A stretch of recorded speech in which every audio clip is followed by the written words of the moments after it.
It's smelling nice, Tabako Rabani. Oma wati makoya ma Yorubani. Why see? That Oma Alaji. Way that I be balling, Oma woman pe me Chagaban. Chagaban. Chagaban. Chagaban.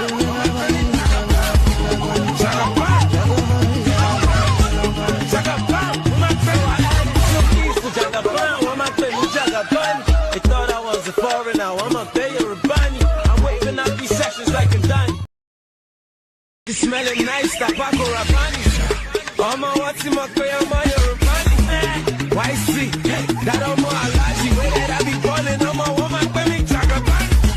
Chagaban. Chagaban. Chagaban.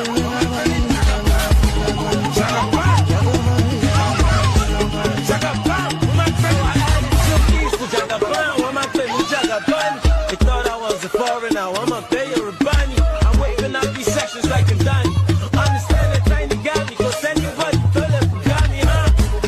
Working and I'm waiting on that big ain't telling mother travel big stick. And them boys steady waiting on that big stick. And I do it nice, so my nigga know you mistake. Yeah, I be that new school Chagaban. It's smelling nice, Tabako Rabani. Oma wati makoya ma Yorubani. Why see? That Oma Alaji. Way that I be balling, Oma woman pe me Chagaban. Chagaban. Chagaban. Chagaban. Chagaban. Chagaban. Woman pe wa add so please to Chagaban. Woman pe me Chagaban. They thought I was a foreigner. Woman pe Yorubani. I'm waving out these sessions like I'm done. Understand that trying to got me, cause anybody feel it got me, huh? Working and I'm waiting on that big ain't telling mother travel big stick. And them boys steady waiting on that big stick. And I do it nice, so my nigga know you mistake. Yeah, I be that new school Chagaban. Show me another young kid going hard to dance. I'm the type of boy to go and knock a gama down. I make your daughter want to run away with Chagaban. This is real life, homie, this is real life. When I'm there, just put me on. You know what I feel like? I love it, but this one don't be highlight. Pussy nigga, I be taking all of your nightlife.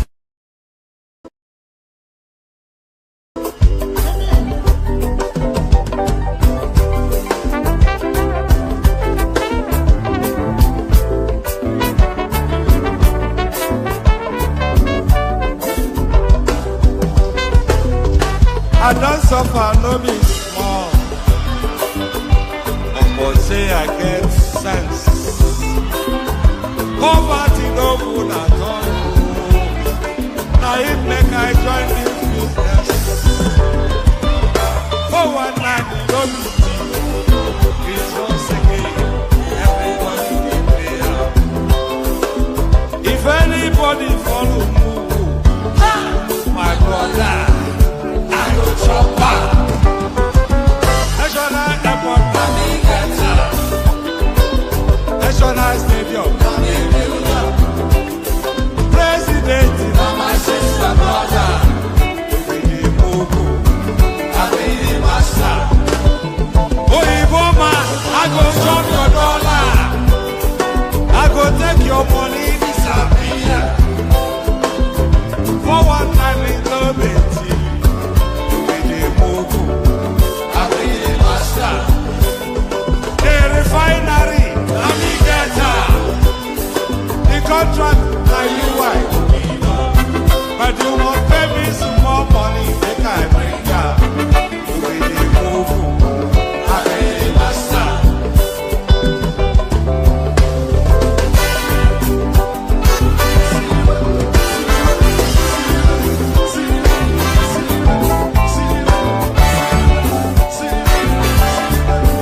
There it is right there.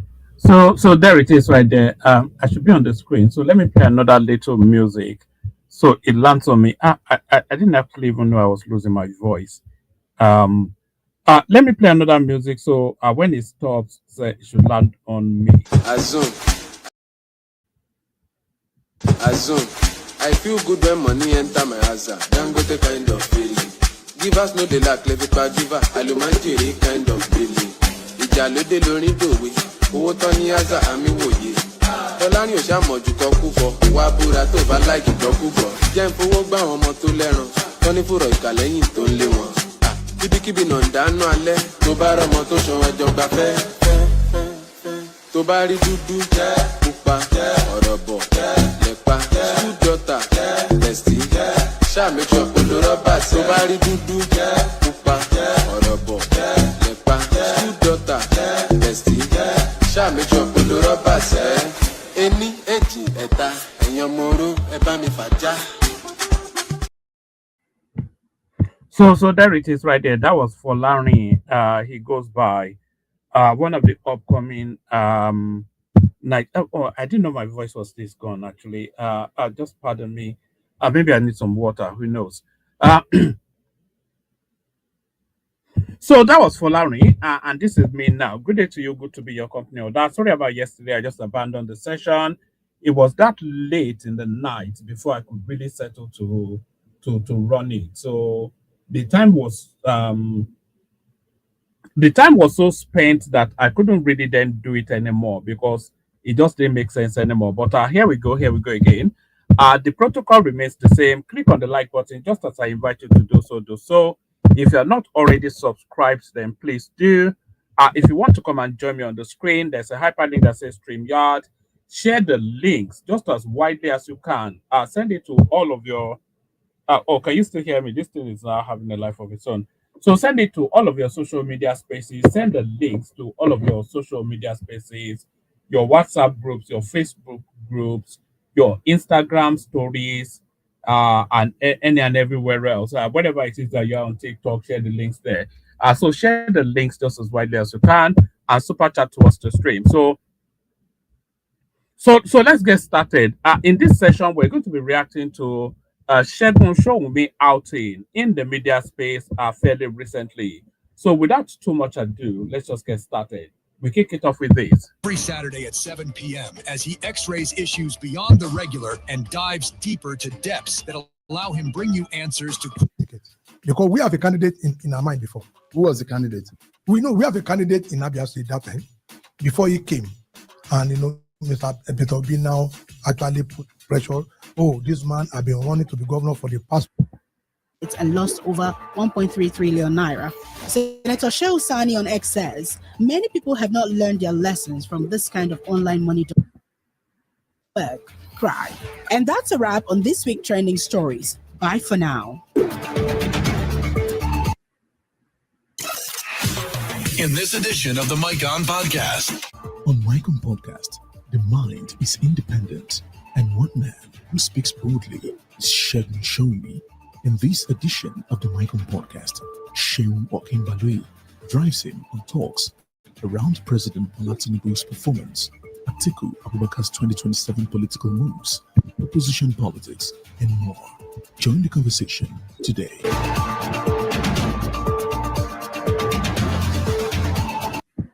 I think there's too much razzmatazz around this Seun Okinbalue YouTube channel. Too much razzmatazz. It's just a YouTuber. I'm not quite sure why he's I don't quite know. There's a bit of narcissism amongst these people on YouTube especially, but social media in general.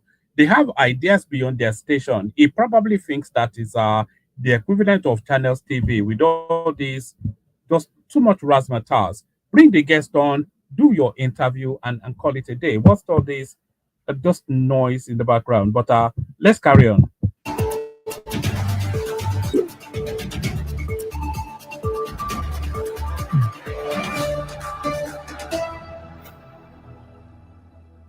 Hello, everyone. Welcome to the Mike On Podcast. And on this edition, I was speaking with one person who speaks his mind.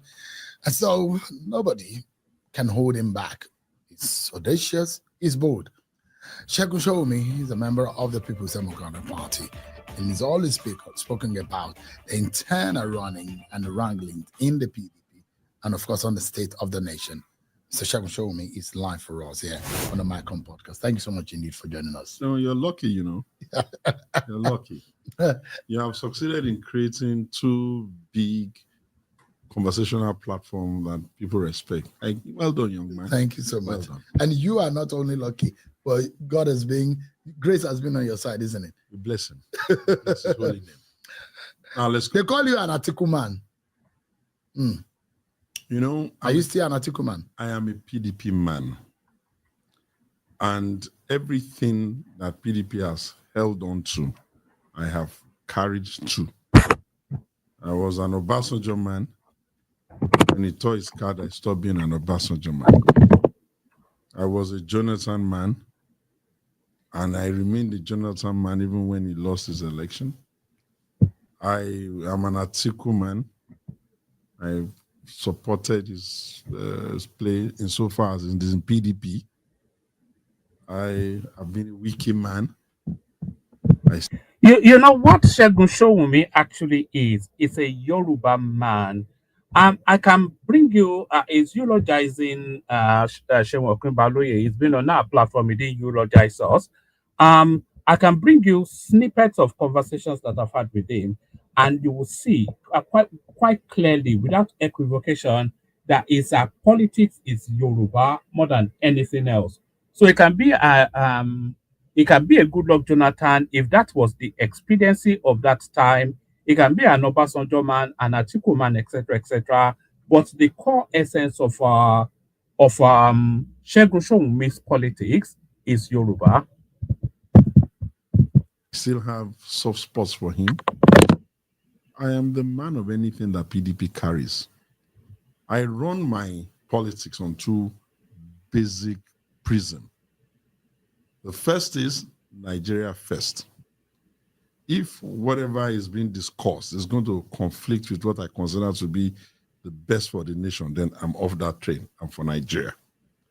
The next is I am a stable, committed, loyal, non-bending PDP man. I have been in this party since the get-go. Some other characters have left and come chasing platforms for election. Insofar as they are in the party, then I am their man. I pray that His Excellency the Vice President will remain, because he's still a PDP Atiku man. Abubakar. Atiku Abubakar, of course, he remain, and he still says he's a PDP man. Any day he stops being a PDP man, then I doubt very seriously whether I am the type of person who will follow anybody on such a journey. I didn't follow. So when Atiku stopped being a PDP man, you stop being an Atiku man. I will be his man up to the extent that I will look at him like a father figure whom I love. But to the extent that his politics will not determine my politics, that will not happen. Should Atiku Abubakar leave the PDP? You first of all have to tell me where he's going. And he'll have to explain to his friends and his family why. As far as I'm concerned, politics is usually both a group decision and individual decision. But it doesn't look like what we're saying today. There was a visit of Atiku Abubakar, Tambuwa, Nasir. I visited visited Buhari. I visited General Buhari before them all. When the election was over, while they were still busy brooding and trying to make up their mind whether Buhari was a personality to be reckoned with or not, I visited him in Daura. So I do not begrudge them going to visit him. And besides, they said they went to pay Salah homage to him. So maybe when it is Easter, they will pay his homage to Obasanjo. It's okay. These are former leaders, but the future of Nigeria will be determined on a completely different paradigm, and it will not be on those assumptions that they make. On the inside in the PDP, there are those who say that there's no likelihood that Atiku will run on the platform of the PDP. Those are decisions he has to make by himself. The burden of running an election, a presidential election, is very... Obviously, this particular interaction is from the archives. So this was events have since superseded some of the body of this conversation, but there's a particular thing, there's a particular reason why I brought this video up. It's because in the course of that interview, Segun Sowunmi, he spoke about the dynamism that is going on in Lagos State in terms of the ethnic intermix, and was inviting people he described as immigrants to get out of Lagos if they don't like it. The immigrants, of course, the people from the southeast. Very heavy burden. And anyone who wants to run a presidential election in Nigeria must first of all determine for himself that he wants to. It is the right of every politician, just like it is my right to also look for the platforms that I want to contest. Sheun, who told you I'm not running for president in 2027? Are you? I may. I have looked at the kinds of politics of the country, the kinds of things that men like Sowore, my brother, and his energy that he puts in, the kinds of ideas that people like Peter will be putting in. And I think I bring a lot more than that. I feel that we must be thinking about pragmatic solutions to problems. If you cannot give up to the level that a man in charge is giving, in terms of policy direction, I don't think you should be. So Segun Sowunmi, 2027 for president, very likely. I have been a lot of, you see, because I created the alternative movement and I've been around forever anyway. A lot of people have been saying, Segun, your ideas are so profound, they're so strong. Why don't you? But I've always said to them before now that, look, the important thing is how do we collaboratively move our country forward? But if it gets to the point where everybody now thinks that their own ambition is superior to our own ideas, then probably we'll have to tell them, let's go there. It's beautiful. There are 18 political parties in Nigeria. The PDP as a political party, if they zone the presidential ticket to the south, I am going to buy the form. I'm going to challenge for it. I'm going to push strong ideas onto the table. I'm going to challenge them on the issues that confront the nation and potential solutions. I do not accept that after 26, 27 years in democracy, the conversation of how to solve the problem of Nigeria can be done at the level of just assumptions. We must ask the why. We must ask the when. We must ask the how. And we must interrogate the fundamental principles that is going to drive policy. So far, so good. We have allowed a generation of men who have been in charge of this country, either directly in the office or within a particular grade, to constantly assume that the country was created only because of the ambition. We say no to that. So you think that you can be a better president for Nigeria? I think that eventually, I hope that I will become president of Nigeria anyway. It's been anybody, you've always wanted to be president. That's always been clear. This is the reason why I've done everything. Just like President Tinubu, who said he's always won. It has been clear. It's the reason why I've done everything. So you will probably be the second president from Ogun State. Can you imagine that? Segun Sowunmi for president. Can you imagine? So if we look at the hierarchy of things, where does it fall within that paradigm? So ideally, you want Tinubu as your president, and it's the president. But outside of Tinubu, who else goes above Segun Sowunmi in the hierarchy of things? Atiku Abubakar doesn't go above Segun Sowunmi in the hierarchy of things. He's too old, he's too dated, and too ethnic. Peter Obi doesn't go above Segun Sowunmi in the hierarchy of things. He's too ethnic and is too docile in the mind. He's too much of a dullard and very low in his IQ and very tribal as well. So Peter Obi doesn't qualify. Omoyele Sowore, he doesn't go above Segun Sowunmi because again, it's too narrow in his politics and it's too one-dimensional in his outlook, and he doesn't know the collaborativeness of crafting governance and administration, so he doesn't qualify. The only person outside of Tinubu that you want to argue is as qualified or maybe more qualified than Segun Sowunmi to be the president of Nigeria is probably Prince Adewale Adebayo. So outside of Prince Adewale Adebayo, I do not see anybody within the political space that stands ahead of Segun Sowunmi or even stands on par with him to be president of Nigeria. If God permits. I think that within my generation, the possibility that I'll be president is very, very high. We're only marking time because the 70, 80-year-old men who have been discussing the politics of Nigeria forever, we're honoring them as leaders.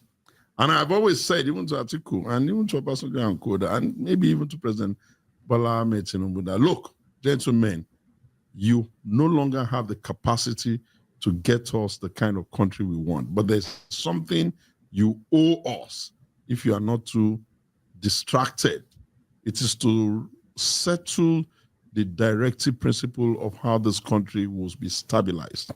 And one of the things I had hoped they would do, rather than bicker and be acting like kids, is to say, we have received a nation from our forebearers, if you like, the Awolowos and Kos of this world.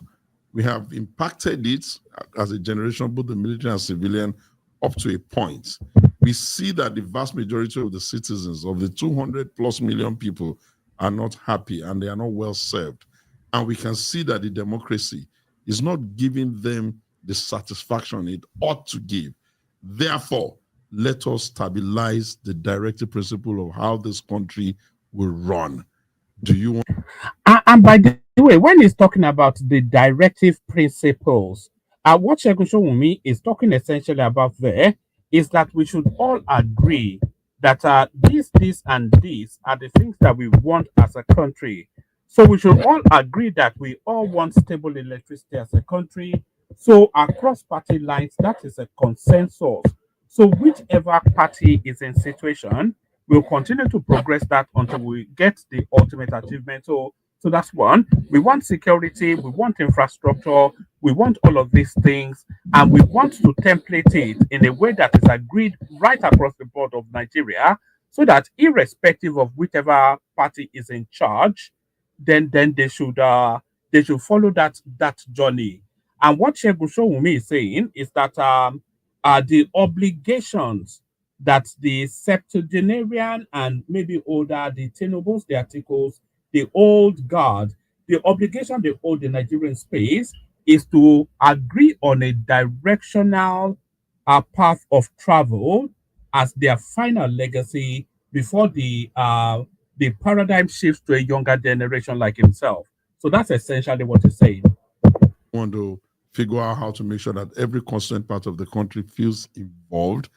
Do you want to be sure that your constitution, which you complain about all the time, is not fit for purpose? Do you want to take care of the constituent structure of the devolution of power as to what do you want to do with what you call federal rules, and I'll get into many you can't maintain? What is the position on agriculture? What do you really need? These are the big envelope issues we expect them to talk about. We don't expect, after we've had one president die in Yaradua, one president spent a significant amount of time going to the hospital in Buhari, another president rumored to be going up and down the world in a way that you know that, come on, nobody goes on foreign trip that many times. We don't expect that the Nigerian Federal Republic of Nigeria, the presidency is going to be a sick bay for old people. And we cannot watch younger people in the other African country come to the table with strong ideas, which we know that by miles I am better than them.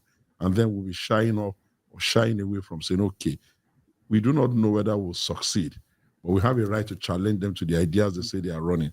And more than likely we'll do that. And that could be possibly in 2027. And would you be up against a ballot the major thing on the ballot? The major thing that had actually been keeping me back has always been my sense of fairness. I'd always said that because Obasanjo has been president, Yaradua has been president, Buhari has been president, Bola Tinubu is president now, I've been uncomfortable with the fact that the Southeastern person has not produced the presidency. And to some extent, I had always felt that the best time to start saying, okay, let's discuss this thing differently is if we've been able to get an Igbo president or a president of Igbo extraction, so that the conversation around the presidency of Nigerian leadership will no longer be a conversation of, oh, it's from here, or it's from here, or it's from here. But if it seems like people are going to fall back to their tribal lines, then it must have to be that all bets are off, and we'll bring ideas to the table, we'll challenge people. I think we're better than them. I know I'm better than them. Can you be up against the Bola Tinubu on the same ballot. You know, the thing is that those who are up against him are not by miles better than me. The ideas they bring to even, in fact, I actually think he's superior to them in intellect. And for me to tell you that Ashadi Bola Ahmed Tinubu is superior to them in intellect, you must know that I know them. It's one thing for you to say, You know, it's not actually breaking news. It's not breaking into new grounds to tell us then that Tinubu is superior to these people in intellect. Is demonstrably superior to them in intellect. In the politics that just went, that brought him into the presidency, he demonstrated a superiority of intellect. It was entirely Tinubu's brain that gave him that presidency. His own party did not want him. The Southeasterners did not want him.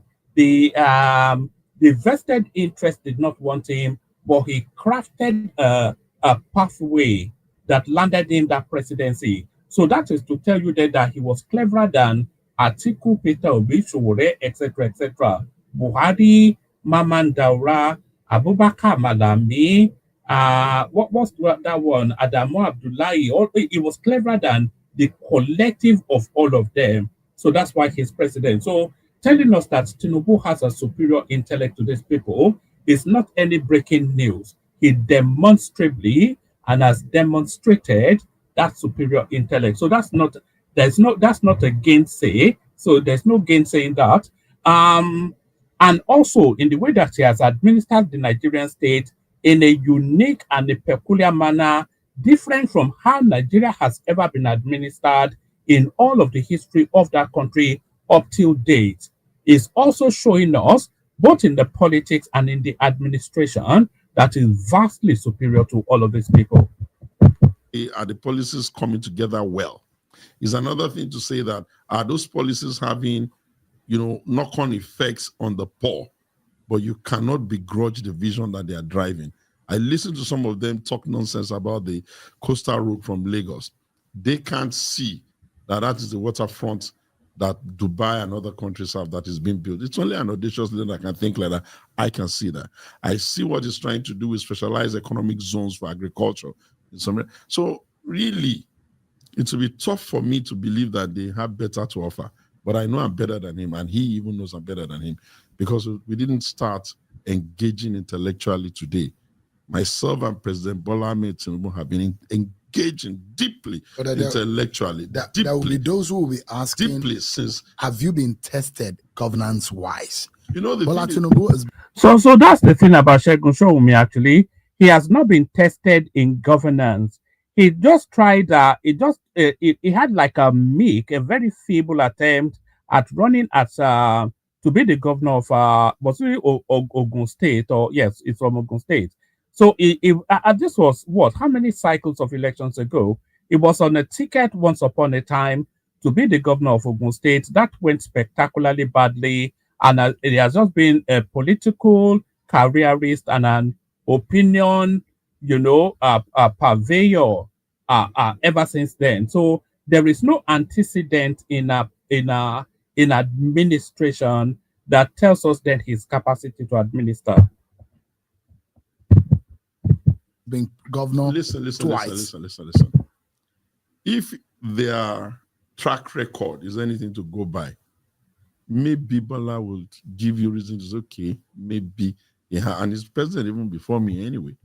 But you see the others, there's nothing in their test record that excites. Their concept of managing even subnational states is too weak. I expect that anybody who has the vision of becoming president, if he has the opportunity of running a state, has to see the state almost as if he's creating another country. I don't expect them to run on the same axiom of waiting for federal allocation. I don't have a problem with the monies. I have a problem with the policy and the type of direction and the thinkings. I don't expect any governor to throw his arm in the air and say his issues are he can't manage security. There's nothing stopping you from having a low Earth orbit satellite look at your state and drop you to a dashboard where you can see what's going on in your state and watch the movement. The guy in Enugu, I've gone to his state, I've seen that he's doing that. So what I'm saying is that over the years, you've listened to me a lot. I don't come to the table filibustering. I speak based on the fact that knowledge is available here, and I speak because I know precisely what I'm talking about. But when we begin to see the presidency of Nigeria look like the way they're making it look like, you have to say that we're in need of young people. And I'm hopeful, I'm very, very hopeful that Peter Obi will get his act together, because for such a fellow, beyond even the price of the presidency, for me, I can see the price of the stability of the constituent part of the country, which is that should we have a nation that received an article of independence by 3 zones, Eastern region, Western region, Northern region, I'm not comfortable with the fact that the Eastern regions can't produce presidency here, and I want them to try to produce the presidency. But for me, at some point we have to tackle this narrative. Actually, what is the discomfort about the Eastern region not being able to produce a president, or not being president for over 50 years thereabout or more? So, what is the discomfort there? Is it because they're not allowed to participate, or is it because they participate and they're not allowed to succeed? So what's the angst? What's the angle on that one? So a lot of people keep saying, no, the Eastern people have not been president. The Eastern people have not been president. The Nigerian democracy facilitates for anybody to be president.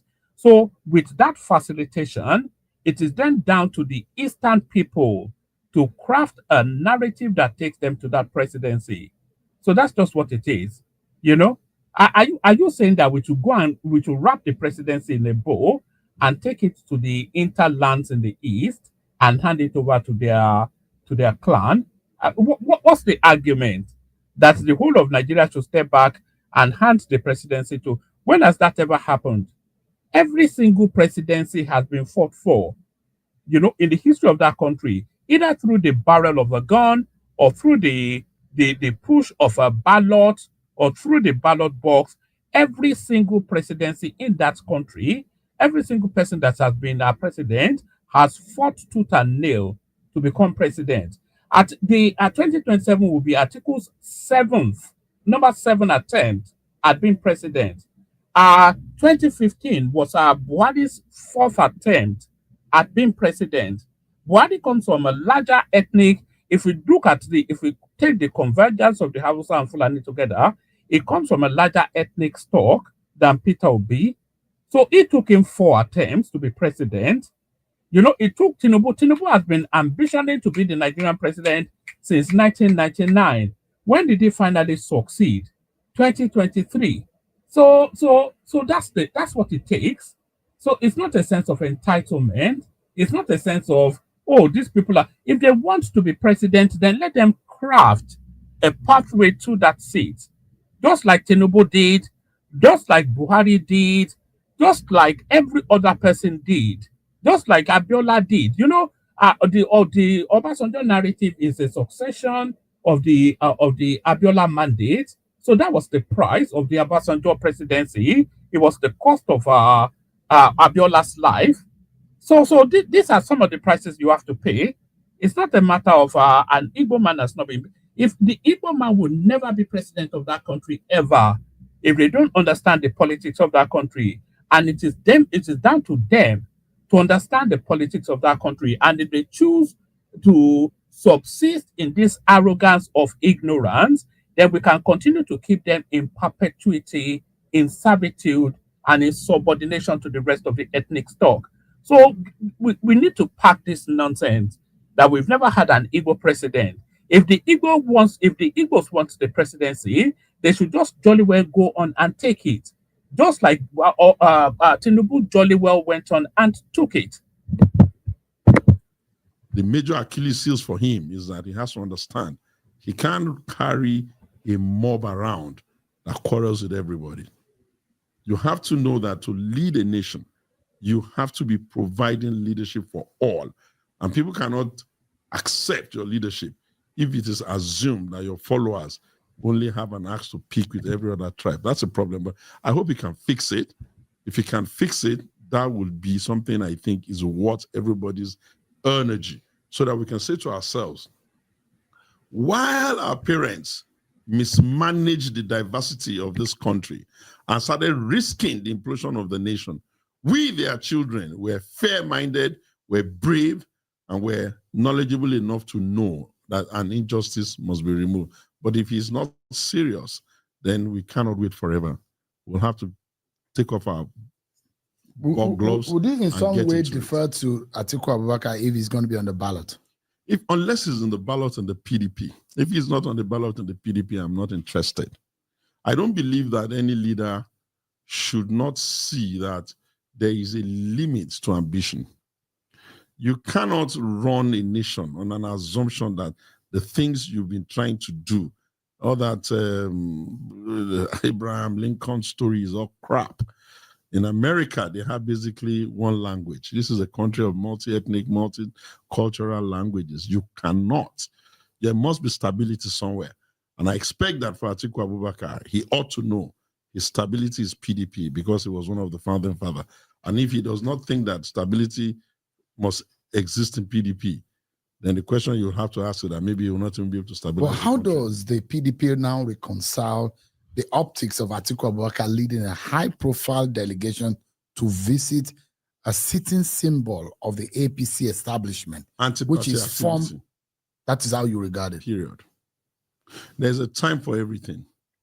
When the number one, if you like, since he's the last candidate, leader of the PDP, begins to throw rhetorics into the space that injures the platform that gave him the ticket 2 times, then you have to look deeper to see where lies the challenge. So like I always tell people, sometimes when you think you are the solution, you must sometimes look and say maybe you are actually the problem.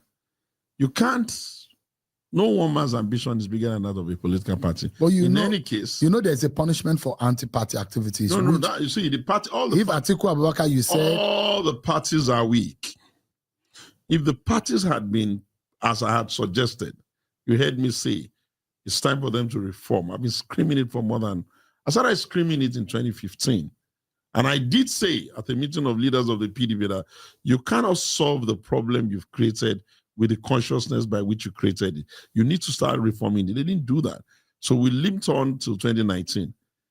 They didn't do that. We limped on to 2023. I'm amazed that a political party that has not been successful in 3 elections back-to-back will not see the need to press the default button and try to repair their institutions from within so that they clean it up on the inside and then present it anew. But of course, what we see, which is also what one of the things you are saying with the man, with Atiku himself, is that we see that they have reduced the totality of the mystique of a political party to the ambition of their individual ambition. So it therefore means that if people feel that the ambitions are not going to be served, it must naturally mean that the party is not doing it. But I don't agree with that.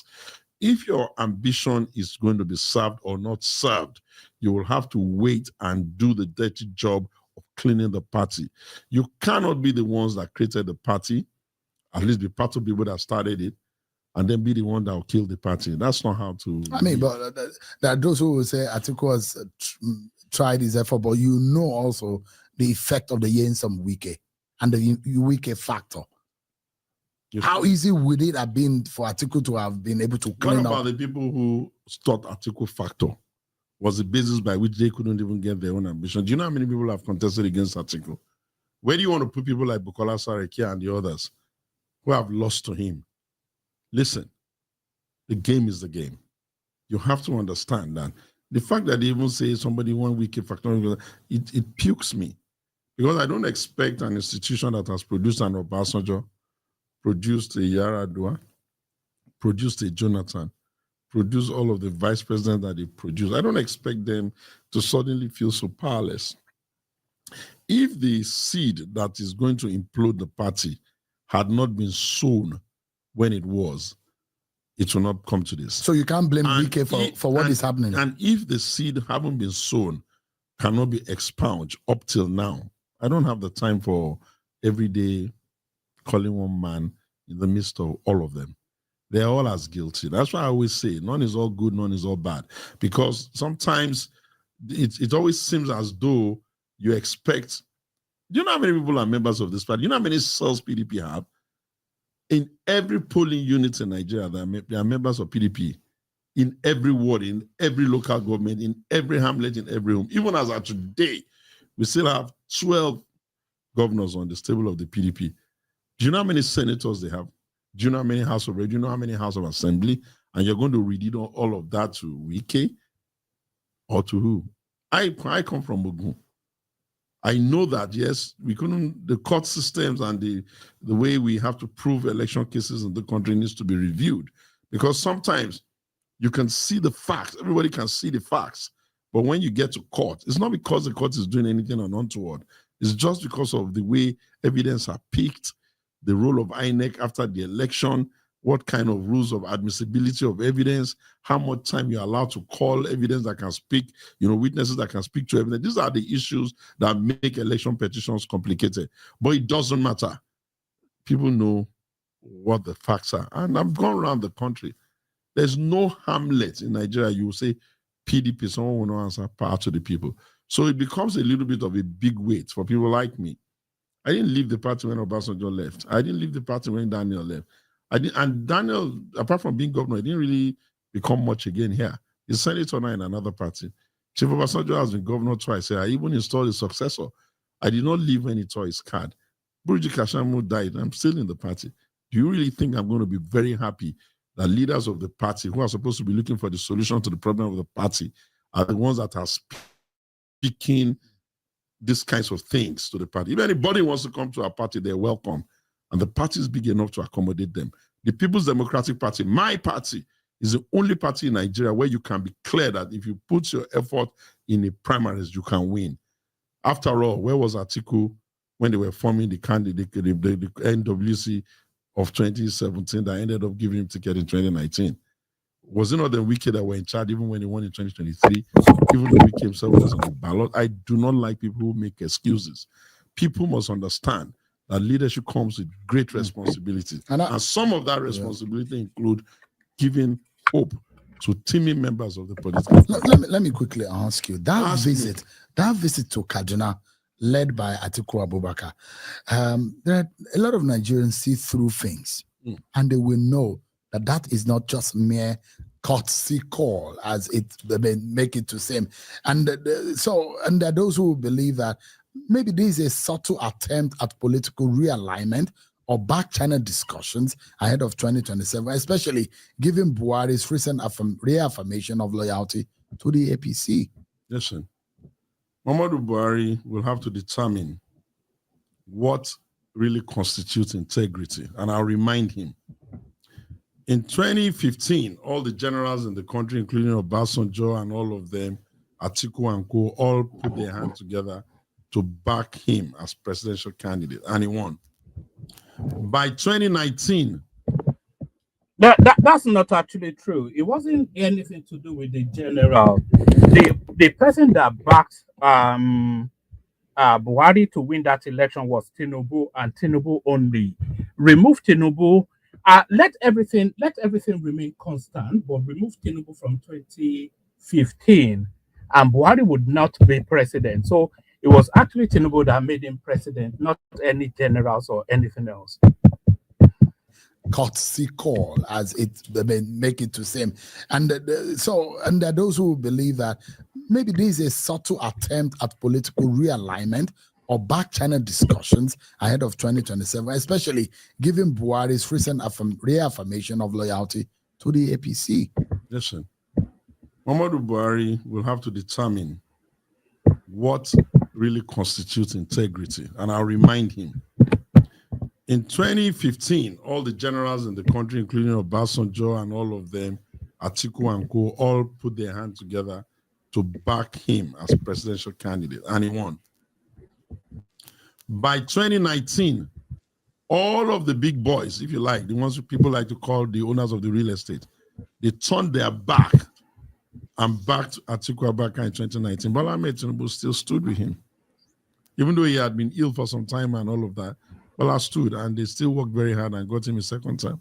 What then will he call Bola Tinubu's crime if he is now suddenly going to be the one encouraging anti-party elements? Of course, if they come and visit him, you can't drive them out of his house. But I doubt very seriously if Muhammadu Buhari will now drop the toga of integrity, I will not.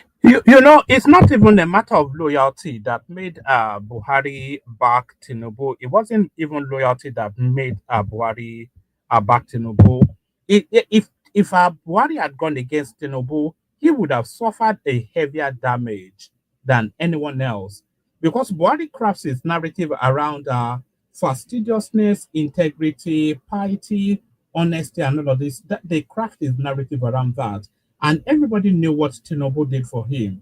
So if he had then suddenly turned against Tinubu, having then satisfied his own two-term complement of the constitution, so if he then turned against Tinubu, it will be damaged reputationally and in the eyes of the people that he cares about. So it wasn't even loyalty to Tinubu; it was more to protect his image that Buhari backed Tinubu. Not pay Ashadu back in his own coin. I don't expect people to want to win only by visiting big leaders. I expect leaders to win election by speaking to the big middle, the people who the issues that they want to talk about concerns them. I don't expect people to win only on the strength of their ambition. I want them to win on the strength of their message, the hope they bring, the ideas they are talking about. So whether it is for politics or it's not for politics is irrelevant.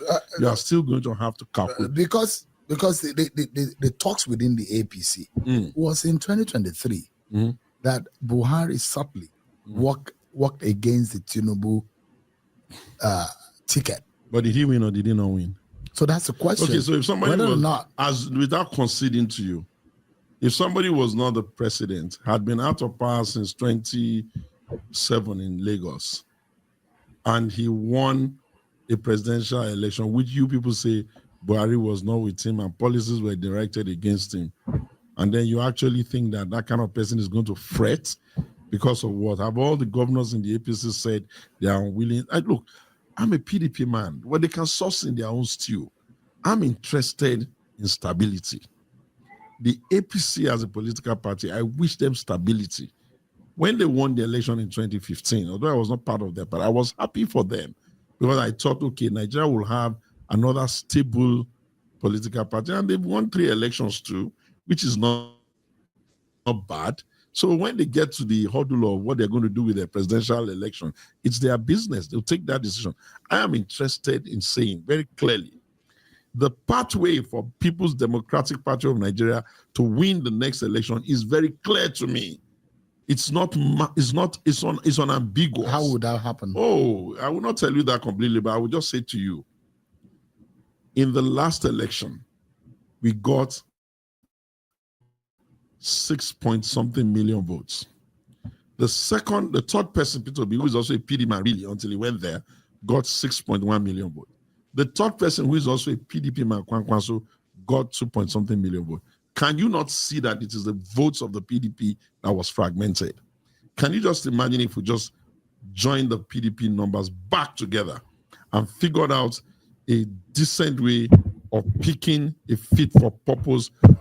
So now it doesn't quite work in the simplistic terms that SEGUN Sowunmi was describing it there. So the PDP votes are the PDP votes, and Atiku got 6-point-something million votes. But the Kwakwanso votes, they are not the PDP votes. Because if Kwakwanso, a lot of people actually voted for Kwakwanso because of his personality. If Kwakwanso moved back to the PDP, a lot of those votes might not necessarily migrate with him to the PDP. Ditto Peter Obi, if Peter Obi goes back to the PDP, because a lot of the votes that Peter Obi garnered in 2023, they were anti-establishment votes. And there's no more establishment party than the PDP. The PDP yet the longest. If you look at since 1999 up to 2015, the PDP, 2015, the PDP has been in rulership of that country all the way through. So as we stand as of today, the PDP has ruled Nigeria for, at least in the Fourth Republic, the PDP had ruled Nigeria for longer than any other political party. So if Peter Obi goes back to the PDP, then that anti-establishment vote that finds its home with Peter Obi, would find it very difficult to migrate with Peter Obi back to an establishment space like the PDP. So all of these permutations based on loose figures is not necessarily consistent with the nuanced understanding of the dynamism of that space. Candidates. That would be like 15 million or thereabout votes. If you put all So of those that's together. like a stroll in the park. We're going to win.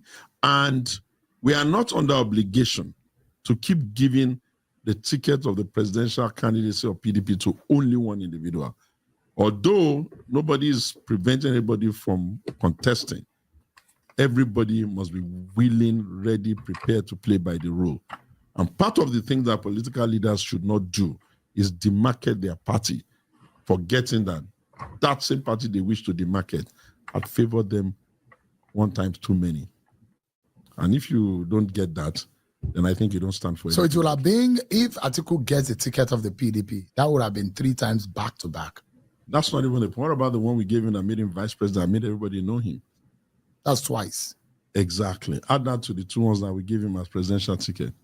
So you are inferring that it might not be fair I'm saying for that Atiku to run again in 2027. No. Don't listen, Sowunmi. Don't let's kid about. What I'm saying is that, you see, the People's Democratic Party, my party, we are a party that allows free contest. We have never been a party where we hold anybody's hand. I mean, can you imagine Wike losing 2023 election? Do you know the kind of contribution they had been making before then? Do you know what type of bills he has been picking on behalf of people before then? But because it was a free contest, everybody came, somebody dropped down for somebody, and another person won, and the result is the result. Of course, people can brood, people can be upset and all that, but that's fine.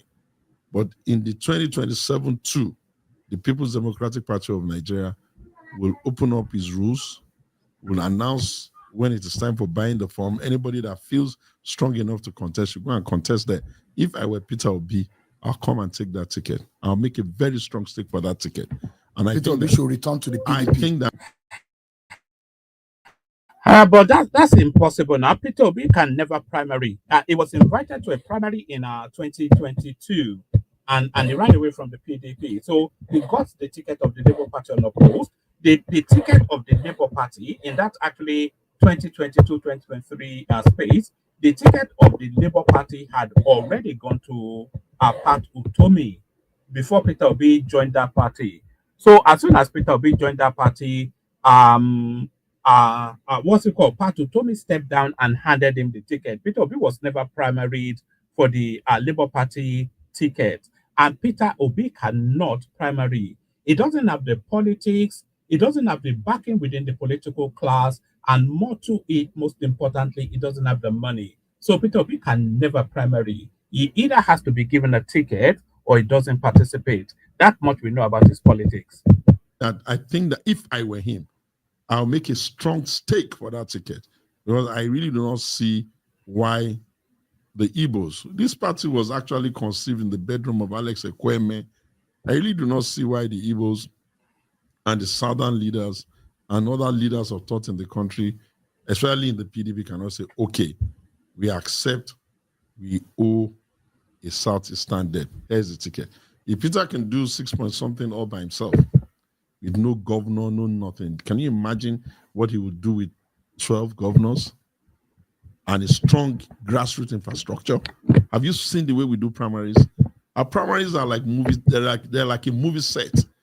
We don't joke about. It's so choreographed. It's so beautiful.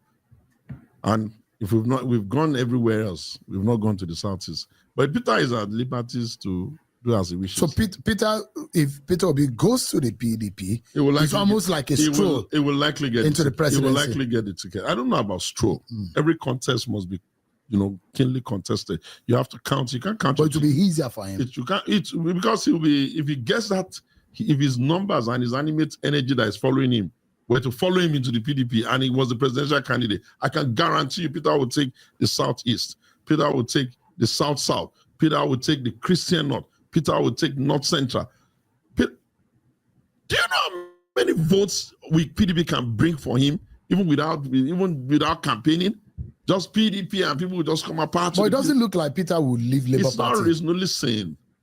You asked a question that allowed me to speak to that possibility. To the permutation.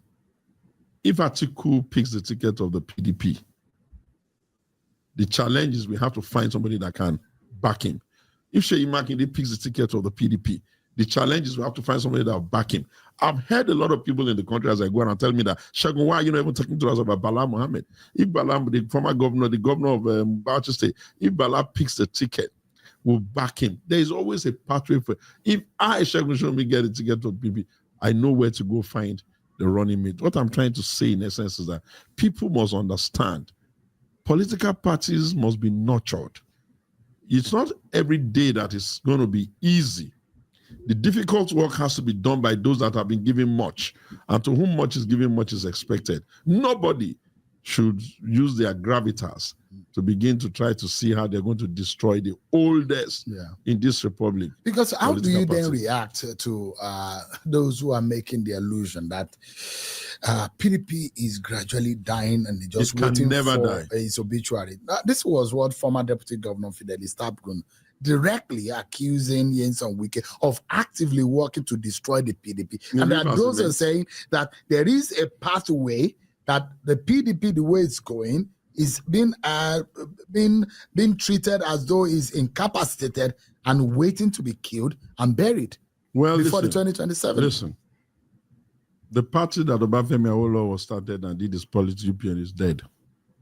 So to that extent, any political party can die. But I do not see the gloom they see.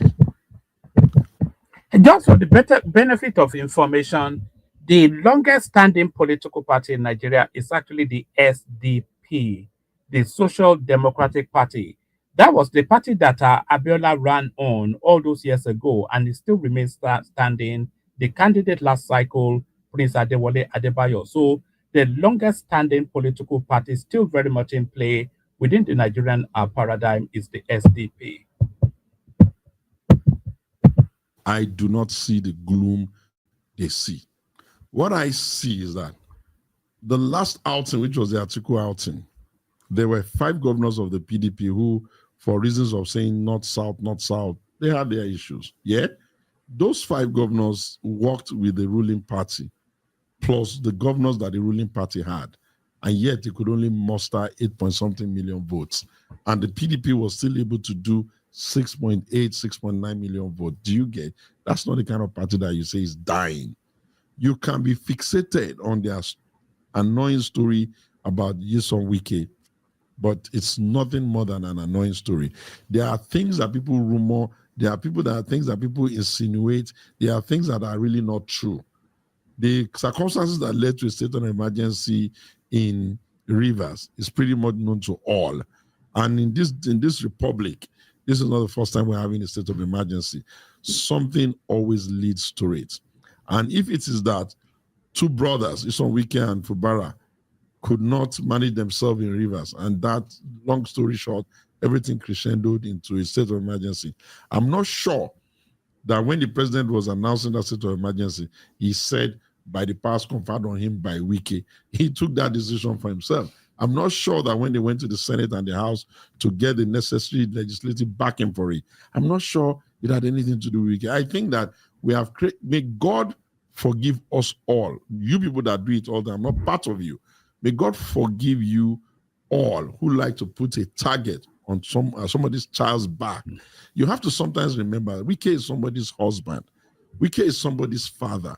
Wike is somebody's child. You all can't create a monster out of just one individual in the country and be trying to create stains out of demons. That's the problem I have. I prefer that we say, okay, there are issues, but stop creating one person as a monster and be creating others who are not even as good or as committed or as involved, and be creating them as saints.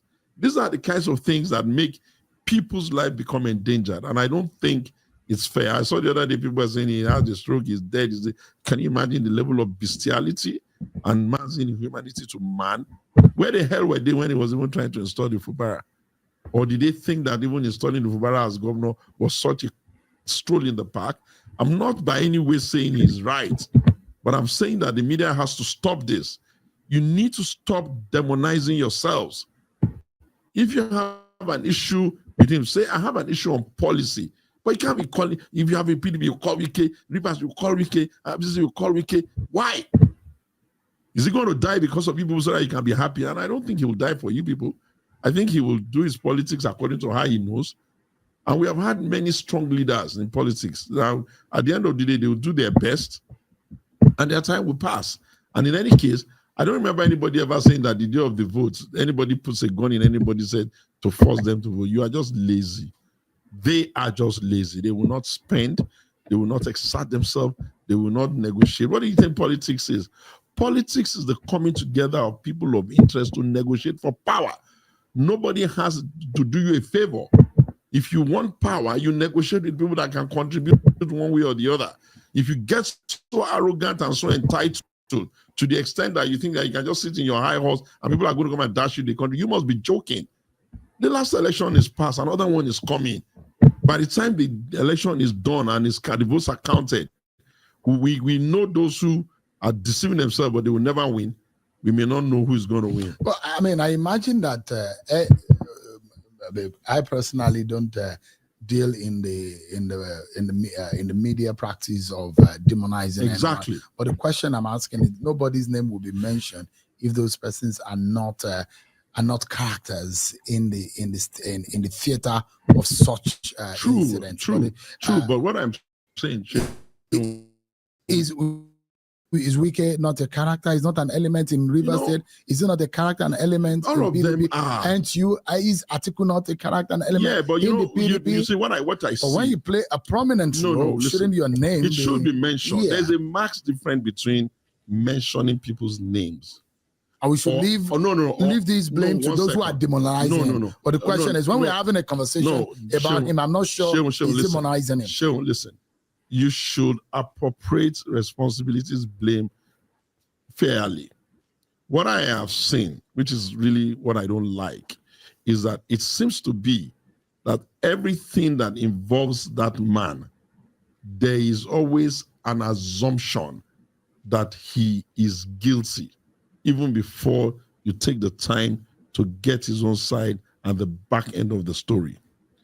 If you do that, and I marvel how the ones that are really the demons, you people powder their faces and make them appear like, oh, they didn't do anything, or no smoke created the fire. On my honor, cross my heart, hope to die, I'm not with him. But if you want to lead, and I want to lead in this country by the grace of God, one of the most important things you must beg God for is the ability for fair judgment. The things that Wike is guilty of, they are all guilty of it. Influence plenty. They only peddle it up to the level of how they can. Oh, they go to court, yes. Are you not going to send lawyers there? Have you ever seen Wike put on a robe and go and defend his own case by himself? You guys will bring lawyers that are spending all their time on TV doing all kind of TV analysis. He'll put together jurisprudence lawyers who understand the technicalities of winning cases, and then you want him to go and lose while you win. When you're sleeping, they're busy strategizing. When there's a need for monies to be spent on anything, even be it as little as paying the housing allowance of everybody in the party, you won't find them. He will pay. Do you expect the people whom he does that much for to suddenly not sometimes have soft spots for him? Do you even have an idea when they go to him to ask for help, what type of help he renders? Even when he may not necessarily believe in their ambitions. Look, I'm not his spokesperson. That's for the people he has appointed for such purposes. What I'm saying is that you have to learn. We have to come to the point where in managing the democracy of this country, we don't call a dog a bad name all the time just to hang him. And especially when we're pretending as if the other fox is a gentle animal. That's my point. All right. Just be fair to them. Let me ask you, in another month or thereabout, the Bola Tinubu presidency will be 2 years.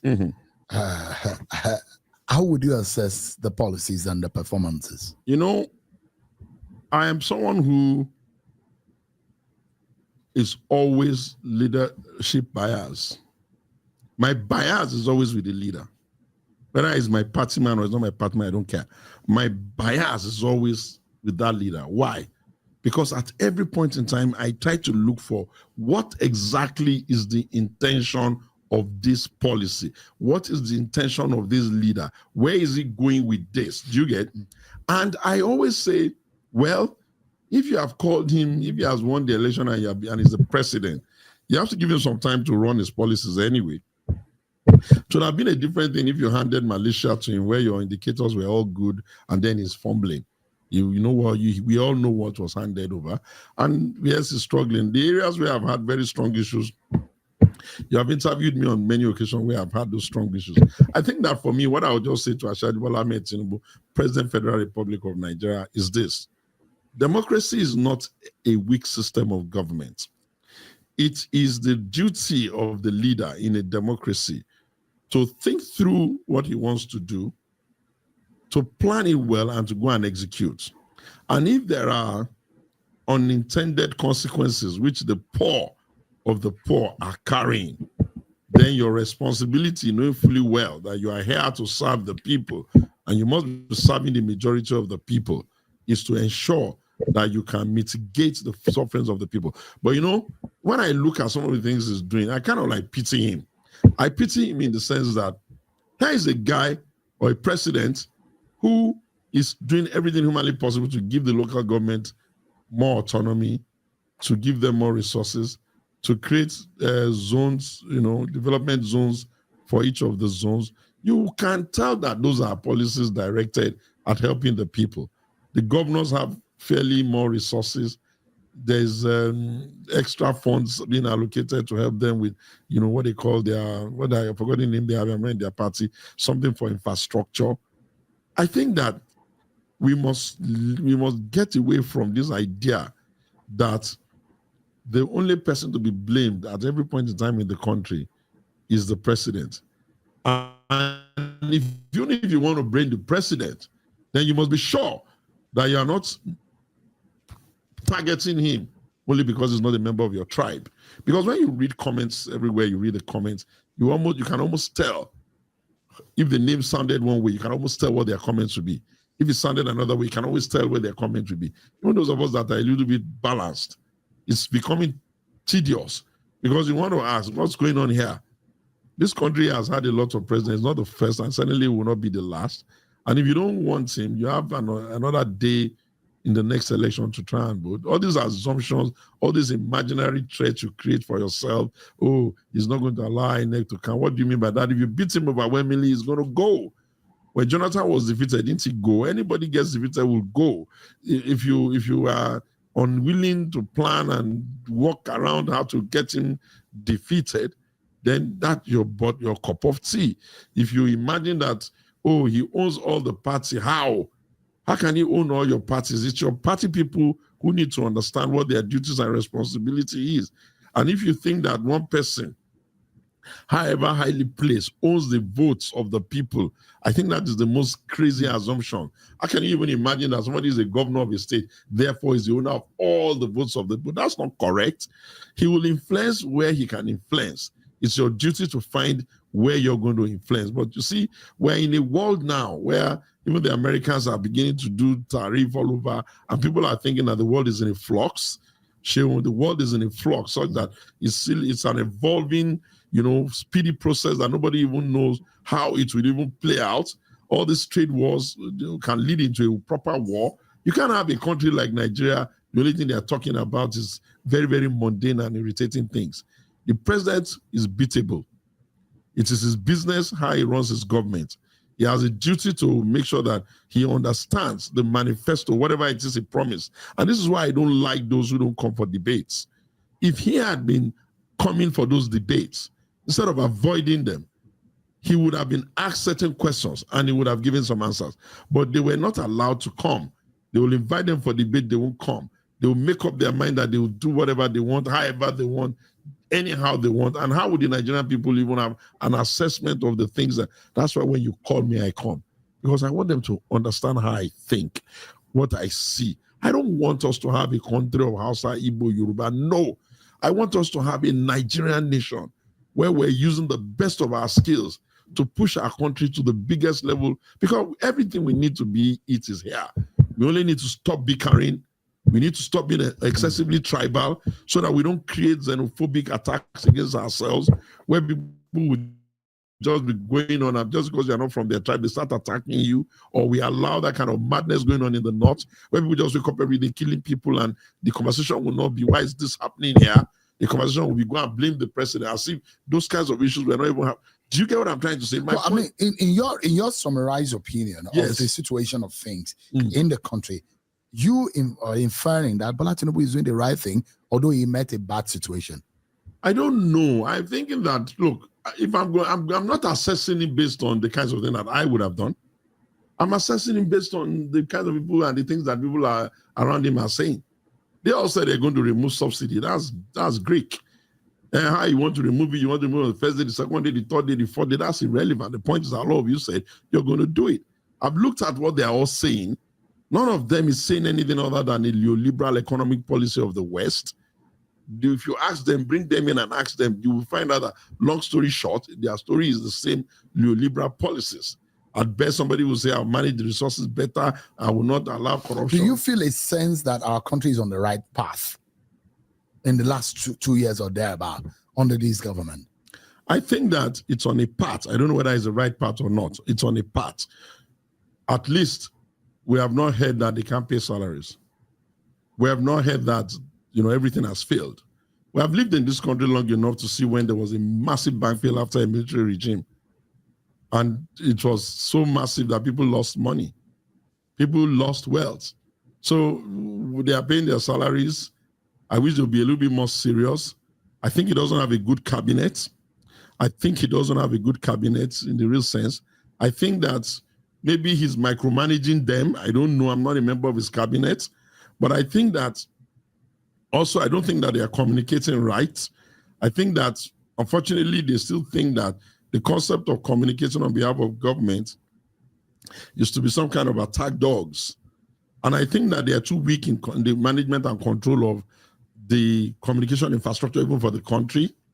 I think that they have allowed. All right. So the first thing is we're not seeing any super chats, so we need to be seeing super chats. That's the lubricant. So lubricate the session with a super chat. We need to say super chat.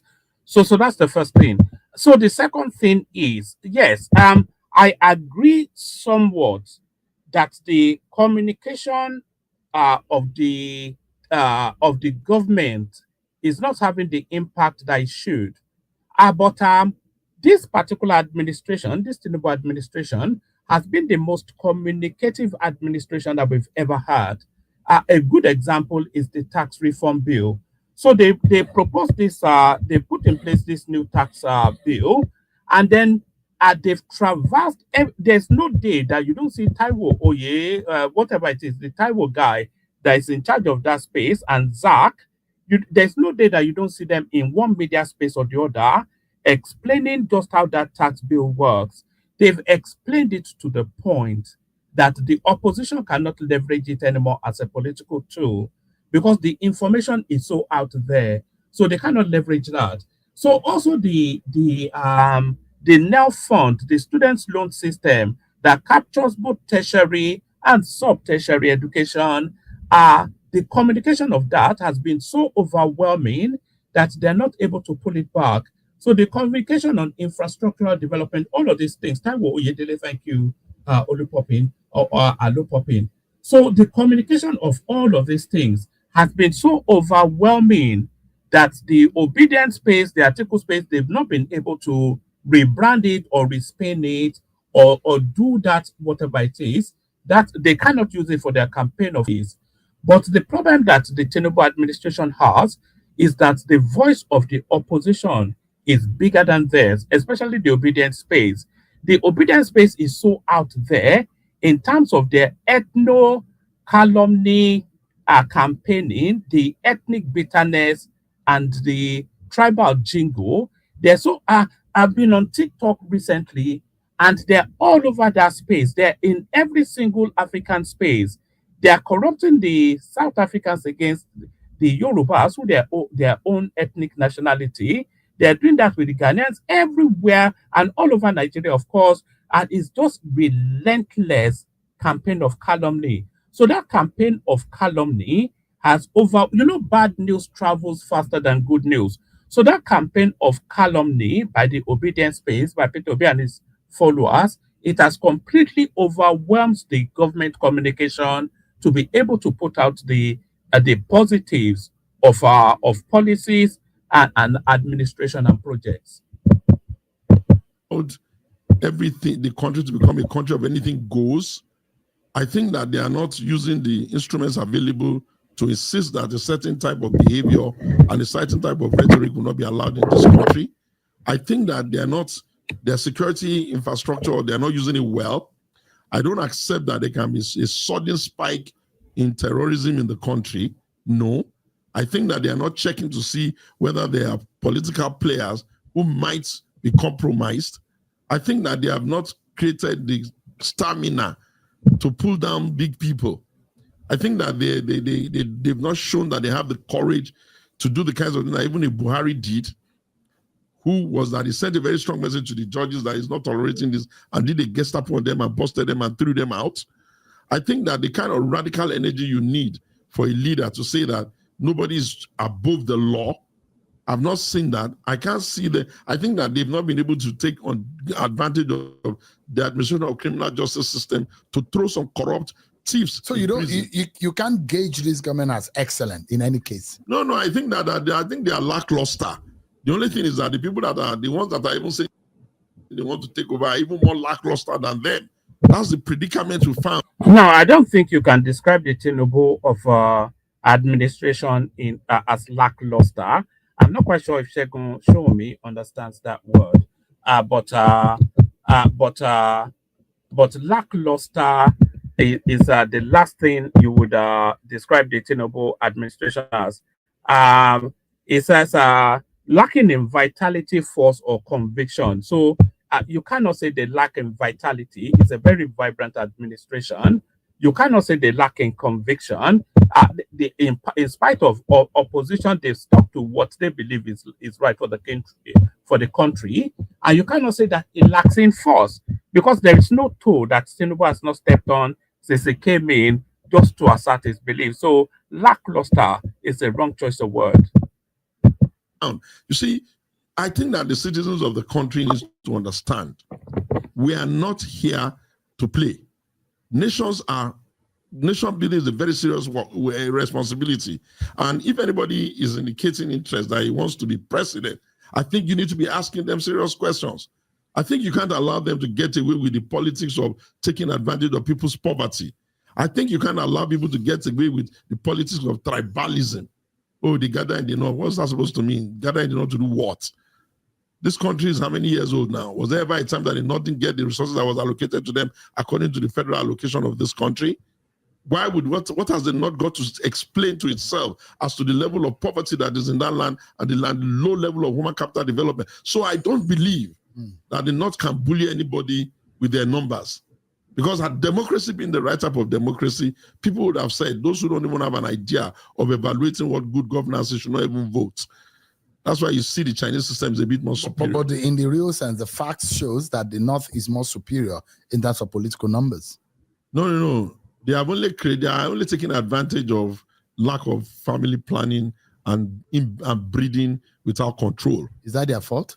That they have more political number strength? No, listen, if you have an environment where by education people are no longer having 10 children, marrying 5 wives, and some people are still there, how is that an advantage?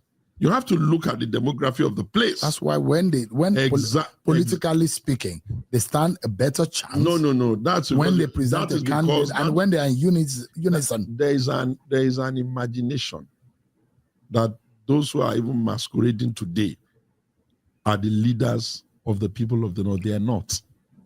The leadership of the North is in a lot of cadres. Some of them are their Islamic leaders. Some of them are their thought leaders. Some of them are their traditional rulers. So if one or two politicians are saying, oh, not, yeah, you will have to say.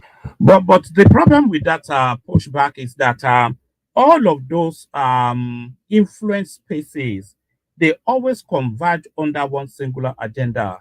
So they are religious leaders, they are traditional leaders, they are opinion leaders, we're talking about the North. They are religious leaders, they are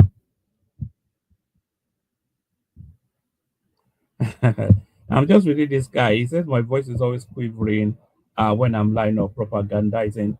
So their religious leaders, their opinion leaders, or their traditional leaders, all of them in the north, they always converge under one singularity, which is a northern agenda. What is that northern agenda?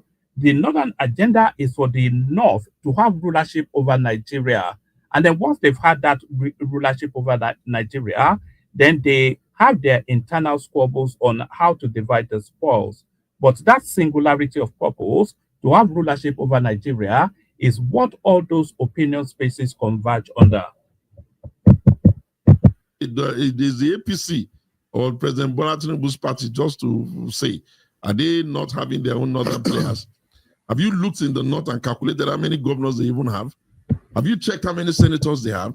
That one person is screaming from one northern place. Do you know how many people from the same north are there? I have participated in the campaigns very well. I know what I'm telling you. In the build-up to 2023, I went around the north. I was amazed that it was even Bola Tinubu's jingles that were even trending. So politics is politics. We should be able to say that after every election, we'll spend about 2 years on governance.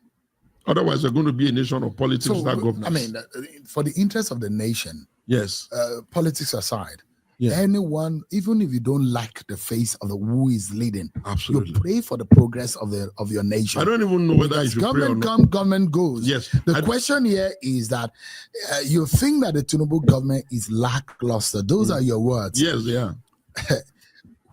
And we are in a space that either we like it or not, our country must function. If not, we are going to be left behind, and all the countries of the world are moving forward. Oh, yeah, you can see what that. do you think must be done in this time, in this moment? I think that the president must first of all understand soberly that coming to become president under the circumstances he has become president demands that there must be what you call low-hanging fruits. And that low-hanging fruit will not be measured around his age. The low-hanging fruits of Nigeria will be measured with how the poorest of us are feeling and how they're able to cope. Any leader that thinks that he's building avant-garde, highfalutin ideas that does not impact the most miserable of our people, the poorest of the poor, has to understand that he's joking. And if it is democracy, of course he's going to lose. But if he loses the election, it will not invalidate the fact that some policies are visionary. But it is for him to find the right mix. I find it extremely offensive that anybody will be president of our Nigeria, especially him, and he'll be losing the allies that worked with him. Elections are very serious. They are tedious responsibility. You shouldn't be losing allies. I don't expect him to happily be losing his allies. And I don't want to just be, if I mention National, they'll say National is this, National. But I don't expect the president of the Federal Republic of Nigeria to be unconscious as to what men contributed to that journey. I don't expect him to wait for those people who... Does it make him ungrateful? I don't know about grateful or not. What I'm saying is that, look, you're not a politician, so you have no idea of how tedious going around is and what kind of, how draining it is. But what does he need to fix this, to mend the fences? It is, look, listen, I'm not here to come and teach him how to run government. If he cannot run the government, he can resign. If he knows he can't get the job done, he can resign. He said he can do it. Yeah, if he can do it, let him do it. Does it look like he's not doing it? Well, the thing is that if the decibel in the country is very high, it is his duty to ensure that he can calm free nerves. And if the touch points where people are getting angry are even his own people, when Nasiru started out with a small complaint, I had an interview with you, and I said, you can take anybody you like for granted, but you cannot take a disruptor like Nasiru for granted. How can Nasiru be? You think Nasiru is happy trying to destroy a government he helped bring about? He can never be. That's not the reason they third. But when you don't treat people well, when you make light of their efforts, what you do is that you tell them, okay, go and do whatever else you like. And whatever else you like in politics is to work as much as they can against you. And if you know what you're doing, you must be careful that the people that are sitting on your table eating fish and chips with you, or is it amala and gbegiri with you, are telling you all is well. All may not be that well. We go around. And we know that some people are respected. I can tell you for free. I can tell you for almost free. Nasiru may end up being the man in this country who will inherit that energy of Buhari after Buhari. Because the people that we speak to around, they see him as, especially the northern, the far north, where those areas where Buhari used to get numbers.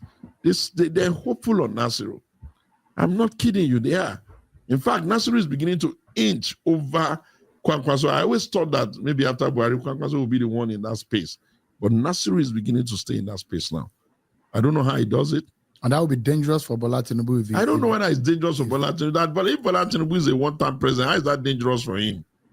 Did you not give him the opportunity to serve? Are they not going to list his name among past presidents, even if he leaves now? There's nothing dangerous for him. Nobody has promised him a second term. God has not even promised him the next day in the morning, like he has not promised any one of us. I think people are too unduly sentimental about whether he will get a second term. I'm not interested in that. I am interested in him fixing the country for this one term he has and being the best version of himself. For now. Mr. Sowunmi, to wrap up now, on a final note, the country that you see, that you dream of, do you think it can come to pass under this government? No, I think that nations are always a continuous work in progress. I think that if the president, Bola Tinubu, if he brings himself back and stop thinking that everything is okay and tries to say, okay, really, if I were the ones, never mind how he had been treated in the past, if I were the one that was being treated like this, would I be happy? And he can easily touch, there's enough time, there's 2 years, touch on all the places where he needs to touch. But you see, nations are built by a concurrence of people coming together to wish the nation well. You can't have too many of your leaders, too many of your people very upset, just cashing in on very cheap anger of the people and the frustration. And then you are the leader, you're not doing anything. The ones that are with you, we ran this country under Jonathan. What was the total size of Jonathan's budget? People were not complaining that they can't even do anything. You guys are running a bigger budget, and you are running it with Nigerians who are the leaders of your agency. You know what I see with them? He has surrounded himself by people who he was the one that was doing the job for them. When he was not in power, he was the one that was doing the hard work. And now that he is in a golden cage where he can't be all over the place, he's surrounded by people who are so damn crass, politically incompetent. And if he cannot fix that, am I the one that formed the cabinet for him? That's his cup of tea. But what is important is that he needs to know the Federal Republic of Nigeria survived the military. By all means, we're going to survive him. And if he's thinking that Nigeria is going to become a one-party state, he should perish that thought. It's not going to be. It's even a tough task for us to tell people to calm down. Let us still stay within democratic ethos and principles. Already you can see them gathering in Kaduna. They are gathering here. Some people are saying, end bad government every day. Those are not good indicators. People would not be angry if things were impacting well. All the things you've done, you've increased the tariff of electricity. Are we even getting the light? You slammed us the increase in tariff of telecom. Are we even getting service? Nigeria is one country where they have the largest number of drop calls in the world. Why? Why should we be oscillating around problems? You have gotten to a point now where almost all the critical stakeholders in the country are all even almost beginning to give up on democracy. And you think that that's not the reason for you to go strap your boots on, roll up your sleeve and get the job done. Rejig your cabinet if you must be. Open yourself up back to your friends. You may be in the villa, you are not in prison. And even if it's in prison, luckily you have the key. Why should people not be able to access you? Why should your political friends not be able to reach you? Why should people like Ndume be upset? Were they not the ones that stuck their neck out for you? Why should Nasiru be upset? Was he not the one that even practically bullied the North to say that we're going to go south when everybody was still saying they wanted North? When was the last time he even saw the former President Buhari himself? When was the last time he spoke to him on the phone? I know things that I can't afford to share with you. The bottom line is that those who want to eat alone, most often time, like the proverb says, die alone. Otumba SEGUN Sowunmi, many thanks for coming on the mic on pod. So that was showing me right there. So I'm going to play you a little snippet as well. And then after that snippet, if nobody comes in, we'll just end the session. So this is going to last for about 1 minute. So the link is in the comment section. If you want to run any commentaries on what Showumi said, just come join. But I watch this. Tribes are controlling the directive principles of their politics. The Igbos control the directive principle of their Southeast politics. The House of Fulani, they control the directive principle of the South of their northern politics. Why would anybody, with all due respect, begin to disrespect the Yorubas and expect that the Yorubas don't have a right to control the directive principles of their own region, of their own space? And when people are operating in that space, whether as indigenous or settlers or owners or even joint owners or even the people who taught it into existence, the reality is that you must be sensitive to the tribal, or conclave of people. I won't come into the Southeast and start to speak to them in a manner that, especially when I'm living there, as though, oh, I'm the one. No, that's not it. And it's going at a speed that is getting too dangerous. I'm seeing that more and more people are sitting on it, and we need to tell young people enough.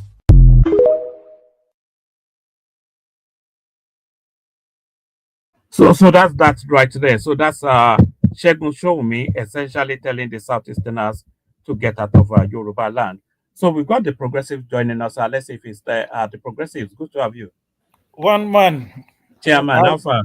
Afade Mashlashi. Look at that. Alpha De Mashalashi. It's been a moment since we last saw you. Yeah, that's it. Just I've been busy, and like the time. Sometimes when you guys come on at this time, I'm not just available to join. I'm always watching, So Yes, and, the time we come out is not for human beings. At 1 a.m.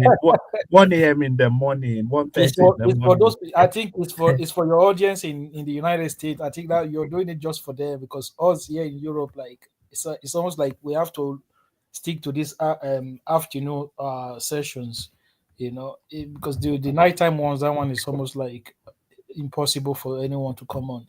I know there are people who still come on anyway. They give their best, which is good, you know. I'm just watching I just finished watching with you now, and I was thinking that interview must be like the old one. I don't think that is recent. Yeah, no, that's going back for about 4 or 5 months ago. Yeah, because I sent you a WhatsApp. The guy is on tour with Dave Umai. He's checking roads, going praising the government now. Look, these are Nigerian politicians. That guy, Segun Sowunmi, is almost 60% in APC now and 40% still in PDP. And now it's on board with the government's direction and where the government is going. I think at the beginning he made a statement about the generals coming together to make decisions, to say they're going to support Buhari, and I think, in my opinion, that submission was kind of faulty in a way, because if you look at it up to today, there's only one person that have come out publicly to say, if it wasn't for me, Buhari would not have been president, and that person is Bola Ahmed Tinubu. Is the only person that have come out publicly to make that statement. He even made that statement not only when Buhari was still alive, but when Buhari was still a sitting president. So if he had come out to say, look, these generals kind of spoke to, or kind of encouraged Tinubu to support Buhari, then that would be different, because people still forgot that we had this conversation here last time, and people were saying, "Oh, Buhari was picked, was chosen by the APC. He didn't have to go through primaries," and that was very, very, very far from the truth, because it's almost like, we have these freshers. We call them freshers. People who just started following politics in the last election cycle. No, they had a very, very tough primaries. Atiku Abubakar, Kwankwaso, and Buhari. And if it was not for the Southwest vote, Kwankwaso would have won that primaries, because he had a lot of vote, and it was Tinubu that pulled the Southwest vote behind Buhari, that allowed Buhari to win that primaries in Lagos. And that primaries was one of the reasons why people kind of got behind APC, because a lot of people saw that primaries as very transparent. It was open, it was televised, and that was one of the reasons why the Buhari became president. So the idea that is some general somewhere, I still don't believe that. I think maybe there you could make a case that maybe Jonathan should have fight harder, but he lost the election. So why is he fighting for? Is the man lost the election? I've heard people say, "Oh, he just submitted like that." But what else are you? What else is he supposed to do? And look, one man, this guy now, I understand that he's made those comments. Sorry, Akim. If Buhari had been president in 2015 and he lost an election, do you think he would have handed over to anybody, or would he just dabaru everything? He would have handed over. He had look. He will have no options. Look, the idea. These people know that once the result has been declared, that is it. So they will do everything possible to make sure the declaration goes in their favor. Then you go and challenge it in court, and that was what Goodluck Jonathan didn't do in that moment. If Goodluck Jonathan was able to make that result to be declared in his favor, then it would have been a situation whereby Buhari had to go through the court process to try to retrieve his mandate. So if you then decide to say, "Oh, the result have been declared against me, but somehow I want to still look for a way to remain in office," then you're going to create a situation whereby you have no options. People are going to go on the street. You will not have any credibility. If they declare you a winner, people can say, "Oh, the election was rigged, the number was written, and all of that." But that you know that the umpire have already given you the victory. So it's up to the opponent to go to approach the court. Buhari would not allow that election, the result to be called against him. So he would do everything possible at to make sure he get that vote, he get the number in his favor in the first place. So what did you make of Segun Sowunmi's submission? Like you said, it's a bit dated because the politics are. And you were also saying that Segun Sowunmi is PDP in name, APC in spirit. Which you would say a lot of the PDP, Yemsin Wike, of course, another example of that as well. But the positions is adopting in terms of the pragmatism of the politics, the that you cannot blanket criticize a government even when you are in opposition, and is also inviting them that the opposition is not presenting a counter narrative. The essence of everything the opposition is presenting is that they will do it better, not that they will change anything being done, but they will administer it better. So if they are not presenting a credible and a viable and a well documented narrative. So what's the reason to change Tinubu if they're not telling us that, oh, they will cancel these things that is doing and do something different? So what are you making of Segun Sowunmi's politics, which is saying is politics of realism, but it sounded as though he was already backing Tinubu?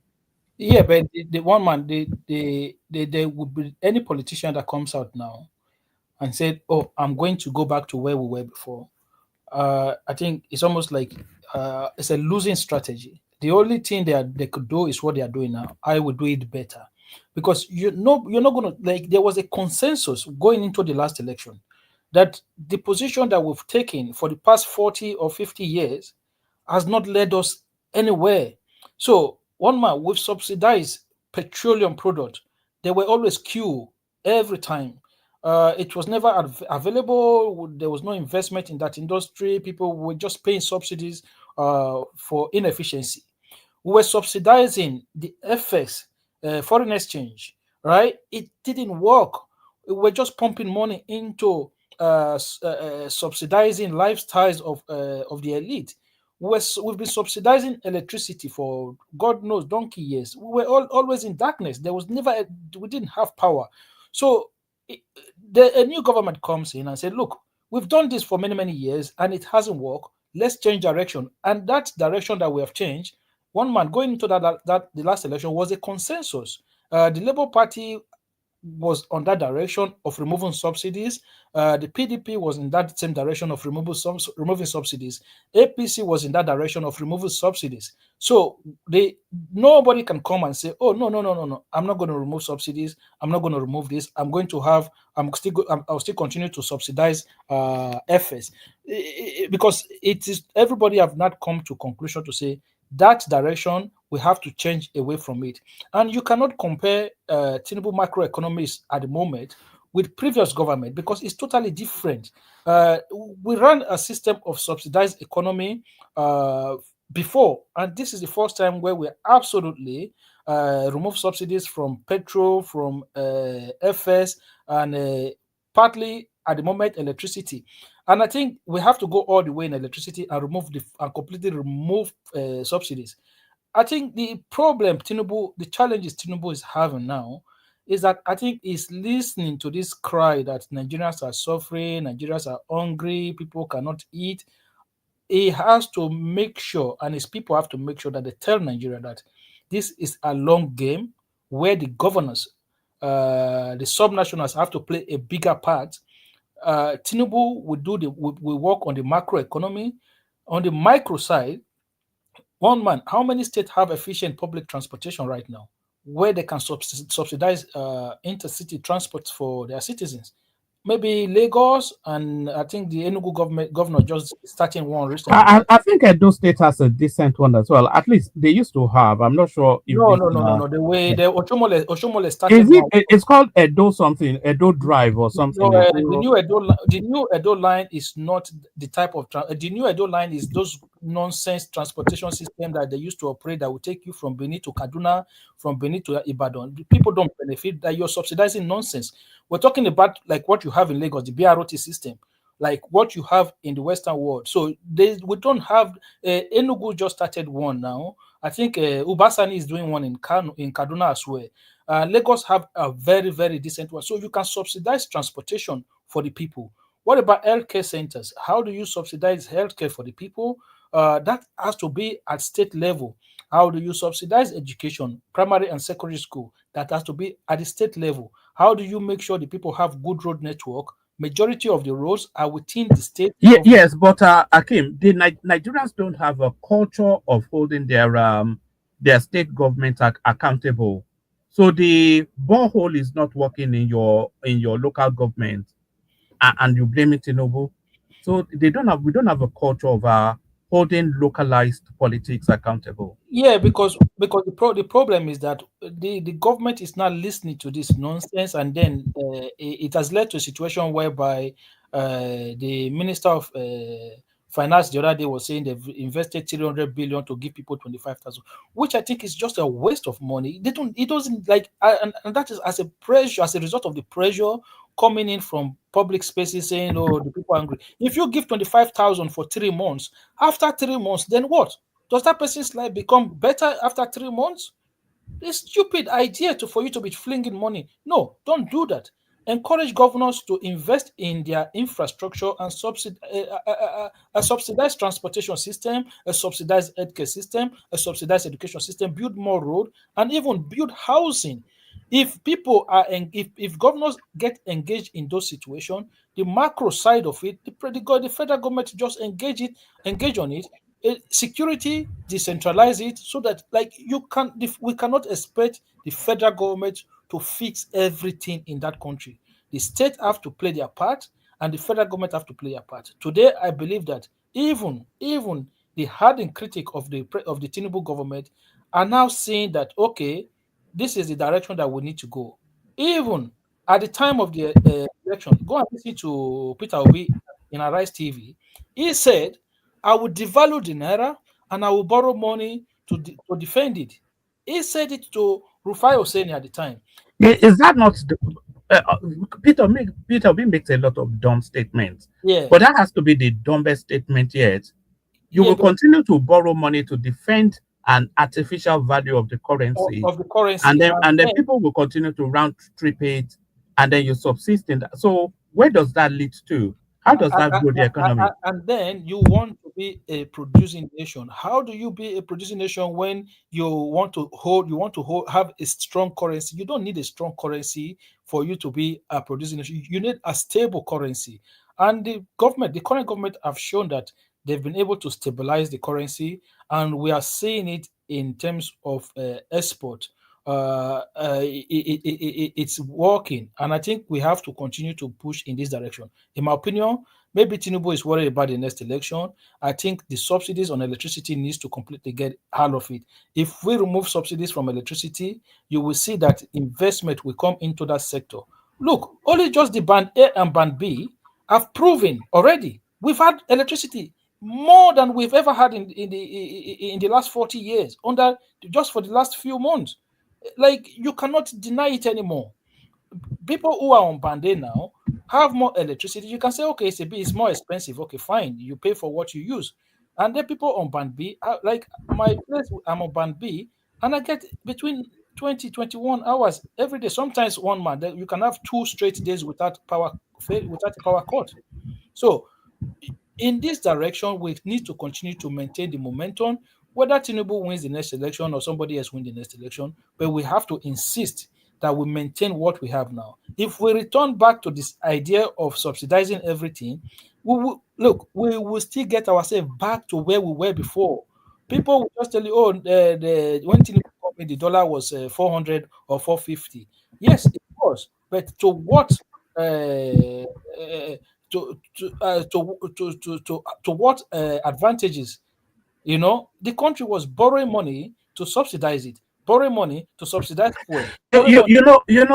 Akim, and maybe Landon will bring Baba in and BT as well. But when people say, "Oh, the dollar was 400, 600 to the dollar when Tinubu came in," that's actually a misreading of economics. Because if you because it was that plus 60 to 80% subsidy. So if you add on the 60 to 80% subsidy, that makes it 600 to the naira, then it was actually the actual value would have been about 2,000 to the dollar, not 600 to the dollar, because you have to add the additional extra that subsisted in that space. So I don't think they quite understand that, but bring it home a little bit and then we'll one man. the So bringing it home, I think, in my opinion, this is the right direction. You see, everybody's looking at Nigeria now. People are investing in the stock market. People are looking at investing in the country. The reason why you see people bring industry into the country now is that they've seen stability in terms of the currency. They've seen that it is not artificially manipulated, because if your currency is pegged and you don't have the reserve to back that pegging, people are not stupid. Investors are not stupid. They know that, look, you're just fooling yourself. Before Buhari left, they started printing money. They started printing the ways and means to subsidize. They were selling petroleum crude product ahead. Selling it ahead just to subsidize. What was it that they didn't do? How are you supposed to run a country like that? If Buhari continued for another 1 year, that country would have been like Zimbabwe. It would have been run down. It would have been gone by now. Both Emefiele and whatever they call themselves, they ran the country aground. We need to move in a different direction. We've seen the reserve has grown. The government has been able to bring in student loan, which I think is a fantastic idea. It gives people who have give children access to be able to pursue their dream in terms of attaining higher education. If you want to, that's your choice. If you don't want to, do something else. It is. I think, in my opinion, is it perfect? No, but have we seen improvement? The tech schools are free. They are not. You don't access loan to go that's to what I'm saying. School. So if you don't want to go through the university, it's your choice. If you want to go seek other option, it's your choice. In my opinion, we've seen more improvement in many parts of our of Nigeria, because you cannot tell me that electricity is worse today than it was before Tinubu come to power. It's like, no way you can say that and anybody listen to you. All right, thank you. Akim, stay with us. Let's bring Baba in. Baba, good to have you. We were just reviewing a somewhat of a dated interview by Segun Sowunmi. It's one of those things that we were intended to do, but we're doing it now. So we're mainly reacting to that, but of course to the wider political space as well. So let's hear from you. Baba. Yeah, thank you, woman. Thanks, Akim. Welcome, BT. And I salute you guys, the Good morning. commentarians. Morning. I think we're in an era where people just refuse to wake up to reason. They are in a funk of their own. And even if success is staring them in the face, they don't want to accept it. Whether we like it or not, this government has been brilliant, very brilliant on all levels, acknowledged by international bodies and admired by other countries, because it's the boldest step ever to rescue Nigeria. Akim talk about on leaving government, Buhari left ways and means of 23 trillion naira. He left against street calculation. Tinubu thought they would meet something. They didn't meet anything. Even for them to take off, for this government to take off, they had to do ways and means of 7 trillion themselves. Yes, Tinubu did ways and means. The forcement to be able to stay afloat. Nobody remembers this, or they just refuse to wake up. And what is driving this stupidity? I'll call it stupidity. I'm not very consistent with my answers. I'm not very consistent. I must admit that. Because how do you explain when you write an A on the board glaringly in cap and the classroom is telling you that's a Z? What do you make of those students in that class? So these are the kind of politics we are facing, and Tinubu is trouncing them. Wike, they hate so much with passion. Is even a better politician than the dimwits they are supporting. Do you know this weekend, admiringly, Wike called Rivers elders, those bearded folks with bowler hat coming to threaten him, and Fubara. They entered into closed-door meeting to reconcile. That is politics. That is politics at its height. That's what politics is all about. It's give and take. It's about reconciliation. It's about common sense. It's about not muddying the water. Politics is about calm, reassuring your people that all will be well, even if it's not well.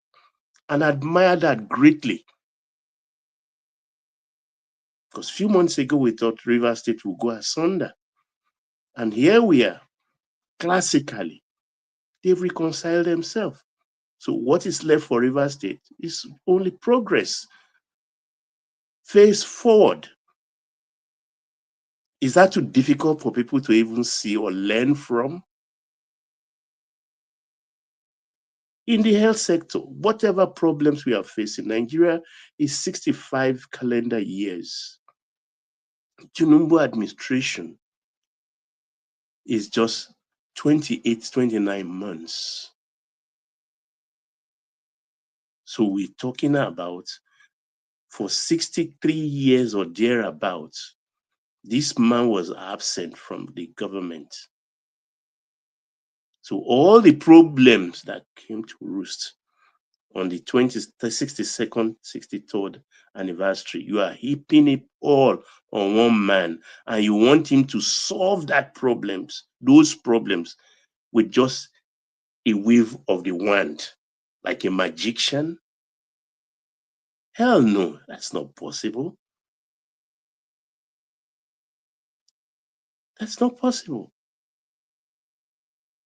He has to dismantle all those structures that brought us to our knees, that breeds corruption, and start laying fresh blocks.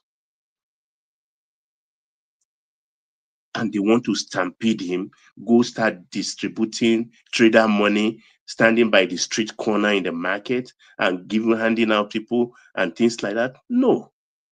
Tinubu is about it's about structure. It's about institution.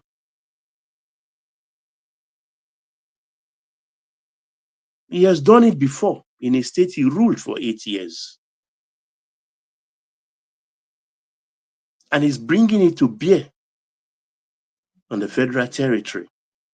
For the health sector alone, in the last 18 months, insulin is almost free. Thank God BT is here. He can tell you a shot of insulin, what it costs in America. Chemotherapy, BT can tell you how much a shot costs. In the area of which of the other one, the diabetes or so, also all brought down chemotherapy down to 50. Something that, if I'm wrong, tell me, BT. Something that costs you $5,000 a shot in the West is 50,000 in Nigeria. Insulin is 12,000. You know, just a vial of MPH insulin is about $300. That's every month for a diabetic. So you're on point, sir. I mean, these are the things this guy is putting in place rather than throwing freebies. But those that are benefiting, they don't have a voice because a lot of people are benefiting from most of these things. Yes, in the health sector, again, in most states, giving birth is free. Yes, it's not like they're going to give you every medicine that you required. You are asked to buy that and bring, but delivery will be free. Delivery will be free, and that's a first step. Consultancy is there. Even for me to see my specialist today in the West, I have to call. It takes weeks to get appointments. And admire back home, like I can walk into my hospital and see my specialist easily. These are things to be admired, but they don't want to see that. The tax issue is there. They are telling everybody 93% of Nigerians will not be paying taxes. Yet they will twist the narrative and say it's going to tax us to the ground. 92% will not be paying taxes. It's taxing the rich to favor the poor. That's about the tax bill. That's the tax bill for you. They don't want to have an understanding of this because they want to rule by all means. They want their candidate there. But then politics about negotiation. It cannot be handed out to you. Nobody hands anybody power. You have to contest for it. You have to fight for it. If you know you have something to give to the people, to help the people, to elevate your country, then you fight for that position or for that thing that will put you in that position, that will make you ascend the power table and then give to the people what you planned. It's not an happenstance. It is not Baba OBJ's factor. Those are rarity. You have to plan, project, reach out to people, have a very fat and rich Rolodex. Consult wide, far, and wide with people. You don't just stand and say because you have an influx of a movement in tow, and then think for that is sufficient alone to give you power. Where in the world has that happened? Where in the world has that happened? Without a national consensus of that country. Sorry, Baba. Sorry, Baba. I'm going to be away for about 20-25 minutes. If anybody wants to come in, come in. So I'll just let it carry on. Come back in about 20-25 minutes. I'm here for another 10 minutes or so to let anybody in that wants to come in. But carry on, Baba. Yeah. If you talk about the pay difference, like the Niger is saying here, oh, okay, fine. The pay is different, but the cost of the drug is it different? The manufacturing process is it different? It's not different. So if the man in the US is paying 5K, 5K, then the man in Nigeria will be paying 5K. So if you are paying just $50,000 for something that will cost you 7.5 million, know that somebody is paying the difference. Does that answer you? Somebody is paying the difference. And that is where subsidy should go, not in subsidizing electricity or subsidizing petroleum services for the rich. So let us be commonsensical in our thinking here, because these are the things that is driving Nigerian into this kind of a frenzy that is so unreasonable. Politics is about common sense and general consensus. Because a lot of things are happening that is pitting the East against the West against the North. And it's not healthy for that country. It is not healthy. If it's the wish of people that are driving this agenda is for everything to split, what do they even know? Those that are driving this agenda. How many of them have seen people tied to the stake and shot in that country in just not too distant history of our country? Have you they seen blood?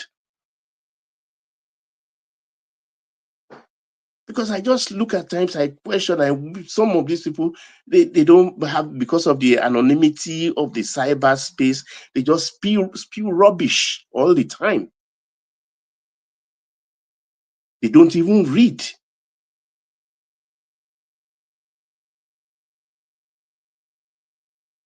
They don't even read to even know, okay, what happened in this season of our growth, in this season of our life. Sorry, Baba. Just that space that you said that they don't even read. A good example. Niger was here just what was it the session before or whichever within last 2 days thereabout, and it was pushing a narrative around the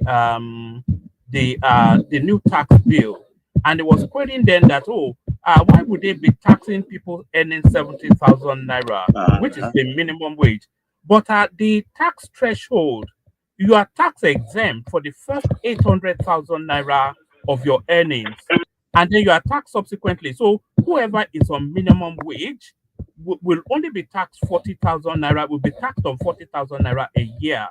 And because of the low amount, they will come at the lowest entry point of taxation. So essentially, people on minimum wage, they don't maybe get about 7 naira every month. Yes, about 7 naira, less than 200 naira a year you are paid in tax if you're on minimum wage. But he didn't know that there was that threshold of 800,000 naira. but because of one man, it was not his fault. There was nobody on the platform to. I was watching it and I was almost yeah, going to hit my head. yes, but the point I'm making But really is that Hakim, would it be his fault? I even consider Tunanja an educated person. All the noises that have been made about this tax education in posters, in this thing, announcement made here and there, so he has not been listening because he is not interested. It's just about the narrative they put in their head and they spew. Yeah, because Sorry, woman. Sorry, Hakim. Let me just say this, and then I'll leave you guys for about 20 minutes. The point I'm really making about that Tunaija's example is Tunaija, he wields a lot of influence all over social media. We know him on Rudolph's channel, we know him here, but I also know him on about 4, 5, 6 other powerful platforms. So Tunaija is all over social media and it carries a lot of weight. So look at him then propagating that false narrative that they're going to tax people on minimum wage, either out of ignorance of not knowing that there's a 800,000 naira threshold that is tax exempt, or out of an just mischief making. So that's the thing. When you say people don't read, I just remember that Baba. But carry on. So Baba carries on. BT next. Midwest after. So just carry on the conversation. Just give me about 20 minutes. I'll be back. So Baba, I mean, you know how to handle yourselves anyway. See you guys in about 20 minutes. Baba, yeah, okay, your excuse, woman. So as I was saying, yes, BT. To your point about not reading, did you see our deputy house speaker? It does not know the difference between a seaport and a river port. I heard that in Imo. That was in Imo. I don't care about this platform because it's not part. But I worry that if a deputy speaker of the House of Representatives doesn't even know that I tire. Honestly, I tire. I watched that. This is one of the reasons why sometimes when I'm on this social media space, I just read some comment. I want to respond, but I said, why waste my energy, strength, anything to respond to this nonsense? Like it doesn't make you know for a fact that instead that this person is dumb, stupid, or just intentionally trying to be clever. Even there's one guy now that was used to criticize policies, but now you can see him on the X saying, "Oh, macroeconomy, I support all the policies of the government and the direction they are doing and stuff like that." Like, it has to get to a point whereby you have to realize that, okay, maybe I'm just being stupid. Like, it doesn't make no sense.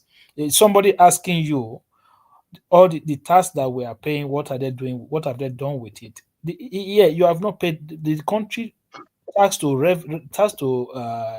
GDP is one of the lowest in the world, right? They are saying, okay, let's increase our tax base. They're not saying let's tax people more money.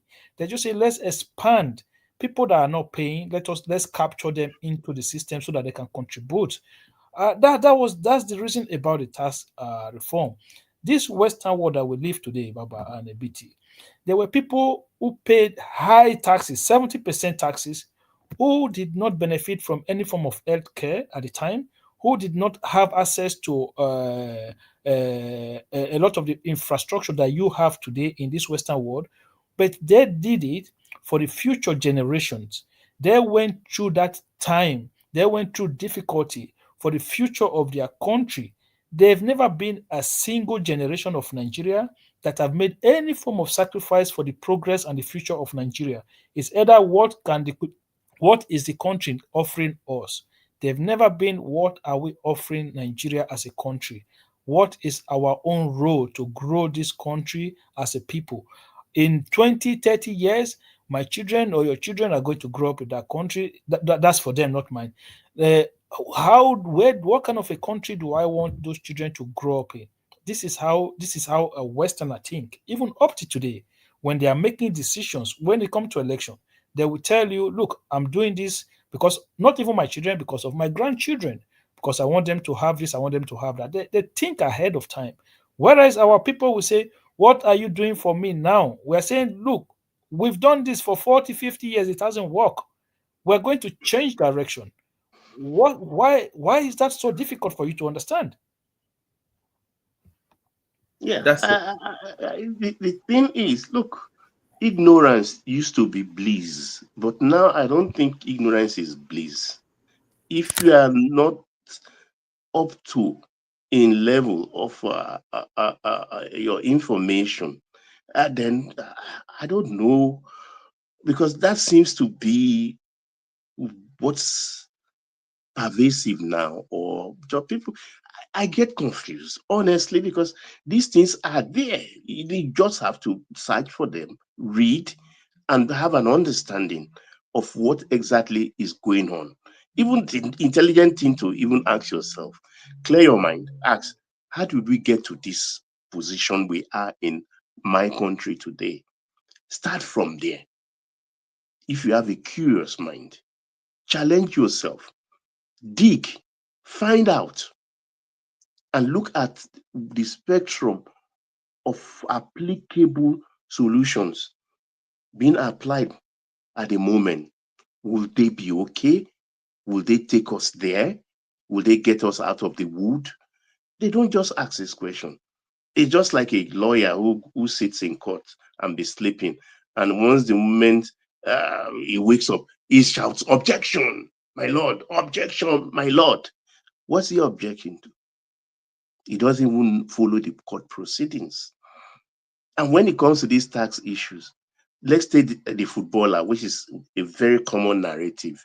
We hear this footballer is earning $1 million a month, and we all, man, that's a lot of money. Yes, gross, as gross is a lot of money, but the bacon that footballer will bring home back to Africa will be very, very low, because his tax level will be so high, and at times even above 50% he will be paying Yeah, in tax. in the Premier League, I think it's about 50% or 40% they tax them.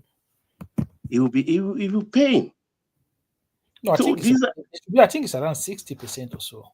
very high taxes, because the more you earn, the more you pay. It's a very simple. It's a very, very simple policy, so that the poor masses can be taken care of, because those are the people, some out of their fault, some not their fault, they find themselves vulnerable.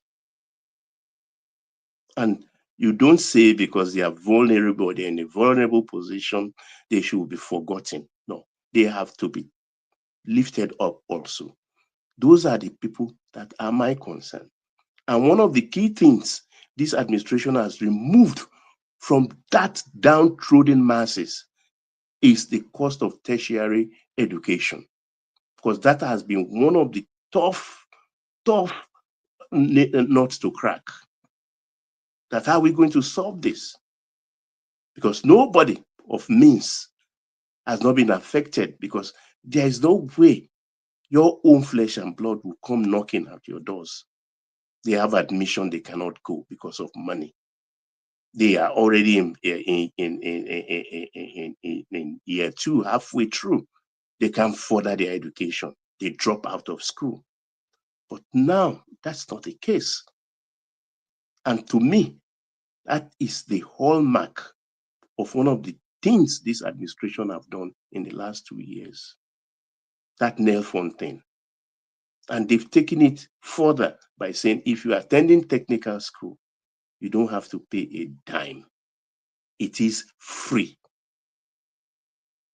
It is free. Now,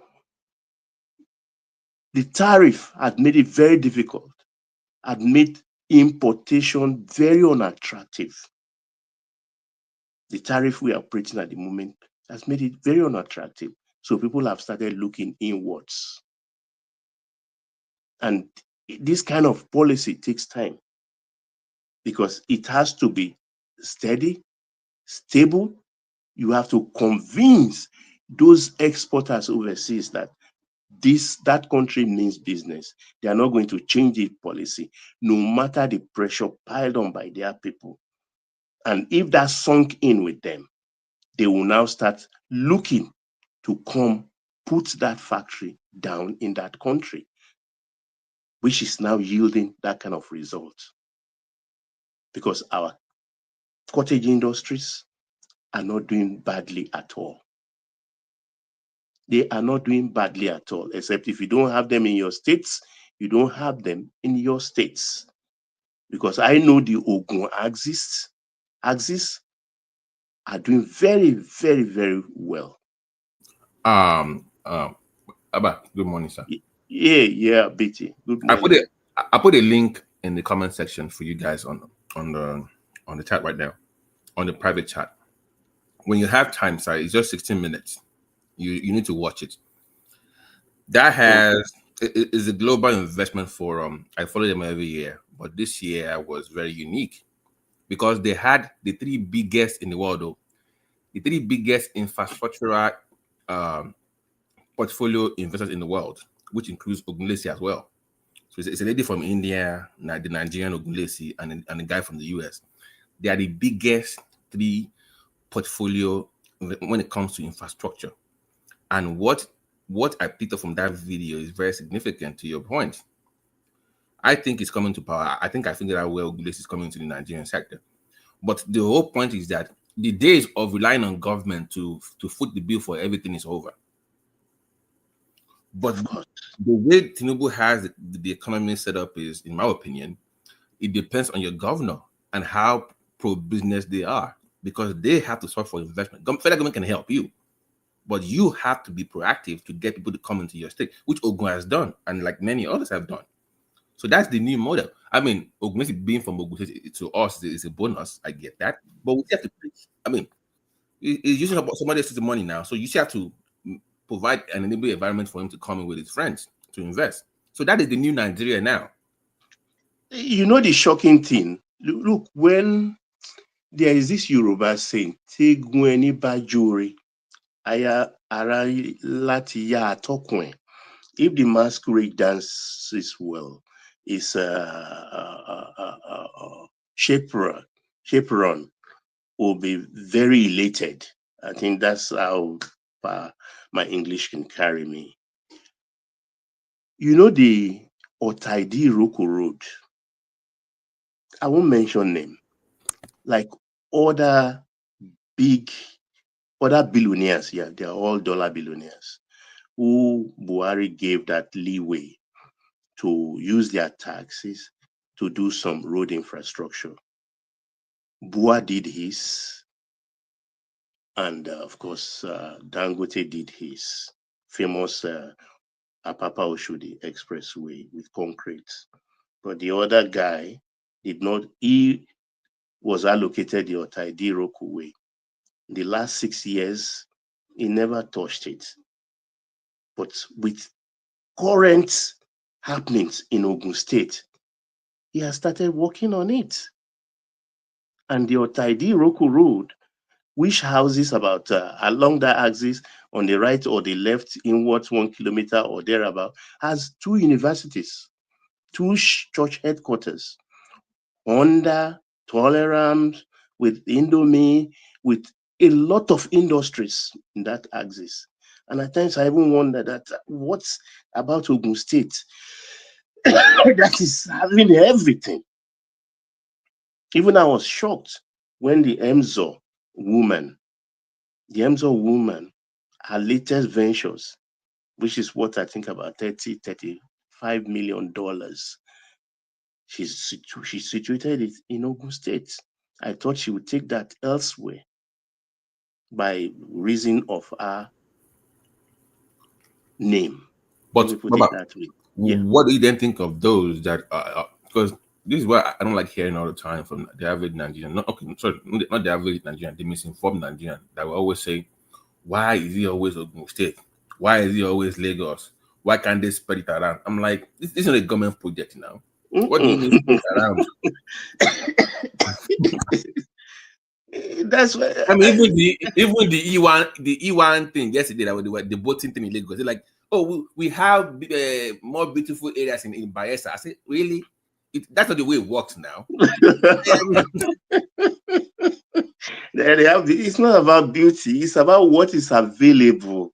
Honestly, the atmosphere, I don't know.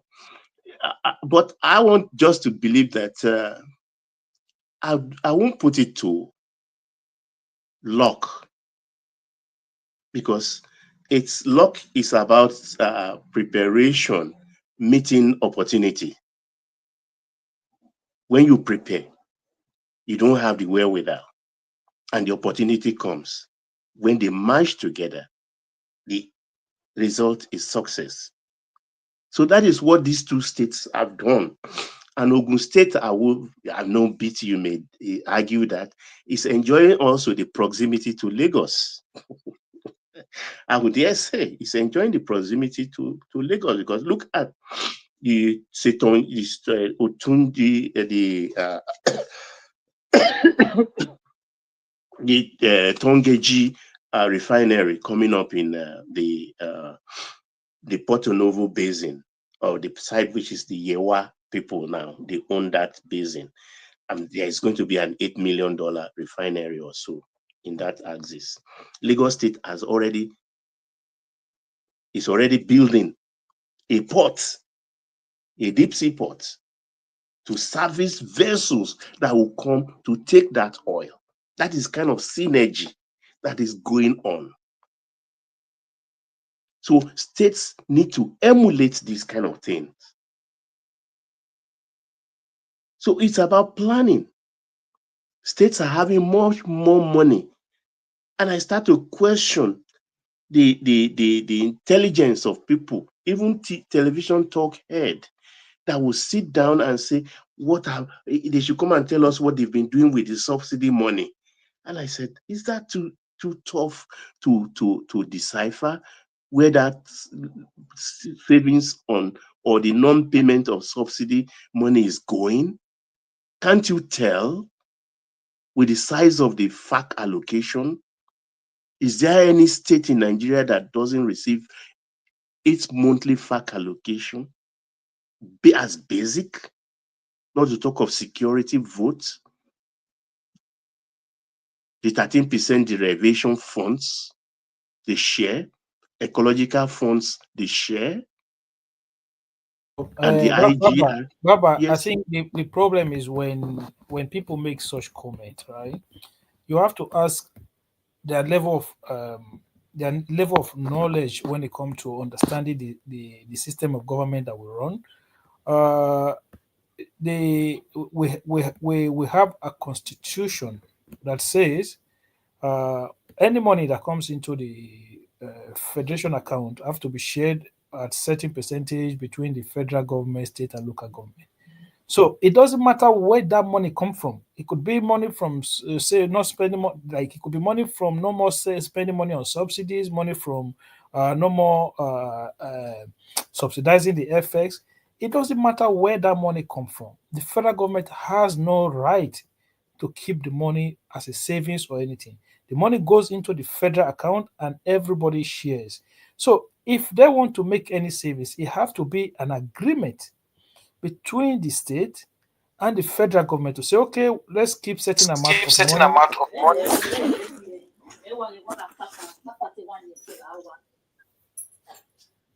Can somebody mute again?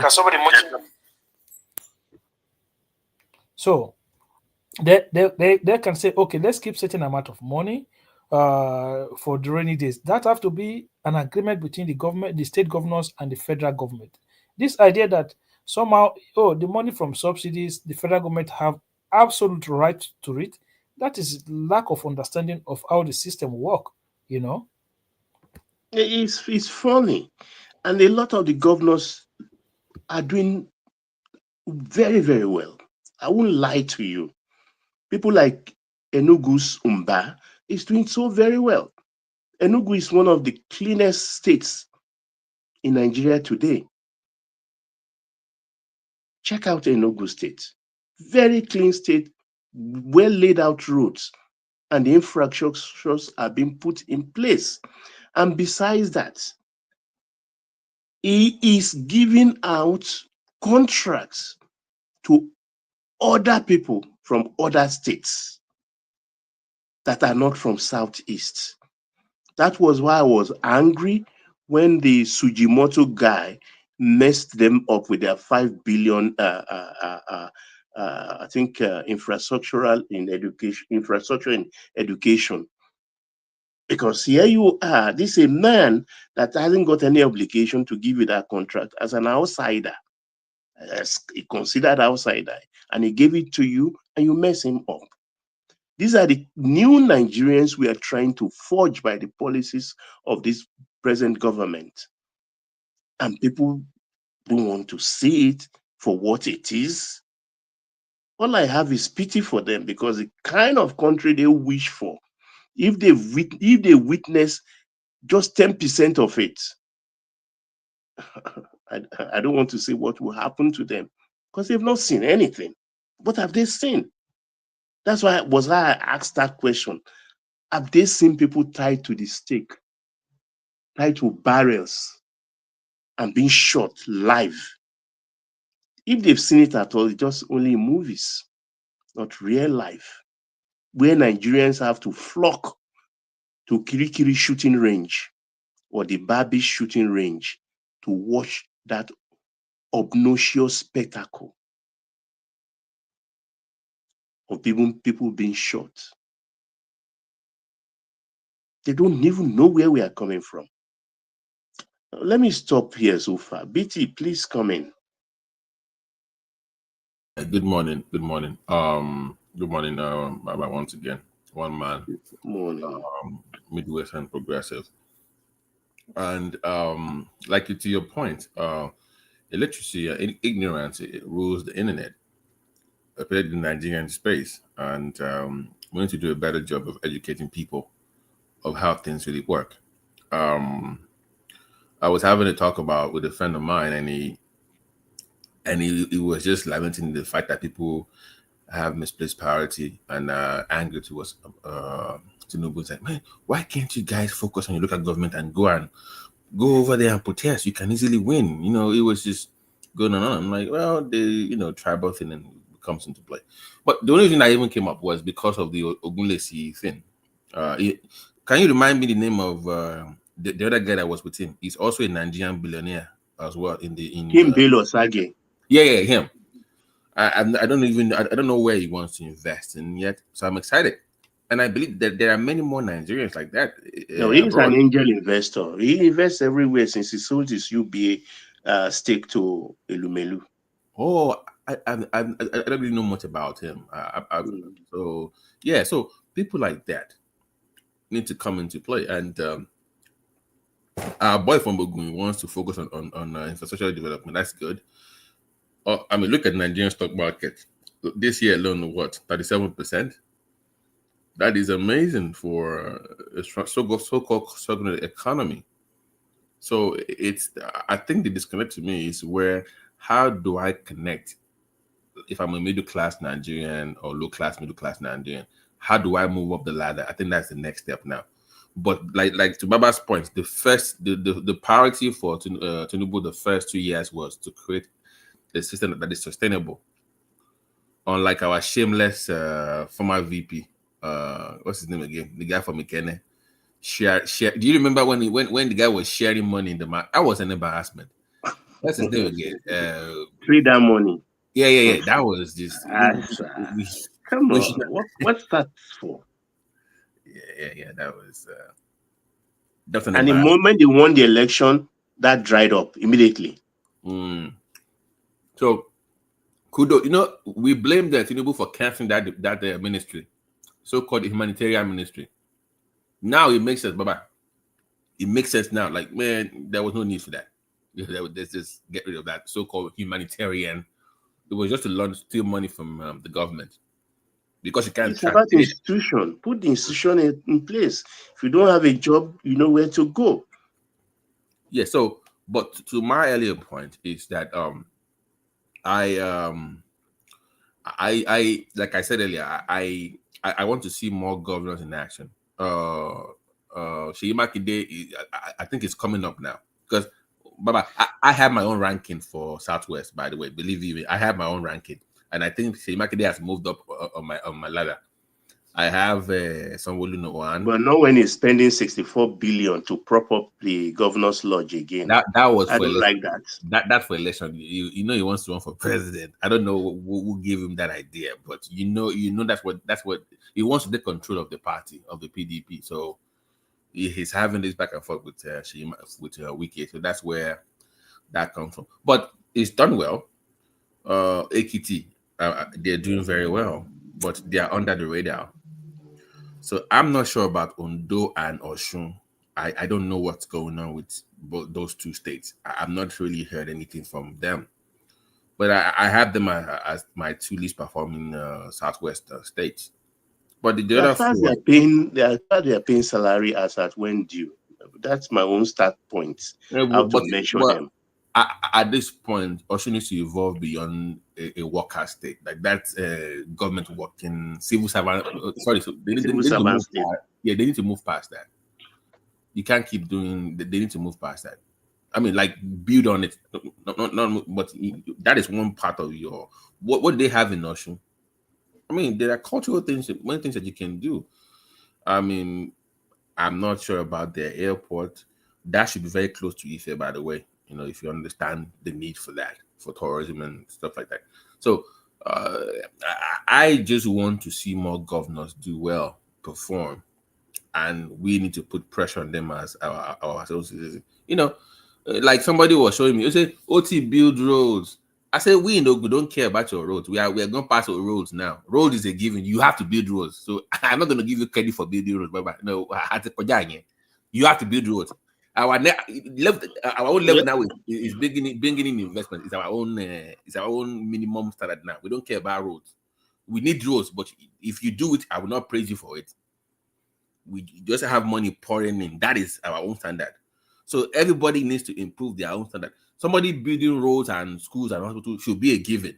It should be it should be part of what you do.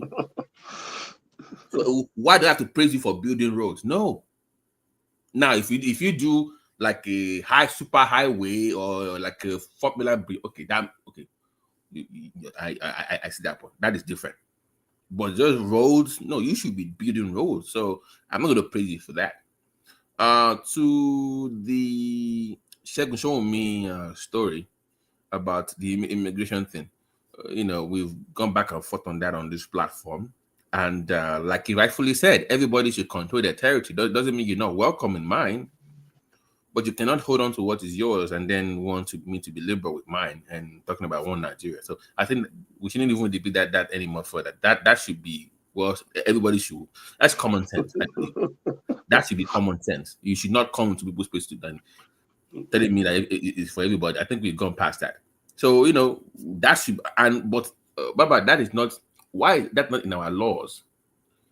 We start having clauses about indigenship in relation to political posts. I think it's very important to protect people of those areas, especially the groups that are very, okay, you call them the so-called minorities, right?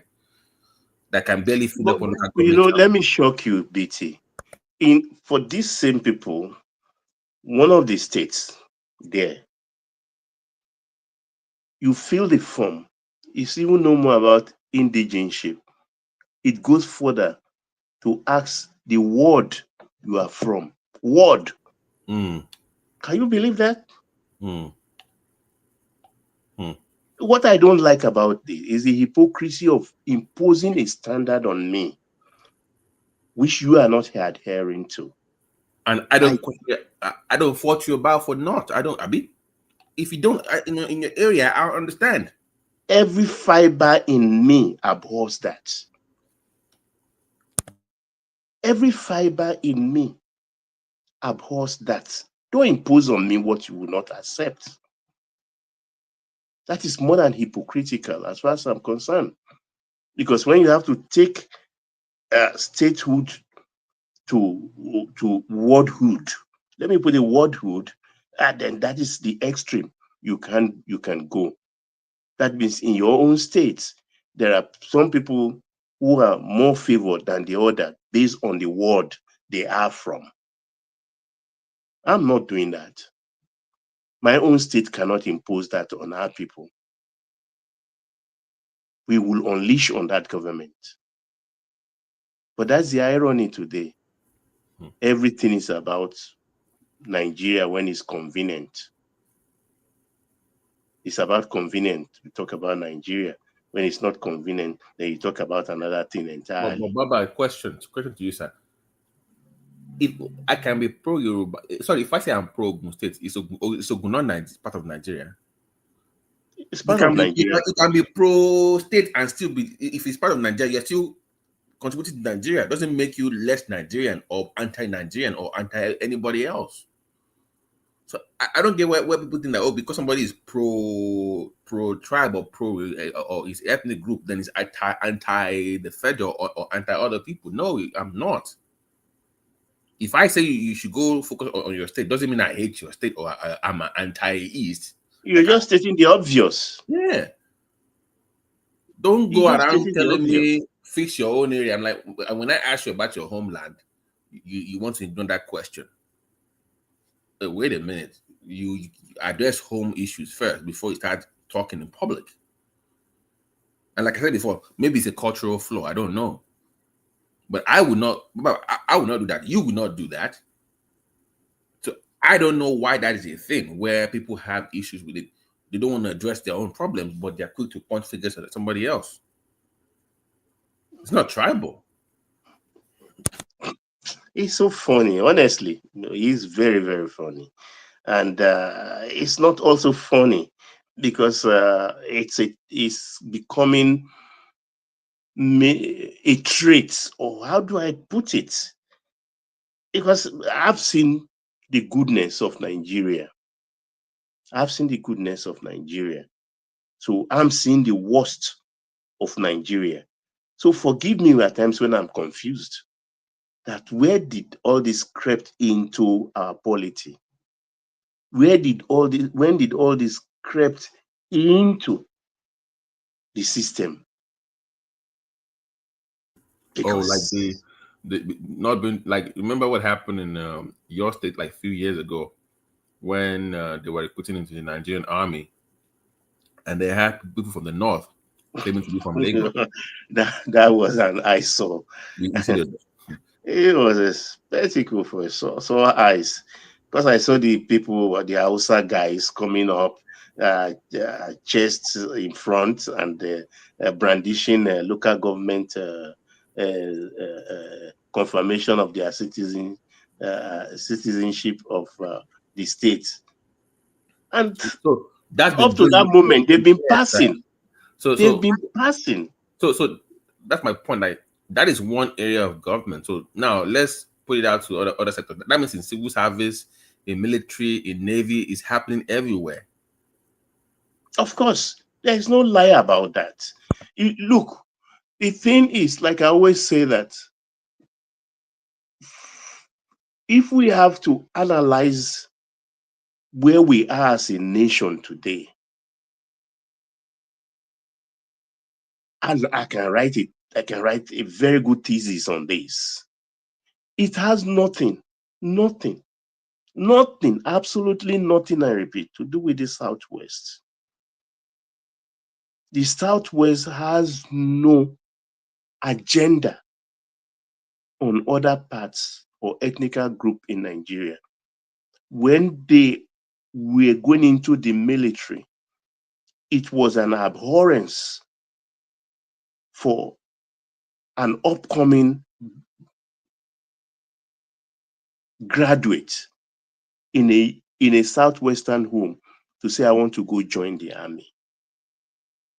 No, you will be looked down upon. So never but we know at the time of the 66 school, the people who have the highest number of officers, up to 66% in the army. Was it by design?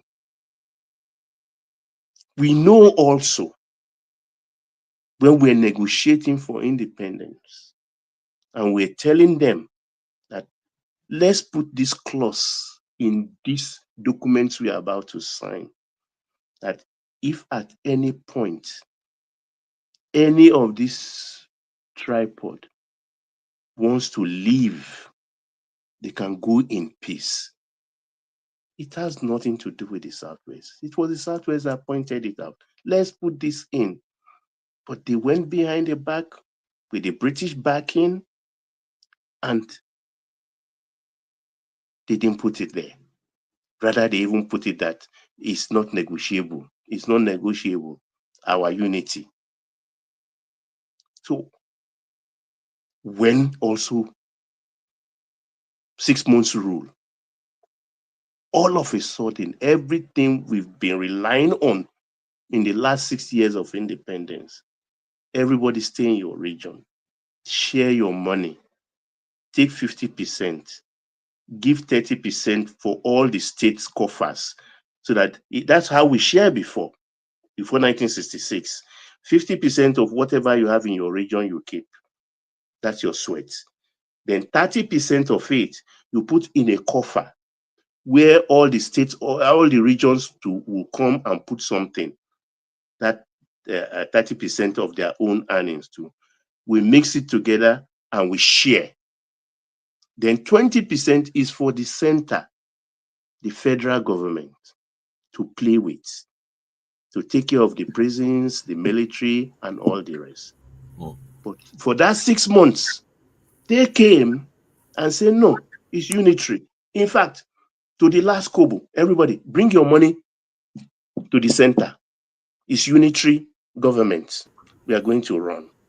We know those who headed that economic team of that 6 months period. And people seized upon it after they took over, after that 6 months, and they never let go. And they enjoyed it for the next 40-something years.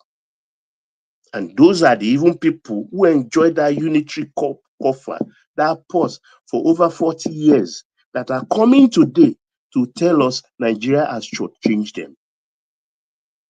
That their people are suffering in the north. Their children are suffering from kwashiorkor. Let's look at this from a historical perspective. Let us know where we are coming from, how we got to this position, these tight spots we are in today. Let's just look at this objectively. Let's just reason together, because that is the only way we can find solutions.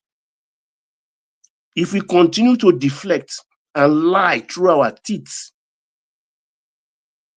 then we can make headway. We can just continue to be a country and not a nation. Sorry about that, BT.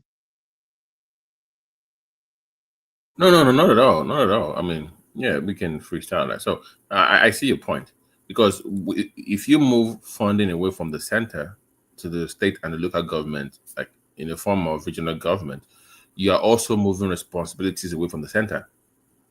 So part of getting funding comes with responsibility to the regions. And like people have said, like we cannot go back to 3 regions. Obviously, it's going to be probably 6 or 7 regions, because using the geopolitical zones. I don't know where Kwara would choose to stay with what they're going to right now. But I think perhaps in this quest for state What creation. about West Kogi? Yeah. In this quest for state creation, I think it's time for that for those people to start clamoring for their own states. If you can get that 12 local governments in Kwara plus West Kogi, like you said, together, maybe they should give them their and just merge them with the Southwest, so we can be done with this nonsense. But so you need to look at the structural reconfiguration of Nigeria towards what you just said, which I support, by the way. I support that. Let everybody fend for themselves. You can come visit and come stay, but we will know that this is our place and you have yours, and you have rules that you have to follow if you want to live in point A or point B. You will not come to a place under the disguise of one Nigeria and misbehave. Feel like nobody can question. I think that's one of the issues I have about this current system, Baba, where somebody comes to one area, misbehaves, and when they correct that person, they will tell you, "Oh, it's one Nigeria. You can't do anything about it. I can go anywhere I want." That thing annoys the heck out of me. Like, really, you can't don't say because it's one night. I can't go to Kano and say I'm going. In fact, today or Friday evening, no, I'm going to fry pigs in front of the mosque because it's one Nigeria and I have the right to. I will not do that. I will not do that. So, but if you have regional government, they have their own defined laws, their own defined rules. If you cannot abide by it, then you don't go there. That would be something that I think we should look at. But back to my point about this so-called indigenship of local government areas, where somebody can go there and become A, B, or C. I think that should also we need to update the law to protect those groups in their own regions, in their own locality, because it's fast becoming some form of invasion, in my opinion. And you're eroding their rights culturally, economically, and I think you have to protect the people that are indigenous to those locations. You're welcome to join them, but we have to protect those people. I think that would be something that the government should consider. Yeah, Midwest people, are you there? Midwest people, are you there? I did, my brother. I did listening, but I go do something before.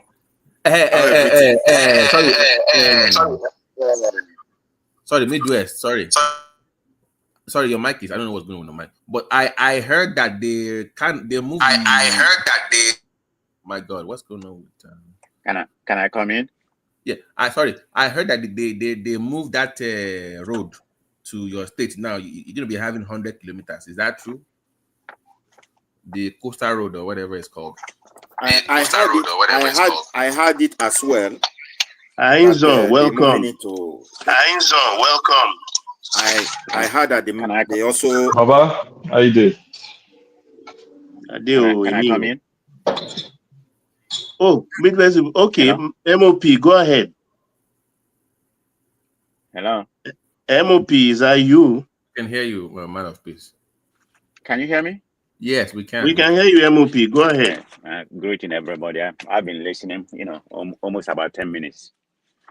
But everybody's talking, the subject is very, very, very, very good.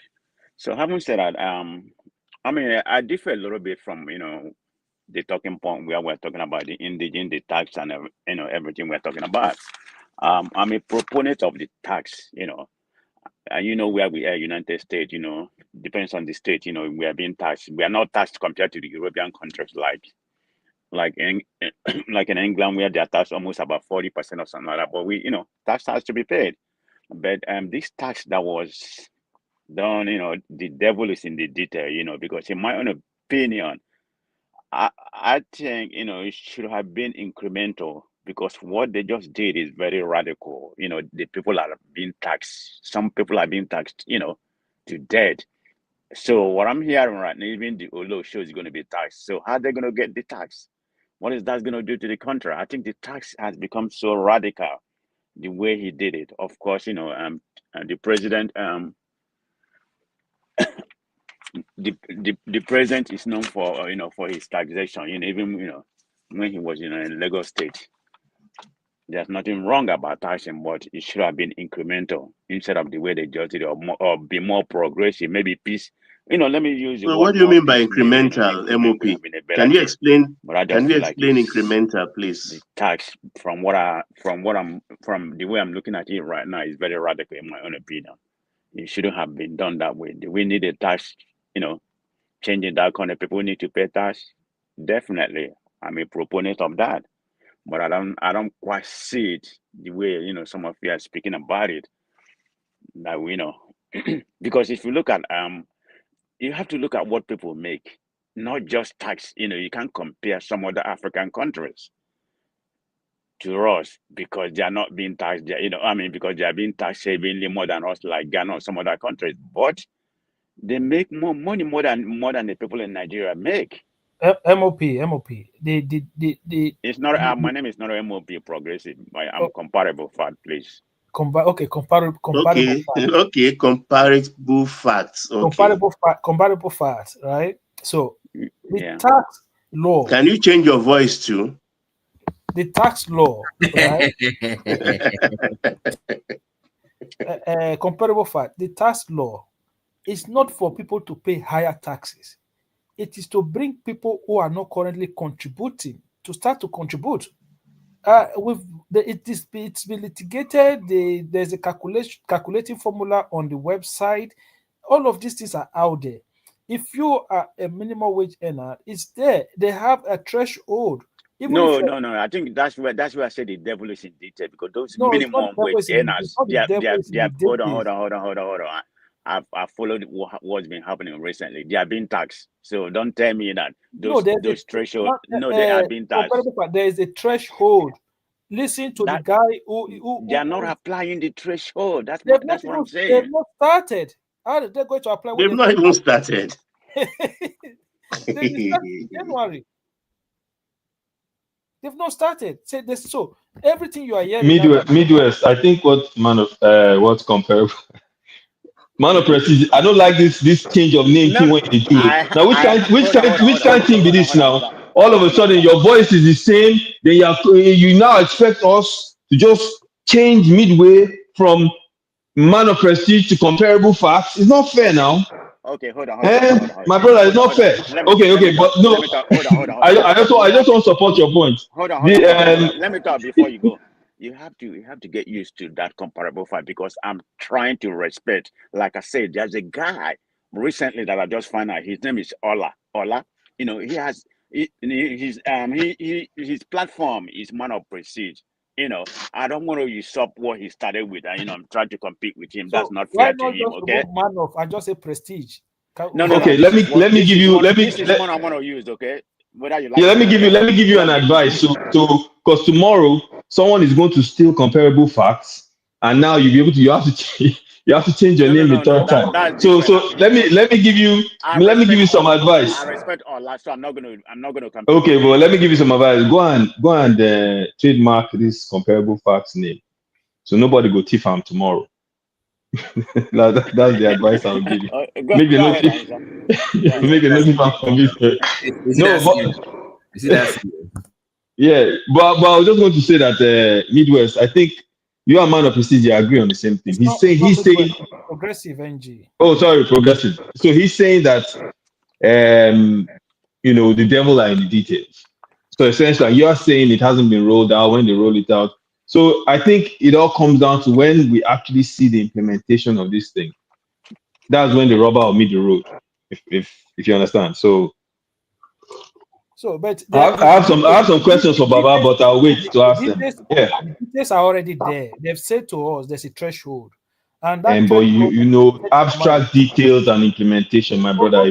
If you've done project management, there are two different things. You and I know that. They've already said to us there's a threshold, right? And they said to us that if you earn certain amount of money, it depends. Look, there's what they call taxable income. So you have to, if you're a businessman and money goes into your account, you with receipts and everything have to prove to the taxman this money is for this money is for that, and over the cost I pay 500,000 or 800,000 for rent. I pay so money for transportation, so money for transportation, so money for transportation, or so money for this, for that. You take out all your expenses. Whatever is left of that money, if it's not up to 800,000, you don't pay tax. It doesn't matter if that money was 10 million naira. Do you understand now? So that 10 million naira, you will have to do all your deductions first. Yeah, they also made provisions for even when you're done with that first move, you also get credit for your rent. I think yes, like it's crazy, man. It's not like you have 10 million. About $1 million. No. About $1 million naira is not taxed if you add in your rent to the transport. Transport as well. It's not taxed if you can prove that you spend that much. So the only people that will be really taxed are the people with high discretionary income. Exactly, Ainzon. This is it. That's why 92% of Nigerians are not going to pay anything. So Baba, what's the point now? If you're trying to generate revenue and you're only going to tax the high net worth individuals, there's still going to be a lot of gaps, and people just going to cook their books to say, okay, I had the following expenses. Therefore, my net income is this, and is not. It falls under the threshold of 800,000. Therefore, I don't have to pay tax. Abi? Well, Nigeria now. that is why they are saying, Ainson. Let me answer Ainson. Don't they cook their books in America too? But you have enforcement of the laws now. But in Nigeria, we have an enforcement issue. We all know that, Abi. So then, hold on. Then let's fix that. No, I that's agree. Ainson, I agree. It's on aggregate. That's the beauty of the tax. And look, this is the reason why banks, the customers that sustain the banks, are not more than 10%. So those 10% are the ones they are using to service the administrative charges procedure for the other 90% customers. So that's about what this tax is about. It is that 8% high net worth citizens that have not been captured effectively that are in trouble with these tax laws. And those upper middle class earners. The thing they are trying to do right now is the enforcement to be in place that it will be very difficult to wriggle out of the tax nets. You and I know that in this part of the world, you can only get away with tax dodging for 1-2 years. But the moment they discover you, you and I know that big trouble. So it's not even trouble. You still have to declare it. You still have to come and prove to look this thing. People are just making it complicated when it's not. It's very the idea of this tax law. People don't understand. It's not necessarily at the beginning to generate a big revenue. It is to grow the economy. So what they are trying to do is to encourage investors to say, if you have a business. Before, if maybe you earn in that business, you have certain level of turnover, you get tax. What this one is doing is that no, you don't need to pay taxes. We want you to continue to invest in that business to grow bigger. When you grow bigger, then we then come and collect tax from you. So that is the whole idea. The idea is that's why they say it's progressive. The tax law is super progressive in a way that it encourages you, it encourages investment, it encourages small scale investors, people like barbers, hairdressers, mechanic, restaurant. It encourages all of these people to continue to grow. It is the idea is that if you grow bigger, the government will get money from you, and then you will be able to bring people into employment. Those people who you employ will also pay contribute to tax. Let me ask you, Akim. How many barber can make 1 million in a year in Nigeria? How many you have been making 1 million. Who are Midwest? Now you ask that question. Oh no, hold on. Wait, Akim, let me. One second. Let me answer Midwest. The idea at me. You said I'm what? going to Izon. I'm going to where Izon was trying to point to you. Yeah. Okay. Let me help there. No. My view will be. Papa, please. He asked me the question. I want to understand the question before I answer. No, he said how many Baba earn 1 million in a year. Okay, so understanding. So I'm going to answer that question from my narrow view. Actually, you guys are you guys able to hear me at all? Or I don't understand. Are you guys hearing me or I'm cracking? Yeah, I can hear you, Midwest, if you can hear us. So give me some little audience because I've been listening to everybody. So now I want to also echo my view. I don't need unnecessary argument. We're trying to educate ourselves. And I strongly believe every one of us. But comparison fact has a flaw at the moment. If you can give him time to round up, it will come to you. Let continue. Midwest, that question you asked just now, right? Just forget about it. Flow on your own. Okay, then let's comparison fact carry on, please, in the interim. Comparison fact, XMOP. Hello.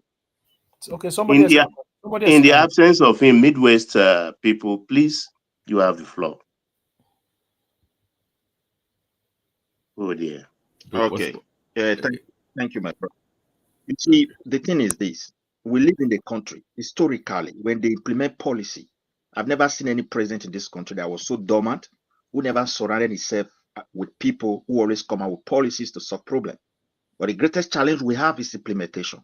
I will tell you, this task in theory is one of the best. It reflects the beginning of governance. But in reality, there's no structure on ground for it to work. Just go and mark my word. It's going to create a lot of confusion.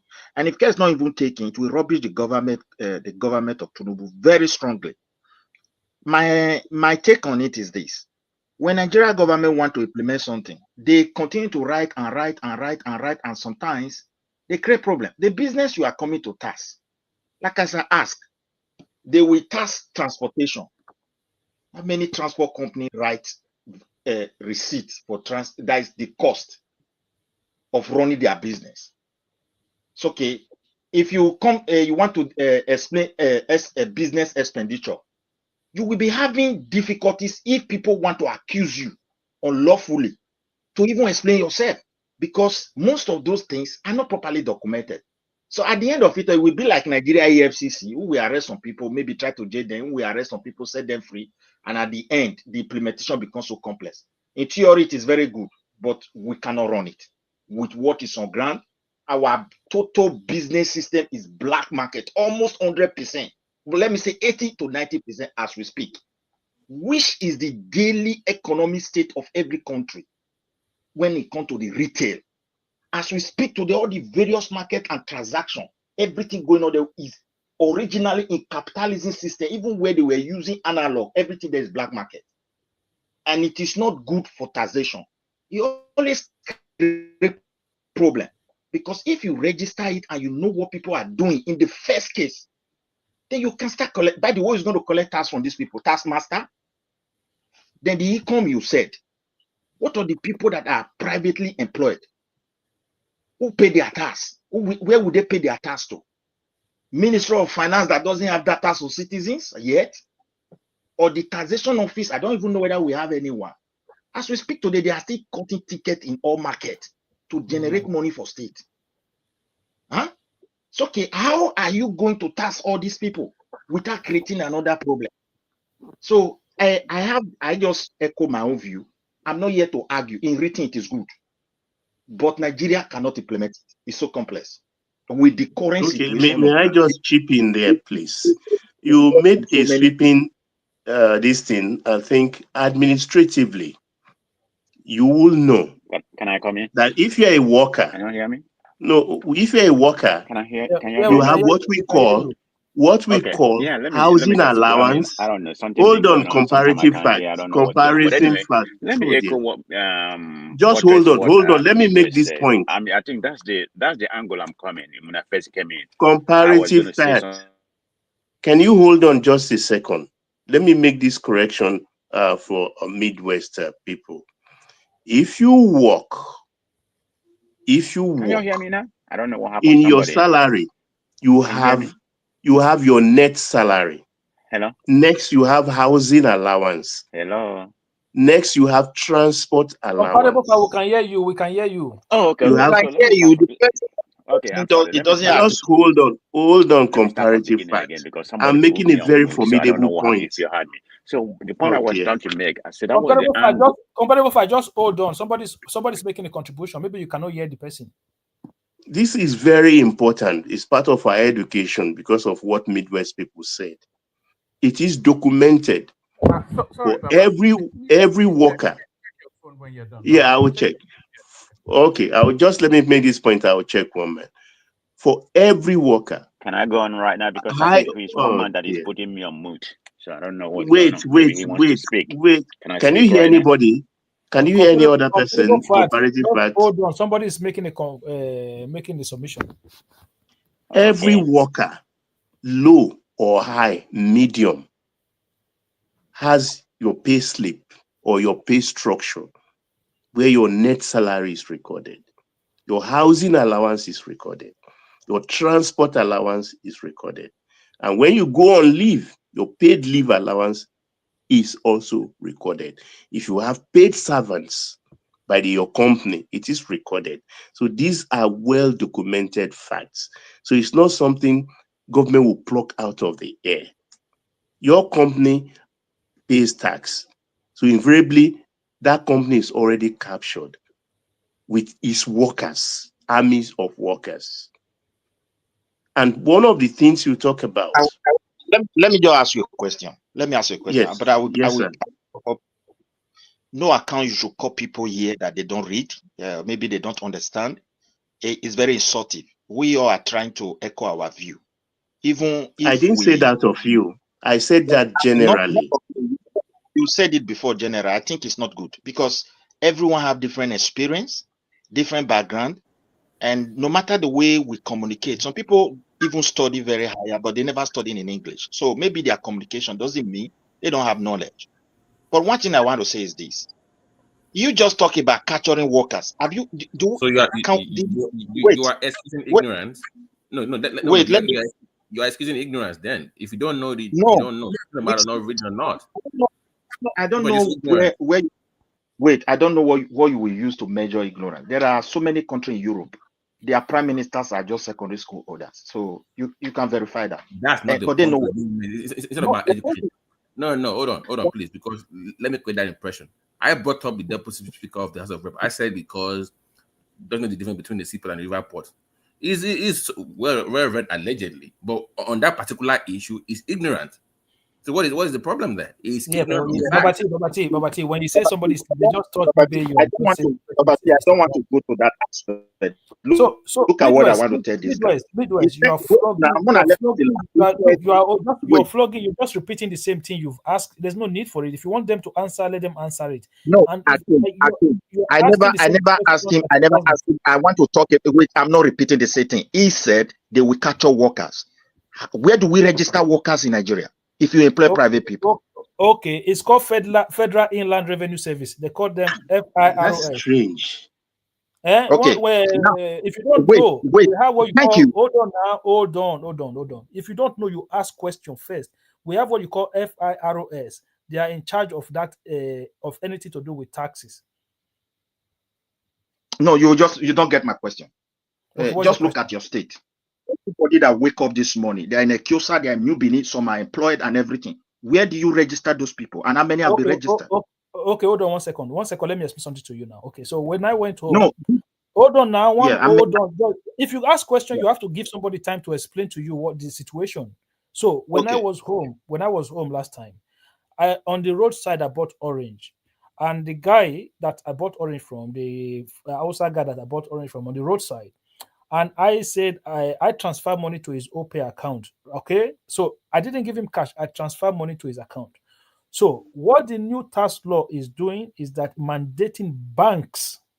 Do you understand that? It's mandating banks to declare people's statement after a certain amount of money is into that account to the FIROS, to the tax master. The tax master will not question money that goes into that account.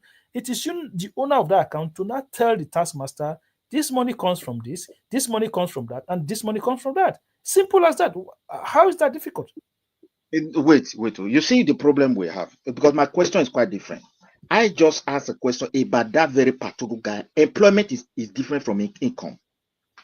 Do you register that guy as an orange seller in the first case? And secondly, let me give you money. Wait, Akim, let me give him a personal example, Midwest. This is personal. My wife owns a couple of businesses, has several cars. She doesn't, or she doesn't pay tax previously. How did they capture her in Lagos State? By the number of cars registered in her names. She sat down one day and the tax people came knocking with a tax bill. Huge tax bill. Luckily, I was home. Luckily, 2 of my grandchildren were home. So we made phone calls. and we went to the tax office and explained. What would we explain? Yes, you can see all these cars, all these things. They see these two children, their grandchildren. This is their parents that are sending money home that for their upkeep and to keep the home and blah, blah, blah, blah. After all said and done, we reached a compromise and they captured her and she started paying taxes. Does that explain or help Midwest people? The one, wait, thank God they do that in Lagos. The thing I want to tell you, even before the tax law, they were doing that in Lagos. People pay tax in Nigeria. They have been paying. But however, we can say they don't also pay. I'm in support of that as well. We don't pay enough. But there are basic foundation to things. Where I'm still asking is this. When you look at Nigeria, So we we have a cannot do it very like as if we are robust. going. We cannot be doing that as if we are going through a roundabout. We have to have a conclusion to a conversation point. You can. We My cannot. conclusion, I said No, Akim. I think, guys, I'm listening. I beg, Akim. I think he's making a valid point now. I mean, we have a that is how system they right now where most of our money in the country comes from on the underground economy, right? We know Nigeria is a cash base, and so what he's saying is that there needs to be a plan to revamp that system so that way they can effectively track the money flow in the whole country. Is it that what the tax law is addressing? It's not a law. It's not a law that will immediately revamp the way money is exchanged. That's what he's trying to say. Look, you can disagree with us and say the tax law is just going to come in and everything will be fixed about how we collect money. Nobody say everything is going to be fixed. Yeah, but you and I know that is not factual. We know the society. So we're just saying that in certain cases. And I think what it is a lot of times when people try to say it's a good policy, but we need to do this first before the policy. Some people get defensive and think automatically, oh, you're criticizing policy. But it is a fact. Wait, let me ask you this, and I'll let you talk, please. It is a fact that majority of our economy operates in the dark, in the underground cash-based system, and we need to be able to, if we want to effectively collect tax at every level, that needs to be fixed. That's not something we should dispute. That's a fact. So how do you fix it? It's the government's responsibility to create a structure where exactly. Yes, but what I'm saying is we have to agree on the problem first, right? And then once we agree that there's this issue, the tax law, if you put a law, let me explain something to you. If you pass a law, right, that taxes should be collected, and this is the way tax will be collected, but the underlying root cause of the way money is exchanged in the system is not addressed, your tax, that's what my brother is saying, is that your tax law will not be effective. Okay. That is what he's saying. And it's not something that we should dispute. We all know that it's something that needs to happen. Hold on 1 second. So when you I'm going to use a couple of examples. So when they start this NEL 14, right? And today they say they've captured about 500,000 students. Do you think that is the maximum they could capture? The answer is no. Exactly. Yeah. So it's a process, and this is the beginning phase. So the tax law will still be like that. But is it the right direction? Is it the right policy? Absolutely. But the conversation is not whether or not it's the right policy. I think we all agree that taxes need to be collected. That's not the debate. Is it going to be 100% effective from day one? The answer is no. But are they going to work through it over time? The answer is absolutely. It depends on how. There's something called the cart before the horse. You understand what that means, right? Okay. That in essence, I'll give you an example. If you're building a 3-story building, you're not going to start from the 3rd floor and then build the foundation. The same thing is here, right? Yeah, if you know you want to implement, let me talk now, Kim. If you know you want to implement a tax law system, you have to look at the way money is exchanged in your system, and you have to put mechanisms and checks in place first, and then you implement the law, right? Because we all know that we have an enforcement issue. We all know that most money is exchanged in the dark. So we know that if you now put in the law, you will now be chasing people spending more time chasing people, where if you fix the structure first and then you put in the law, it becomes easier to collect the money. So nobody is saying it's a bad idea. What we're saying is there's things that need to happen first. Okay, Go ahead. 1 second. So if you right now have a business and that business is not registered with the registering body that is in charge of CAC, yeah. and then there's government policies or there's a government policies to say, if you're a small scale business, you're entitled to 500,000 naira or 1 million naira, right, for you to support your business, as in not a loan, as in grant.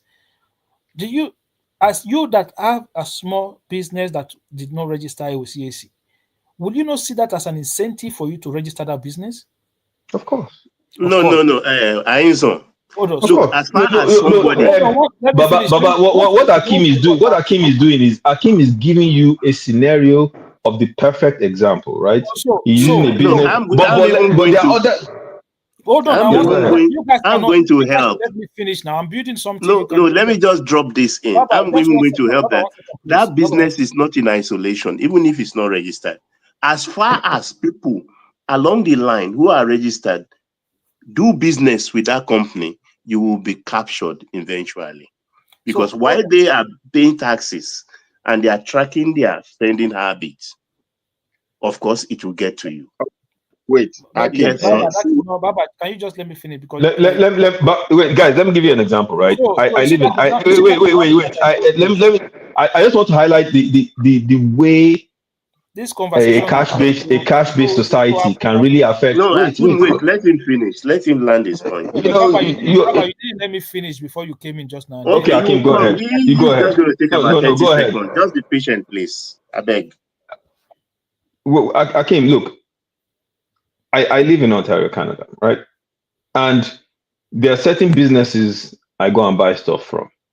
And when I go there, a lot of times, some of those businesses will give you an incentive to pay in cash, right?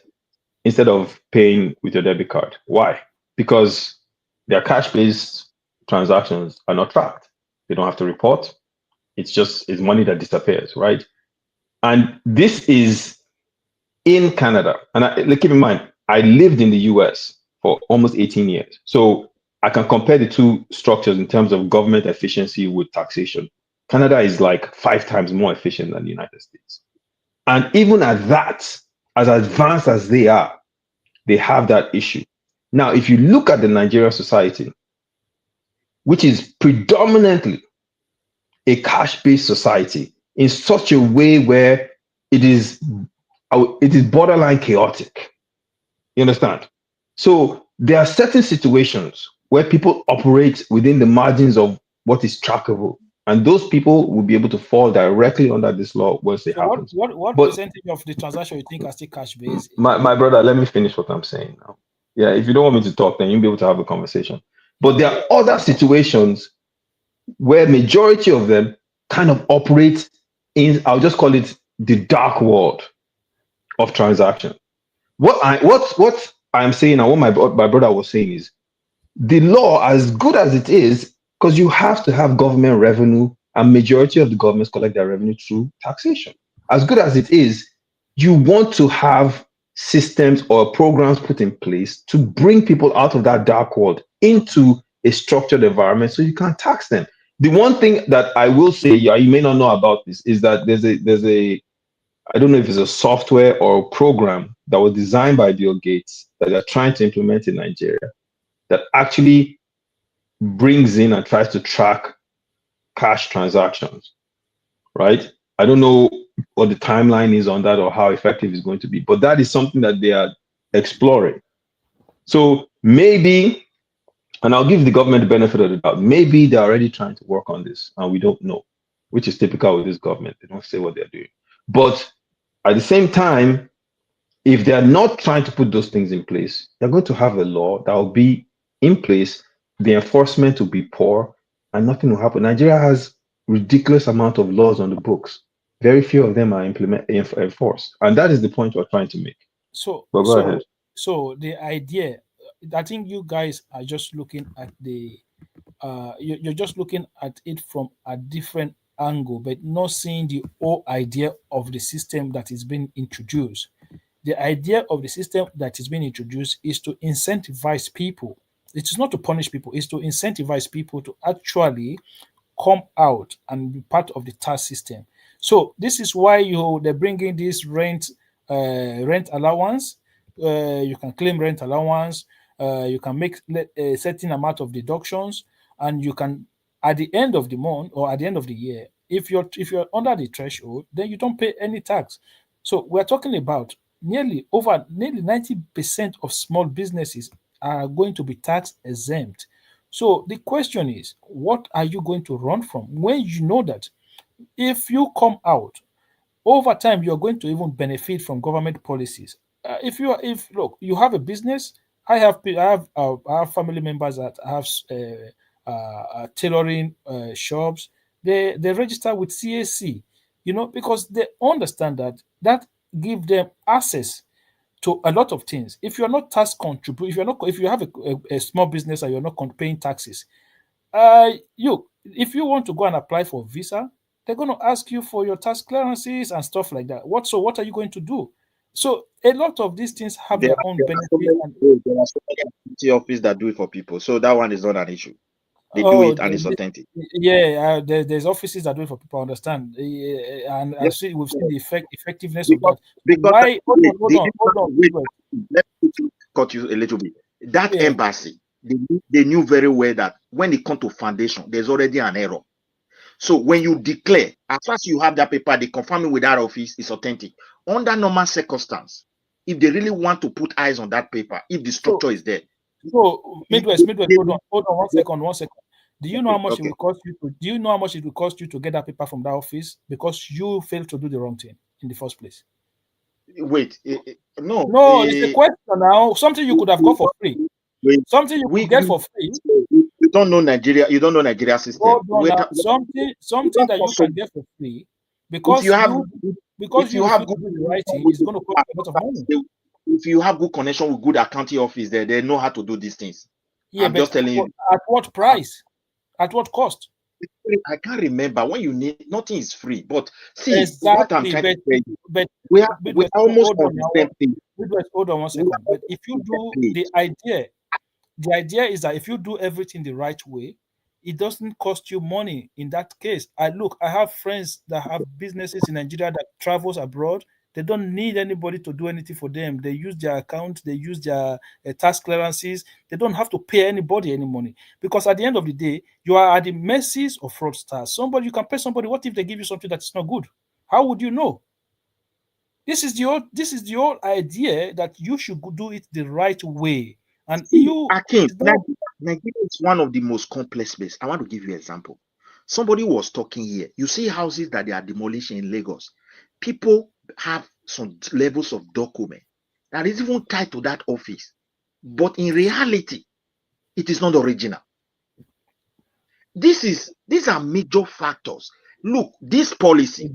Midwest, those documents are not tied to any office. You need to stop it. Those documents were not tied to any office. Can I say something? Go ahead. Go ahead. I think most of your narrative, as far as you have some valid point and very knowledgeable in some facts, but you tend to speak from a point of interest. Just because your interests lie with the government, everything is supposed to be, narrated in a plausible way that make people believe it. But we are not that stupid. We know about Nigerians where we come from. Most of the things are devilish in the detail, until actually Yeah, but implemented. you can be a Hold on. Let skeptic. me land. You You've can be been a speaking, skeptic. I please. can be Can you be? optimistic. Can you be? We can be Akim, please both. let him land his Okay, point. don't expect Akim, me to just go calm into down. what Let you him said land his because you're an point. optimistic. He's been waiting in the Even when wings. things are wrong or if security is going bad, you say, "Oh, everything is kumbaya, everything is right." No, you don't expect everybody to have the same opinion that you have. That's why we're here. To conversate. Everybody, bring out their own opinion, and I have my own opinion. Midwest, I also has his own opinion. Babati or whomever I say have their own opinion, but you cannot be right 100% the way you speak. You make So it what? sound like you have the make. Yeah, hold on. You are What the is most today? knowledge. What is Hold on, let today? me land. You've been What is speaking. today? Please, What is today? can you just be quiet a minute, please? What is Akim, today? wait. Question, Let me give him time to land his point. What kind of question is that? Let me land. No, it's a Before question. you, What is today? you Today and is I know Monday. what today is. It's 10-6-25. So why What the hell today is that? what is today? No, I want you to answer that. What is today? 10-6-25. No, November 6th. what day is it today? It's Are you Monday. okay? What kind of question? I just answer you. You ask me the What? date. No, I'm not The saying the date. date. I'm saying what day is it today? It's a Monday. Does that Is it satisfy today? you? Today is Monday. Is that an opinion? Look, you know what? You are so philosophical. It doesn't even make any sense sometimes. Okay? What are you talking about, man? Is that an opinion that today is Monday? No, it's not. It's It's a factual. fact. It's a fact that today is Monday. Exactly. So what do you mean my opinion? This my opinion, that your opinion. What make you so Opinion? factual? What make you so factual than everybody here? Can you just tell me I'm not saying it's not what about data me. are you using? It's Even not data about is not a fact. It's not Sometimes. about me. It's about the law that is being passed. So Okay, you we know cannot the say law that is I have we my know. own. I have my own doubt. Because No, Nigeria is you like speak this, very because Nigeria is like that. authoritative, like yes, like your narrative is a fact, but it can be conjective, It is not my narrative. It is what is in the bill. Okay, but we are echoing the sentence that the bill is a good bill. How is that my opinion in that case? It's not my opinion. Can you just be quiet in a minute, sir, and let Why do you want let's to have the quiet me when conversation. you are putting words in my mouth? Akim, That's what just calm conversation is down. all Calm about. down. Let him If I land put his word in your point. mouth and I Okay, finish, you say, please hey, comparable fact, go this is ahead. where you're wrong. Comparison Don't put word in facts. my mouth. But let me land, before you make your own insinuation, you keep on interrupting Go me, ahead. I let you land. Go ahead. truncating what I'm trying to say, Go ahead now, losing my America. thought. Land. Progressive. You used to live in America. I think you call yourself progressive, but I think I've never lived in America in my life. Never. Oh, okay. I'm sorry. Maybe I misunderstood because initially when you first started coming to this platform, I thought you was living in California because you call yourself progressive. So I thought you were progressive like me. So, but anyway, it's just an ideology. So, having said that, like I said, I echo what Midwest was saying. It's about the implementation. That is where I have an issue. I'm a proponent of this bill. We have to pay the tax or whatever. I think I'm going up by what is going on right now. Actually, has not started. The person that proposed this bill, that built this bill, the other day he came in and stated that everybody will be, everybody's going to be taxed. And the inference that we got from his talking point that even the Olo show will be taxed. Once you take your money to the bank, you're going to be taxed, regardless of how you make the money. I mean, we know the antecedent of Nigeria, the implementation of things. People are here bragging about the next fund. Yeah, next fund to a starting area, but they have not captured what it's supposed to capture. Okay, let's give them a benefit of that. It's just the beginning, right? But we know most what people from the people that has spoken to is based on partisan. The people benefiting from it the most is people, with the APC ideology. That's a fact. I've spoken to people from Nigeria. I'm not basing my narrative on tribe, whatever you get. No, I'm talking about your affiliation. If you're one of the APC, your family or whatever, you're going to benefit more from it. That's exactly what's going to happen. That's exactly what may happen. I hope it's not. That's what we are crying now. We're talking about it. The implementation has to be, Are you talking about Nail Fund? No. I'm just giving this an example. Nail Fund as an example of what? The way it's been implemented hasn't been clean. That may happen in this tax bill. What you are telling us now is that the people who are benefiting from that student law and like APC members. Yes, from what I gathered. I'm not living in Nigeria, but Do you have facts? Can you provide facts? God. No, because you cannot just come here and just say. Imagine. Like, do you have facts to back up what you just said? Baba T, I can say what I want. Okay, Oh, so don't tell me what I can come say. off it, man. So you just say anything that be. I can say what I believe. We're in a beer parlor, right? We just you can say whatever we want. You cannot. Okay. To my earlier point about ignorance, this is what I'm saying. You just say anything without. I'm not ignorant on what I'm saying. I'm basing my narrative from what I had. Okay, so don't bring that ignorance. But it's inaccurate with my angle point. you are coming. What make your own point of view accurate? What makes you think that this? No, hold on, my friend. No, because there is statistics, there is data, state to state. Yeah, so the same thing you said about the road that it was AI generated, and I gave you fact, but you still denied it. Don't go there, okay? Come on now, you do this all the time. Come on, my friend, stop doing that. My point is, if you say something, give us fact to look at. If you give me fact, I will not question what you're saying. Just give us data. Give me a link or something to read about that is get towards the APC members. It's what I heard from people speaking from Nigeria. How can they go by that? How is that even logical? Check the data. Fact. People benefit and people not benefit on the ground. So you just like this. Hold on. It's just like this billion that say what disburse the people. How many people has come out? Is it you not can track it for God's sake? They have data for God's sake. You can actually track it. Look, that Nigerians are collecting that. Wait. Okay. Wait, I want to also come. Let somebody speak. Let that statement that you make, for example, we can't actually verify it.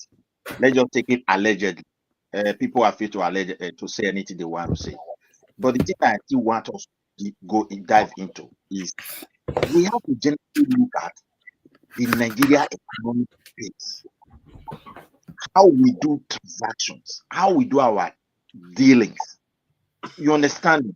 And you see, even advanced country where they have structures about tax, there are ways to get through it to some certain degree. But how can you say that people are free to say whatever they want to say on a platform whereby you're supposed to talk about policies?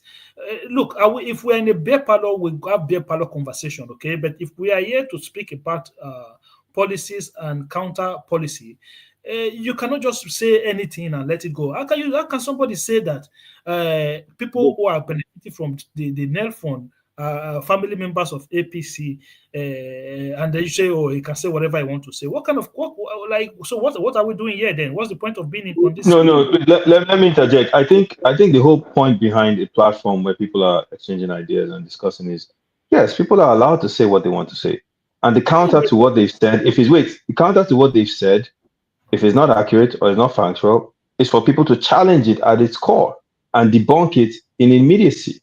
That is how you defeat points that are made that are not based on anything solid.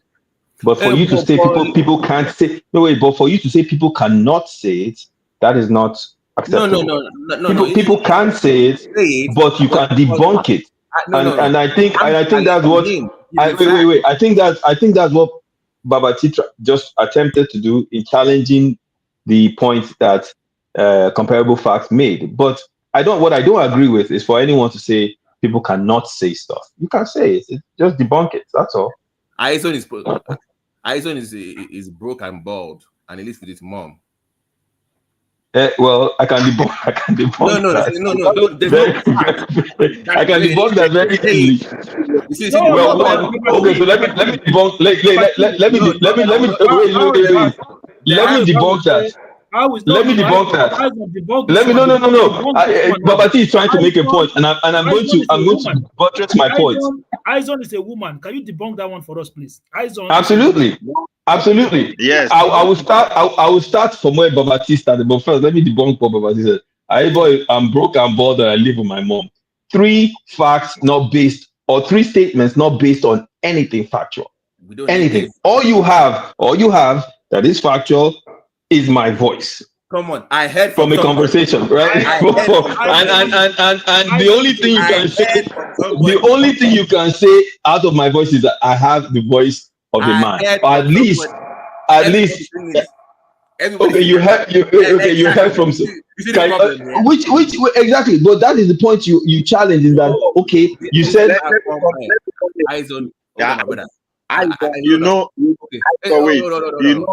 Hold on, please. You know why you don't want to debunk this baseless comment? But hold on. I'm saying that brother, hold on now. I'm saying that this platform has a standard. There has to be a minimum standard on this platform. Is my point. You can say anything, but come on, there's this ridiculous point that we get to that we can just say anything. No, Babati, that is the point. Wait, guys. Wait, I think the thing is this, right? Can we accept anecdotal statements based on experience, which is what Comparable Facts was doing? He said, I went to Nigeria, I spoke to people on ground. No. Yeah, he heard, he spoke to people now. So he went to Nigeria, he spoke to people, and the people gave him, wait. The people gave him their narrative, which is that this thing is being divvied out based on political favors. So he was stating what he had experienced from talking to people. You can't totally throw that out of the window. Now you can debunk it and say it's not accurate, which is fine. But anecdotal experience is not something to be thrown out of the window, which is what the man was doing. So you see what I'm saying?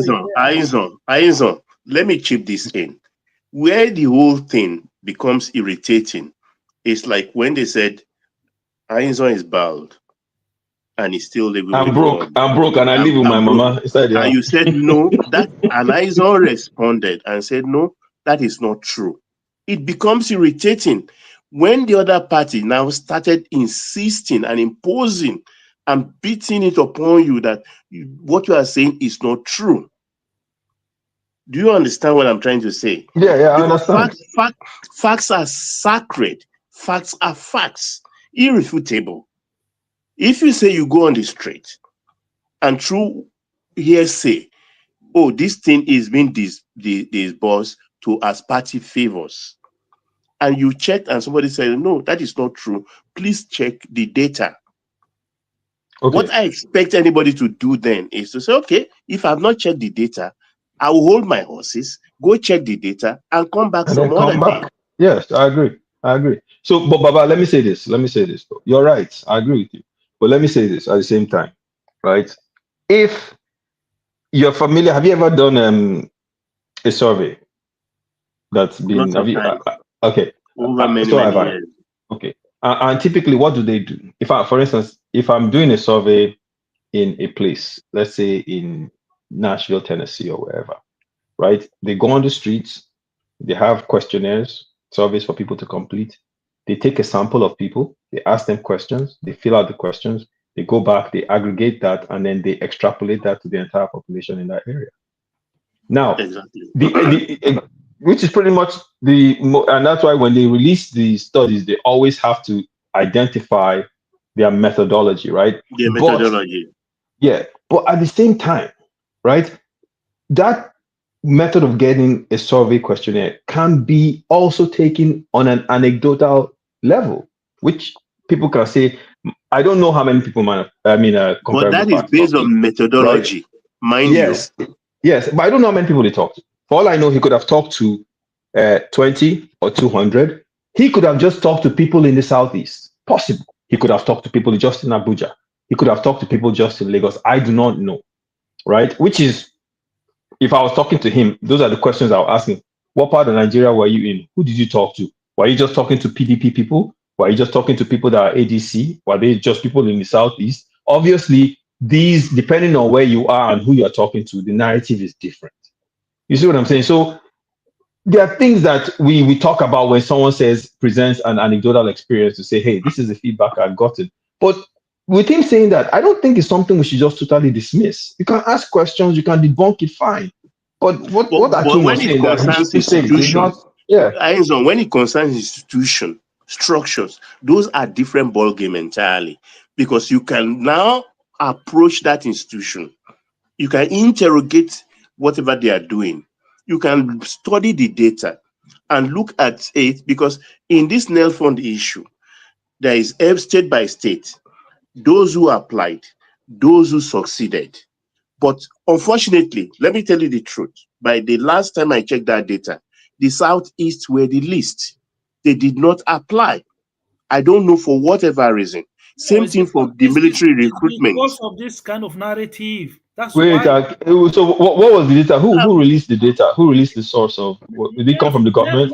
Netphone has the data. Do you look? Go to Netphone website. Netphone has. Okay, and that's why I'm asking who released the data. I'm asking who released the data. No, They have a Twitter Nel page. Fund has a website for it. That's And where they you have find the data. And they break down who applied based on regions. Yeah, region Exactly. like No, this. based on states. Based on Based on states. states. Okay, Yes. Yes. okay. And even Based they on have states. a Even the Twitter page. military, the number of people for recruitment coming from the East are not taking up their position. Look, just These are Okay, facts. but Baba, what I would say is, like Babati did, you can challenge the person's comment at its core and say, hey, that's not accurate, and here's why it's not accurate, which is fine. That's the whole point behind this, having this kind of conversations. But what I don't agree with is for people to say you cannot say something. Nobody said That's my it. issue. You understand? He can say it. Okay. Yes, Hold on. that's my issue. Hold on. Go ahead. Yeah. That's my point. I said something to you earlier, which was ridiculous. I know it's not true, but I just said it. If you push back, the next thing for me is to provide evidence to my point. Like, okay, I know what I'm saying. But if you tell me, okay, where is the proof? And I say, don't worry about it, I can say whatever I want. You'll be like, wait a minute, what the hell? So if I make any allegation online or whatever, if I am pushed on that allegation, I then have to respond with facts to my point. But if you then ask me like, okay, where's the proof? Where's the pictures? Do you have any evidence? And I say, okay, no, don't worry about it. I know somebody in your house, and that's it. Don't worry about it. You'd be like, what the hell are we talking about? Yeah, then you can. That's the issue I have with the. You see, Arizon. Most of us Nigerians we are frozen in time.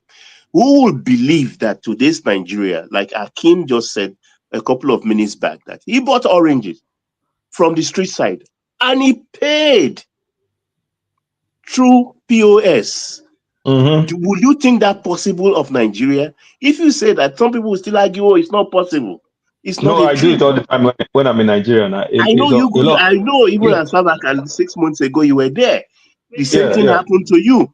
So we are evolving. So we are not in isolation. Harrison, you have to understand that you went lately, but there are people who haven't been in many years, and they just still have this. They still have this mindset. They still have this mindset of the way it was when they left. Do you understand? You see, I think it's still like that. Some of the challenges that we have as in Nigeria, like me personally, I included myself, when the government introduce something, I think it's better we put pressure on them to do it good, because every government in Nigeria have been introducing policies. Now, what this policy, in theory, I said it is very good. If they implement it, this is the beginning of governance. But looking at the structure on ground and where they are putting these laws, the challenges is so enormous that it's not going to work. It's going to be so chaotic once they start it. But let's wait and see. Because the transaction or daily transactions of Nigeria business as we speak is almost 80 to 90% on black market level. To tax that kind of economy without creating a very big problem. Hey, by the way, if you look at the law, it's like they want to tax the rich people. And the so-called rich people in Nigeria, they know how to move their money to anywhere of their choice. So when you put laws anyhow, so that people will look for route. All these money exchangers, all these people who do whatever. We have neighboring country. Is Lagos too far away from Benin? So when you are trying to introduce things to people, just because you don't want to pay tax, you take your money to Benin. The Germans are taking their money. Wait, the Germans are taking their money to school. Where one Momodu can take over government tomorrow and confiscate your money. One major Momodu. You want to take your country to that country, to Niger or Mali? I mean, no, guys. I think when you listen to is it Midwest? When you listen to Midwest, you have to understand. He sounds like someone that actually wants this program to work. You have to understand, like when No, You know, no. I don't if mean, I don't wait mean now, just. I don't mean Akim, wait. president. You know, no, he sounds like he's because look, if I go to someone, let's say, let me give you an example. If I go to Baba and I say, Baba, look, I have this business idea, right? I want to import cashews from Nigeria and sell it in the US and do this to supermarkets, whatever the idea is, right? And maybe Baba is involved in import export. And he says, okay, it's a good idea on the surface, but let me give you some advice. Before you do it, if you're getting your cashews from Kogi, here are a few things you have to do first before you source your cashews from Kogi. That advice in itself would have saved me millions and maybe even prevented my business from failing. That's not a bad thing. So that's what sometimes, I think some people that support this government, you can't even say anything to say, look, there's something they can do better. Because anything you say, automatically there's a defensive shield that's put up. So in this case here, yes, we should have an efficient tax collection system. That should go without saying. In any normal country, there should be a system of revenue generation through taxation, right? But Can I say something, please? but there needs to be yeah, I know, Akim, but what we're talking about now, right, is look, let's put the horse before the cart, not the cart before the horse. Let's try and find out a way to say, look, Asiwaju, if you're going to do this, there's some things you must do first, and then we can be successful and make sure it works. Not Okay, 1 second. that's what it is. Yeah. Can I go to something? Okay, so in the Western world, I'm going to use 2 examples now. So the Affordable Care Act, when it was launched, Yes.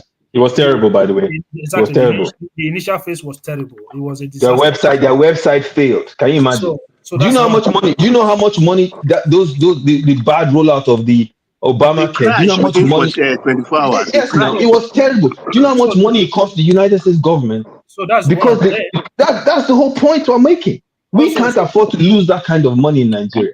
Hold on one second. So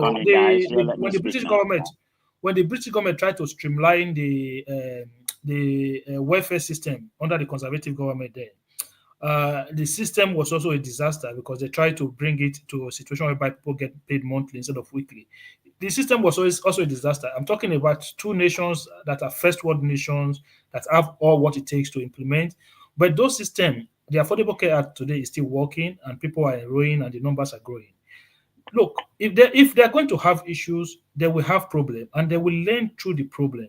There's nothing you start and you just start. And it will cost us way more money to implement than it would otherwise have cost. And this argument that we always have, this drives me crazy, by the way. This argument that we always have that because America screwed up their rollout of a major healthcare system, and because the British also screwed up their rollout or something. Therefore, it's okay for us to have a bad implementation because these 2 so-called world powers screwed it up. No, we are better than that. And by the way, I don't believe that our standards.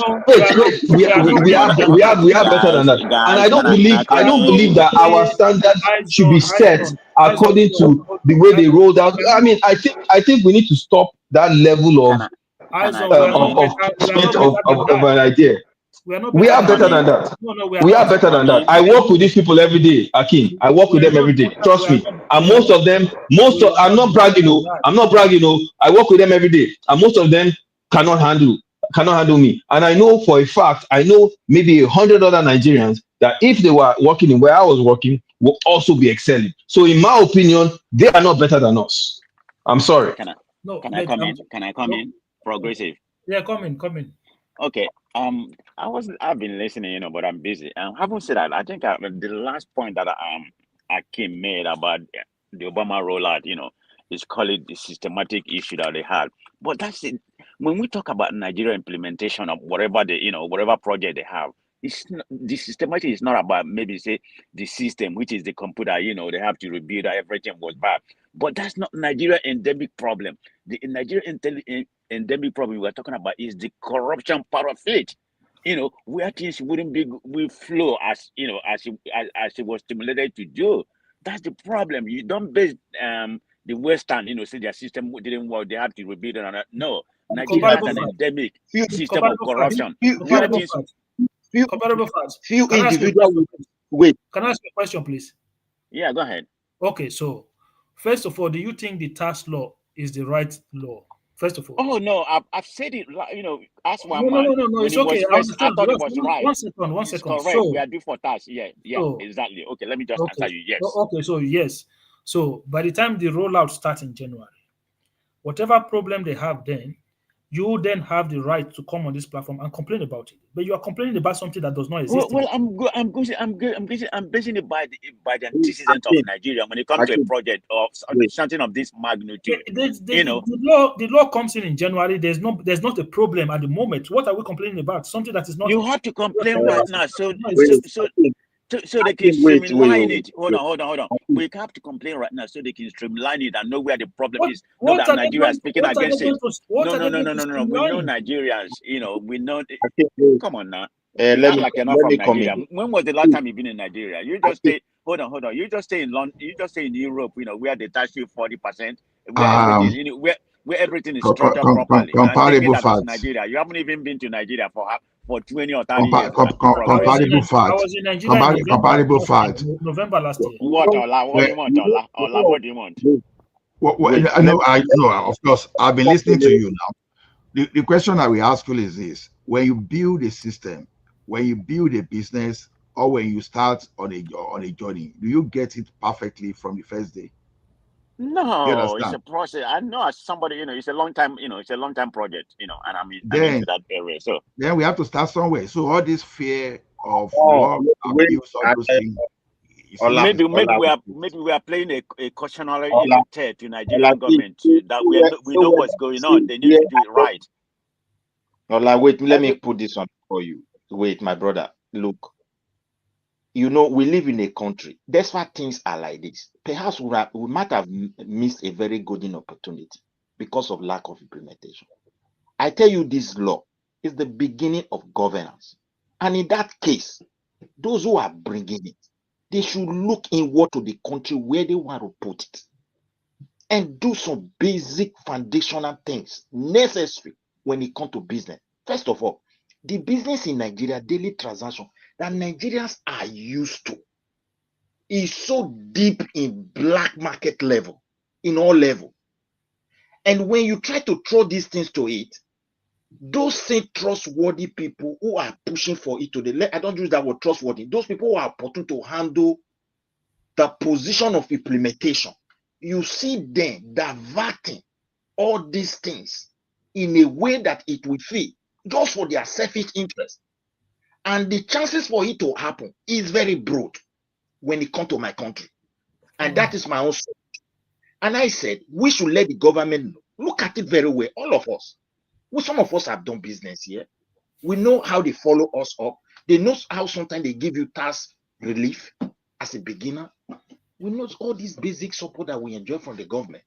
But they still have problems when it still comes to tax. We live here in Europe where they have system. Switzerland is there waiting for them. That's why they didn't even join European Union. The Luxembourg is there. Yeah, the government with the structure, people we want to deal with. Why they didn't join European Union? What kind of? Oh my God! They did not join because the law will stop. The European law will not put a check on them.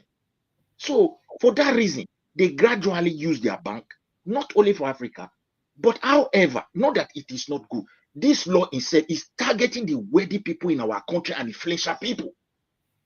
So they will make sure they fight it when the implementation starts. And if it fails, we will not see opportunity that will change us forever. We will not jump out and be condemning it. So we also I know it is good, I agree. Let us take a total look how we do our daily business and how are the chances for the top official people like the Tinubu one to target, how honest they are, how cruel they are, how smart they are. We have neighboring. I just give you an example. You said, they will go to Cotonou, they go to that. Look, any policy you make, other people are waiting to take an advantage. Don't take that away. We're talking about one of the largest economy in the world. Just because we don't catch all data, we don't know the consuming powers of Nigerians. So Midwest, have you read the new tax law? Have you read it? I read half of it, but not all completely. That does not mean if I read it, I have to look at where they are bringing that tax to. I'm used to tax. Whether I read it completely or not, I did not say it is not good because some of the area I encountered there, they are beginning of government. People have to pay tax. The government must also know those who are paying it. People must also benefit. And by the way, you know the distrust between the people you want to tax and the government itself. They don't trust them. There are a lot of challenges. Nobody should just come in and say, I'm pushing it, I'm pushing it. When it crashes, what will happen? We also lose a good opportunity. Guys, yeah. So yeah, I agree with Midwest, my brother. But I had to think of it. I called in actually. I wanted to ask Baba a question before about this situation in Kwara. Hold on, is Baba here? I've not heard from him. Is he here? Baba, where have you been? Baba has been here this whole time now. I heard him earlier, but I wanted to ask him a question too, but I have not heard him speak. Let's continue. Hold on. I want to say something quickly. Akim, you know, go let I'm this interested in tax thing his go. own question. Akim, please hold on. Akim no go agree. We've Akim want overflogged this push tax issue.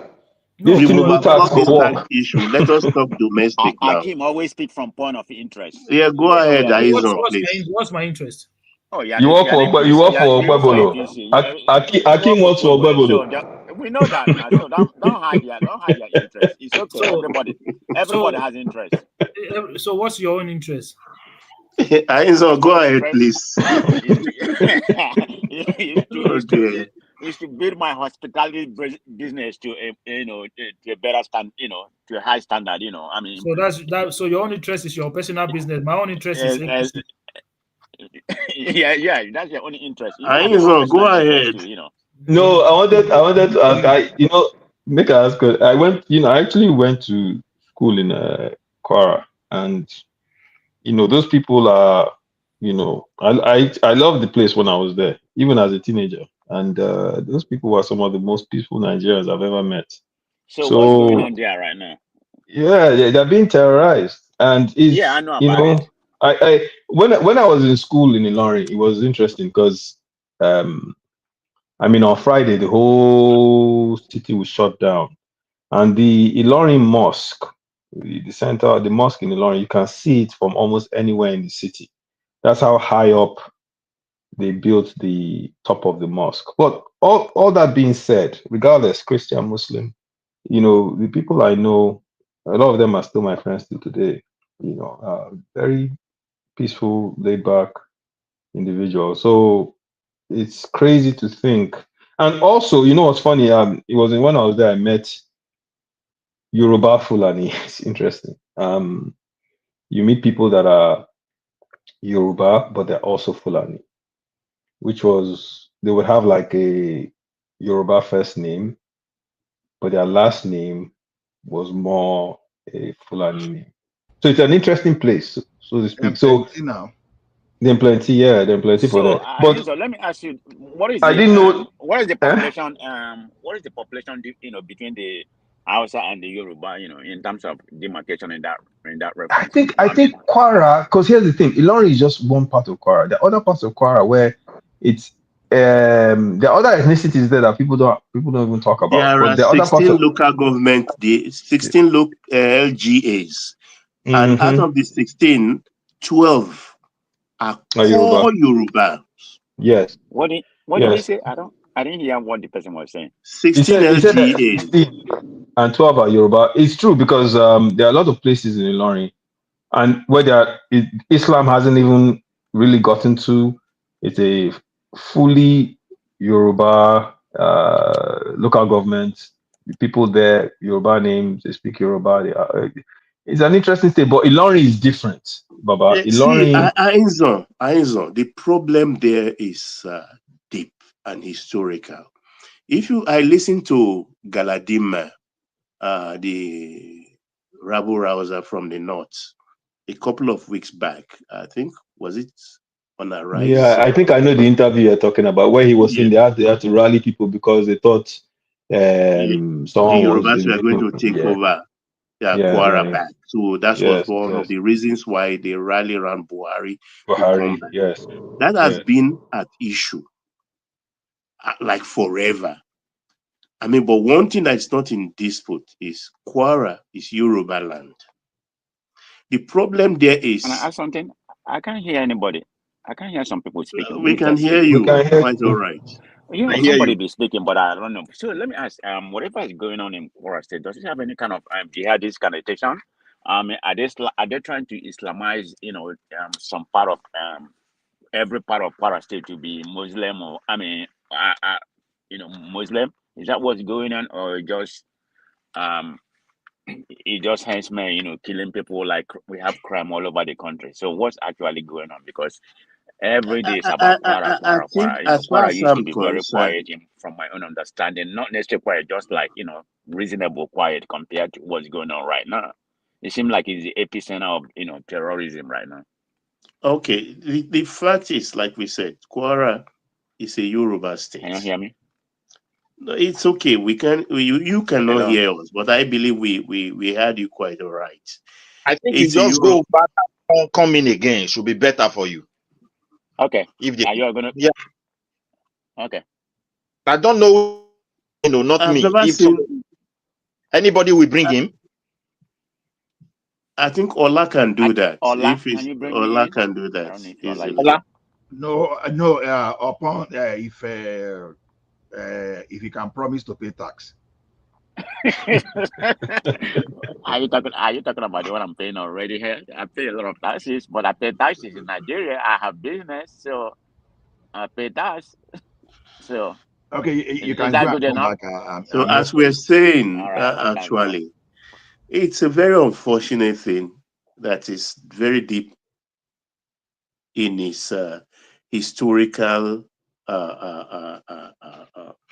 being, in the sense that even the Kwara people they are very confused. Like Ainzon said, you will see some of them, they will bear Yoruba names, and then the next name will be Fulani names.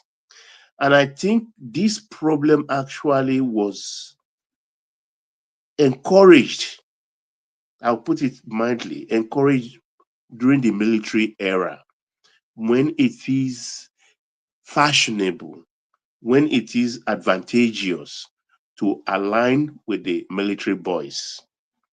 And I'll put it at the doorstep of Chief Olushola Saraki.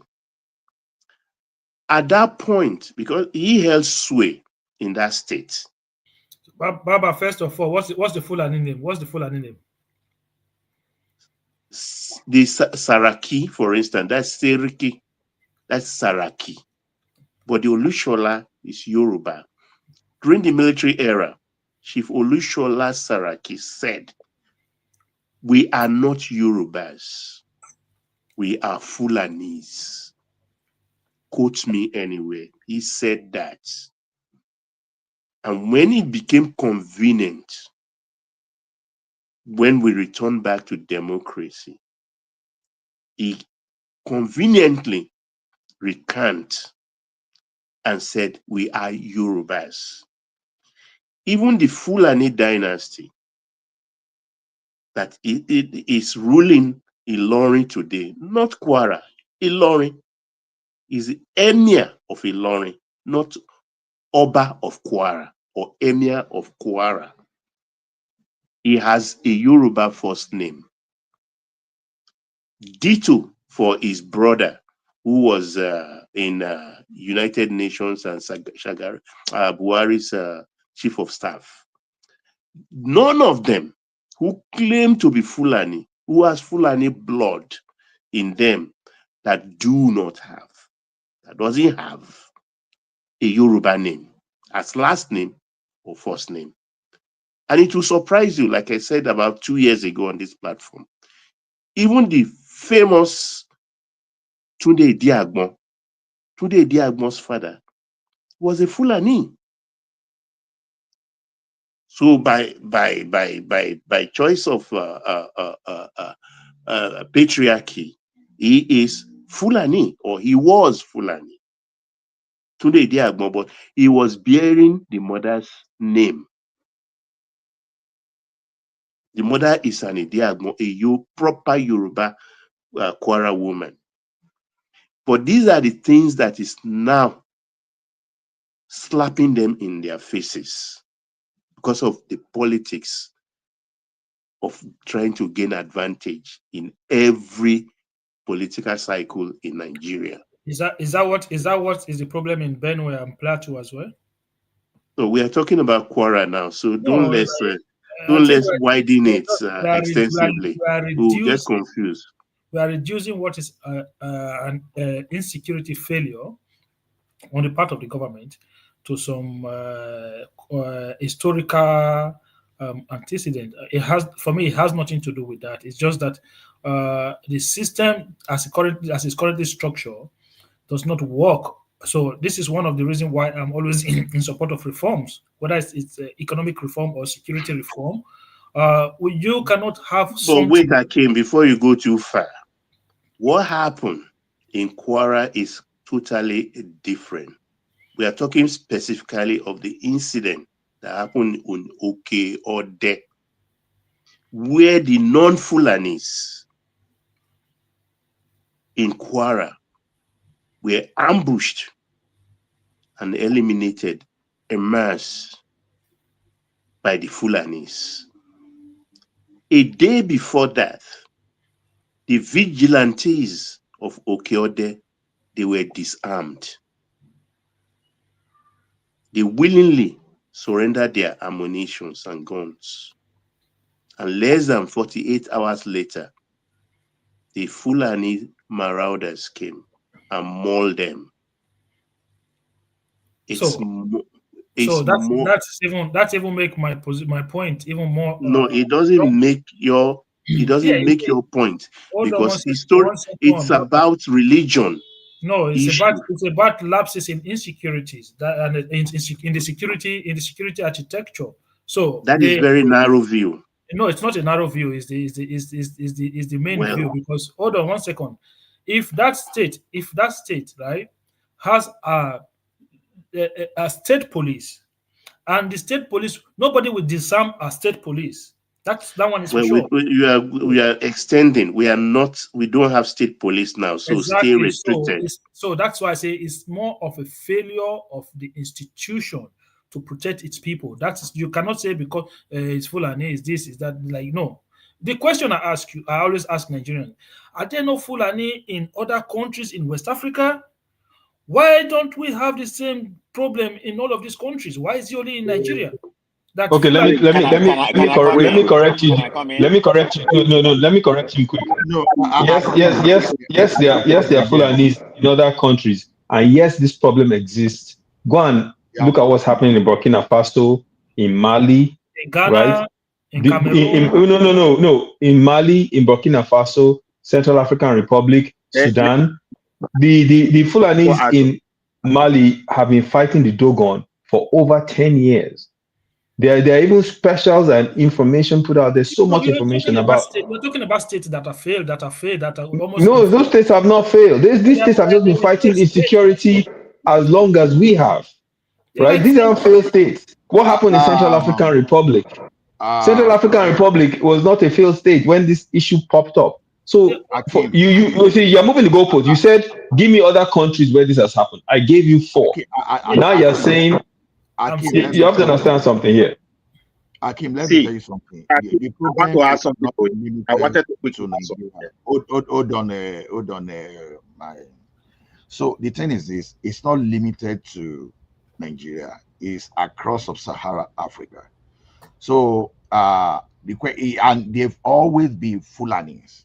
You understand? And when you say Fulani, the nomadic, the one that wanders around among them. That is why you hardly hear any other tribe. You won't hear Hausa, you won't hear Kanuri, you won't hear any other tribe. You understand? It's always this Fulani, and it's across sub-Saharan Africa because they are nomadic. So it's not limited to Nigeria. Thank you. So let's talk about Quora, which is the main. Can I come in? Sorry, but I think there's somebody new that comes Baba, in. Can I come in before you speak, please, on that? Hey, Baba. Yeah, Baba, go ahead. I've not had, I've not been on the platform with you, although I don't come here that much, but it's nice to see you. Even I thought you and I don't agree, maybe about 50 to 60% of the time, but I always like your point of view. Okay, so I just want to salute you. You're welcome. Comparison facts. You're Comparable welcome. fact, my brother. Comparable facts. You're Yeah. welcome. So But let me chip say one opinion. comparable propaganda. That's much Whatever. better. Let me chip a little bit of, because I know somebody that is here is going to counter me. I think the issue we have in Nigeria is a different thing. In other countries, maybe it's about 80%, 90% Muslims, so they may encounter what we are having right now at a minimum level. But the difference we have in our country is we have 50-50. And there's a jihadist, motive when it comes to the Muslims, in Nigeria here. They are different. They want to capture, kill all the whole Christian. That's exactly what there's a genocide going on, particularly in the north. So somebody may come here and dispute what I'm saying. That's a fact. You can't say, besides the terrorism or the crime going on, just that particular, we keep on denying the fact. There's the genocidal, narrative coming out from the whatever the Fulani or whatever you want to call them. Maybe not all, but the so-called radical ones. They are perpetuating what we have. We are not seeing the big picture. We're just focusing on on a myopic point of view. That's just what I have to say before my turn comes. So let me make that point. So to progressive question: why are you dismissing religion and ethnicity as a factor in that contributes to insecurity in Nigeria, in particular the Kwara incident when Baba brought it up? No, I'm not dismissing. I guess I painted different No, when not I use the word Muslim. you. Yeah, it's religion. Not you.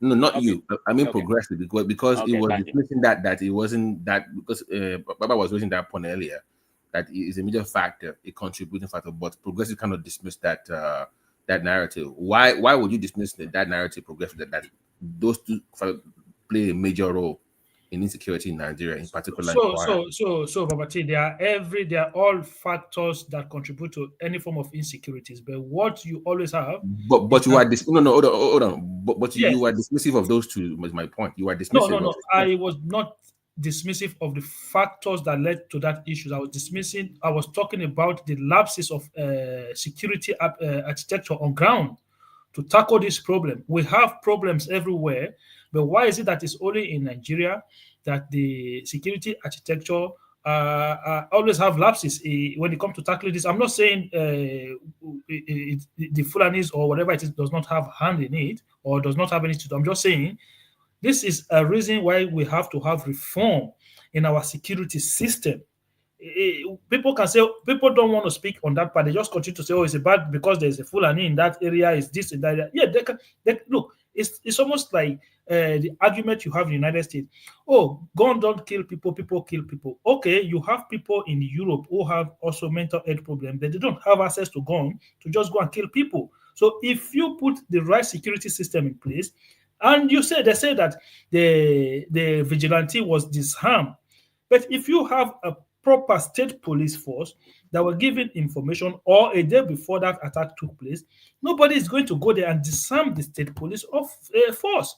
This is why the conversation we have to have about insecurity in Nigeria is a reform of the Nigerian police as to how we go to state policing.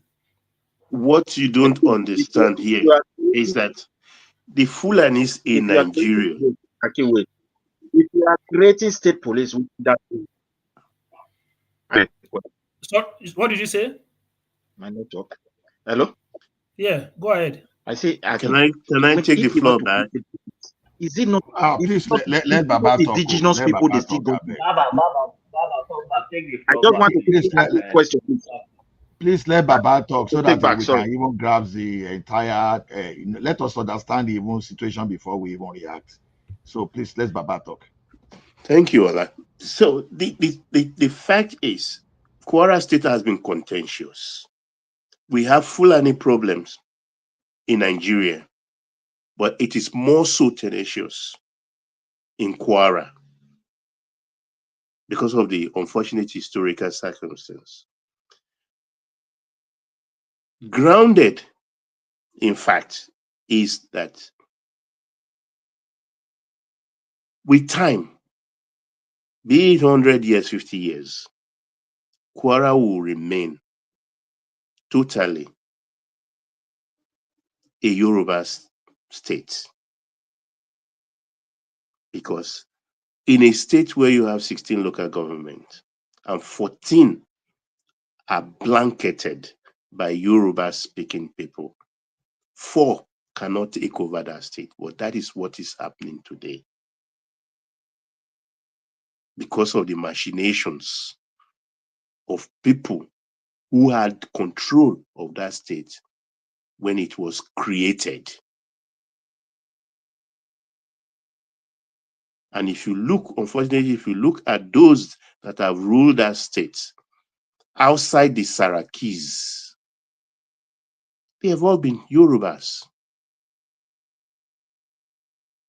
They've all been Yorubas that have ruled that state, yet they cannot have a grip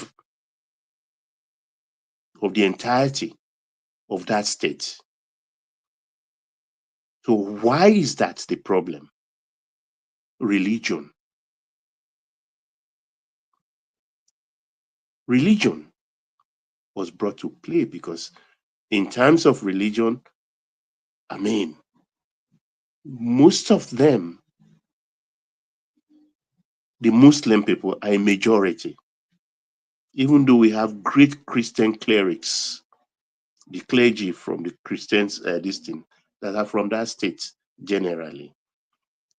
And of course, this present attack, because Kwara has relatively been peaceful, but then there has been the rise of Isheshe of late, particularly in the last 2 years. Isheshe, that's the native tradition, worship, traditional worship, has been on the rise. And they've not, the Islamic people there have not been able to curb it, because one word keep resurfacing, that Kwara is 100% Islam, which is not true. It is in exerting that force that brothers now unleash violence on brothers. Because I personally, this is my personal view, I don't want to believe the emirate in Ilorin does not have a hand in what happened at Okiode. I don't want to believe. This is personal view. What happened there? Because, and it's about self-preservation for that emirate, because they know they are sitting on a false throne. They are sitting on a false throne. You cannot be a Fulani and emir leaning on religion, and yet you bear your first name, official first name. Names, let me say all, because all of them who claim the royalty in Ilorin are all Yoruba names. Religion is also at the forefront, and they brought in their brothers from the Sultanate to do the dirty work, to frighten the people into submission, as they've been want to do over time. But this time, I think it's a wrong move that they made. And there will be repercussion to pay, because pressure is being brought on Abdul Razak, the governor, to do something seriously about it, or else there will be reprisal attack. I know the Fulani marauders are very tough to target. They live in the bush, they don't come out, they are well armed, and you will be surprised in this part of the world, AK-47, AK-49, they are not very cheap. They cost thousands of dollars. But you see a Fulani in the bush, bearing arms, even having grenade launchers. Who is funding them? Who are the people funding them? That's the question we should ask. Nigeria as a whole has a Fulani problem. Other West African countries. Baba, Yes. everyone, how are you all doing? May I come in, please? Yeah, go ahead. Sorry, you are talking. Do you have some clue or something? Sorry. Yeah, I have So, to. Yeah, go ahead. well, if I've not forgotten, it's not been up to like 4 or 5 months back when the CDS was talking about fencing Nigeria's borders to Sahel, and a lot of people were criticizing him, saying that it's not a good use of money, that they are going to be job money, do whatever, whatever, whatever. But people fail to see the bigger picture.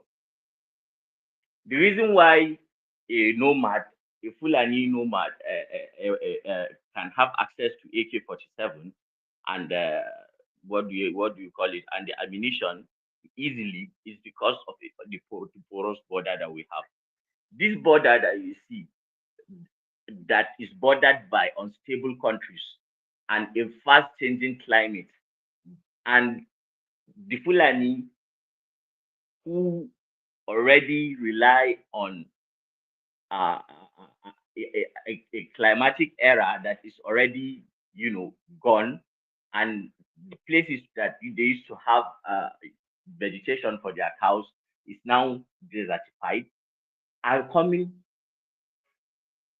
lower and lower and lower into the more, what do I call it? What was the more the rainforest-like vegetation that is Pastoral area. We can have yeah. yeah, yeah. So that you have to see the problem first from that point of view, and then you have to see how arms proliferation is just so common around that area. Like those arms are so abundant.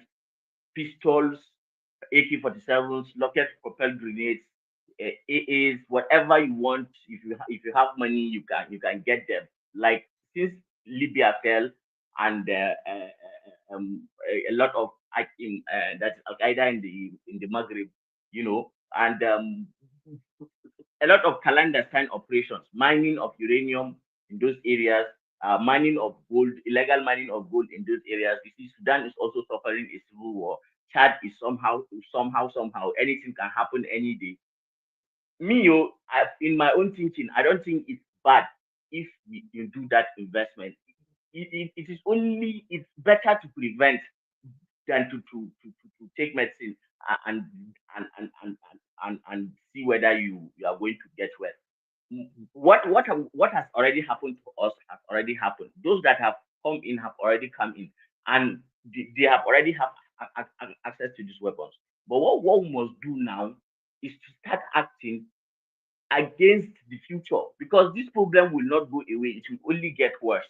But if we can protect ourselves as best as we could, then maybe have another layer of protection of state police, then that will help in bringing the situation better.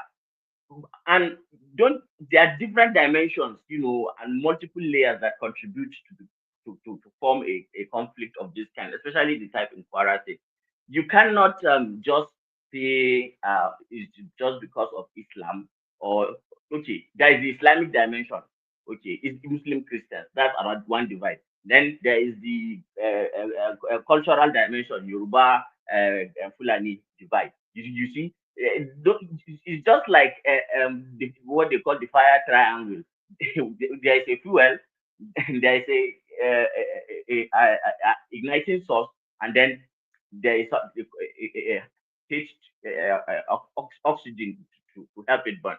So if one of them, so what the angle I'm thinking of is this Yoruba nation agitation that is underground, that current that started after Nnamdi Kanu, started his own and they got inspiration. Where are they now? Igboho was the most popular one, but there is another, and they are still underground. And most of the time when they talk, you hear them talk about Kwara. Now this has kind of emboldened them, and because now that there is a Yoruba president, something might be probably emboldening the Yoruba too to attack the Fulanis. I'm just assuming, and that may be, something that the Fulanis have not been dealing with then. But now that there's this new Yoruba consciousness, that will now be something that will be played around. So we are so vulnerable and so many different ways to splinter us apart. And there are a lot of reasons why external forces want us to continue the way we are. We must still look inward. And Baba, I don't believe the emir has a hand in it. I don't believe she has a hand in it. I will if by So what can you I repeat know, that? I didn't hear that last sentence. Can you repeat it clearly, slowly? I said I don't believe the emir had a hand in it. I don't Okay. believe it because you were saying that you don't want to Yeah, I believe, said that, or you and were I say beginning to believe. I believe because silence means acquiescence. That's my belief. Well, Because Sorry, well, Asan, quick yeah. question. Are we past the narrative of, oh, they are Fulanis they are non-Nigerians? Are we past that narrative, or are we still doing they are non-Nigerian Fulanis, or are we past that now? What does it matter if there is a No, constant threat? it matters because you need to know where, Where- if it's external attack, or if it's local, or if it's within the Nigerian space. It matters to security police. It does matter because I think I don't say that you why, have this. let me tell you why I think it doesn't matter.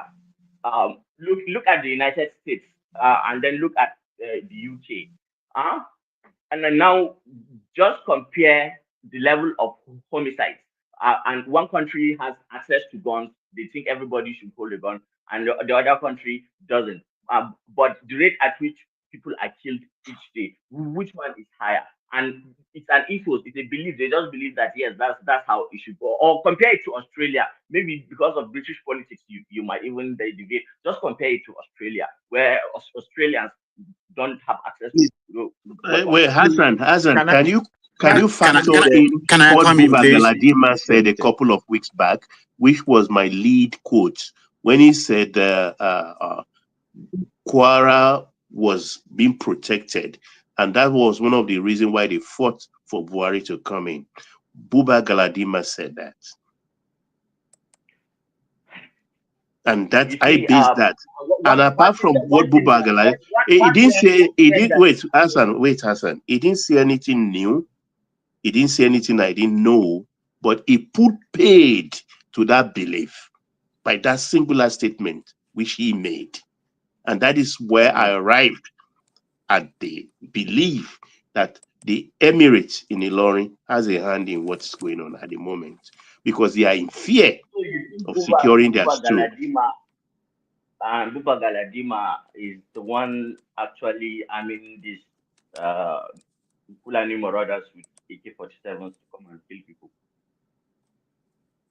Now, I'm not saying he armed them or anything, but he says what he said for wider interpretation is like it is their space and they will not give it up for anything in the world. Okay. But Baba, what I expect of you to understand is that these things that we are talking about, we are talking about power and legacy, and usually we we we we conflate what Not just happens. power and legacy, heritage and culture. Yes, good synonyms.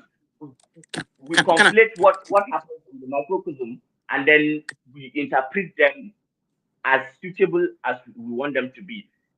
It is true that there is a place where people want to protect a legacy or a heritage or whatever, and to keep the status quo as it is. Now, if Nigeria has been, why do you think that since we became democratic, that all these fault lines have become so wider and wider and wider and wider? How come that Nigerians Because were the more united? military has been ruling us with the strong hand of the gun.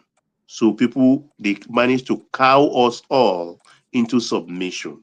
Now that a veil has been lifted, so everybody is coming out boldly to claim their Oh, space.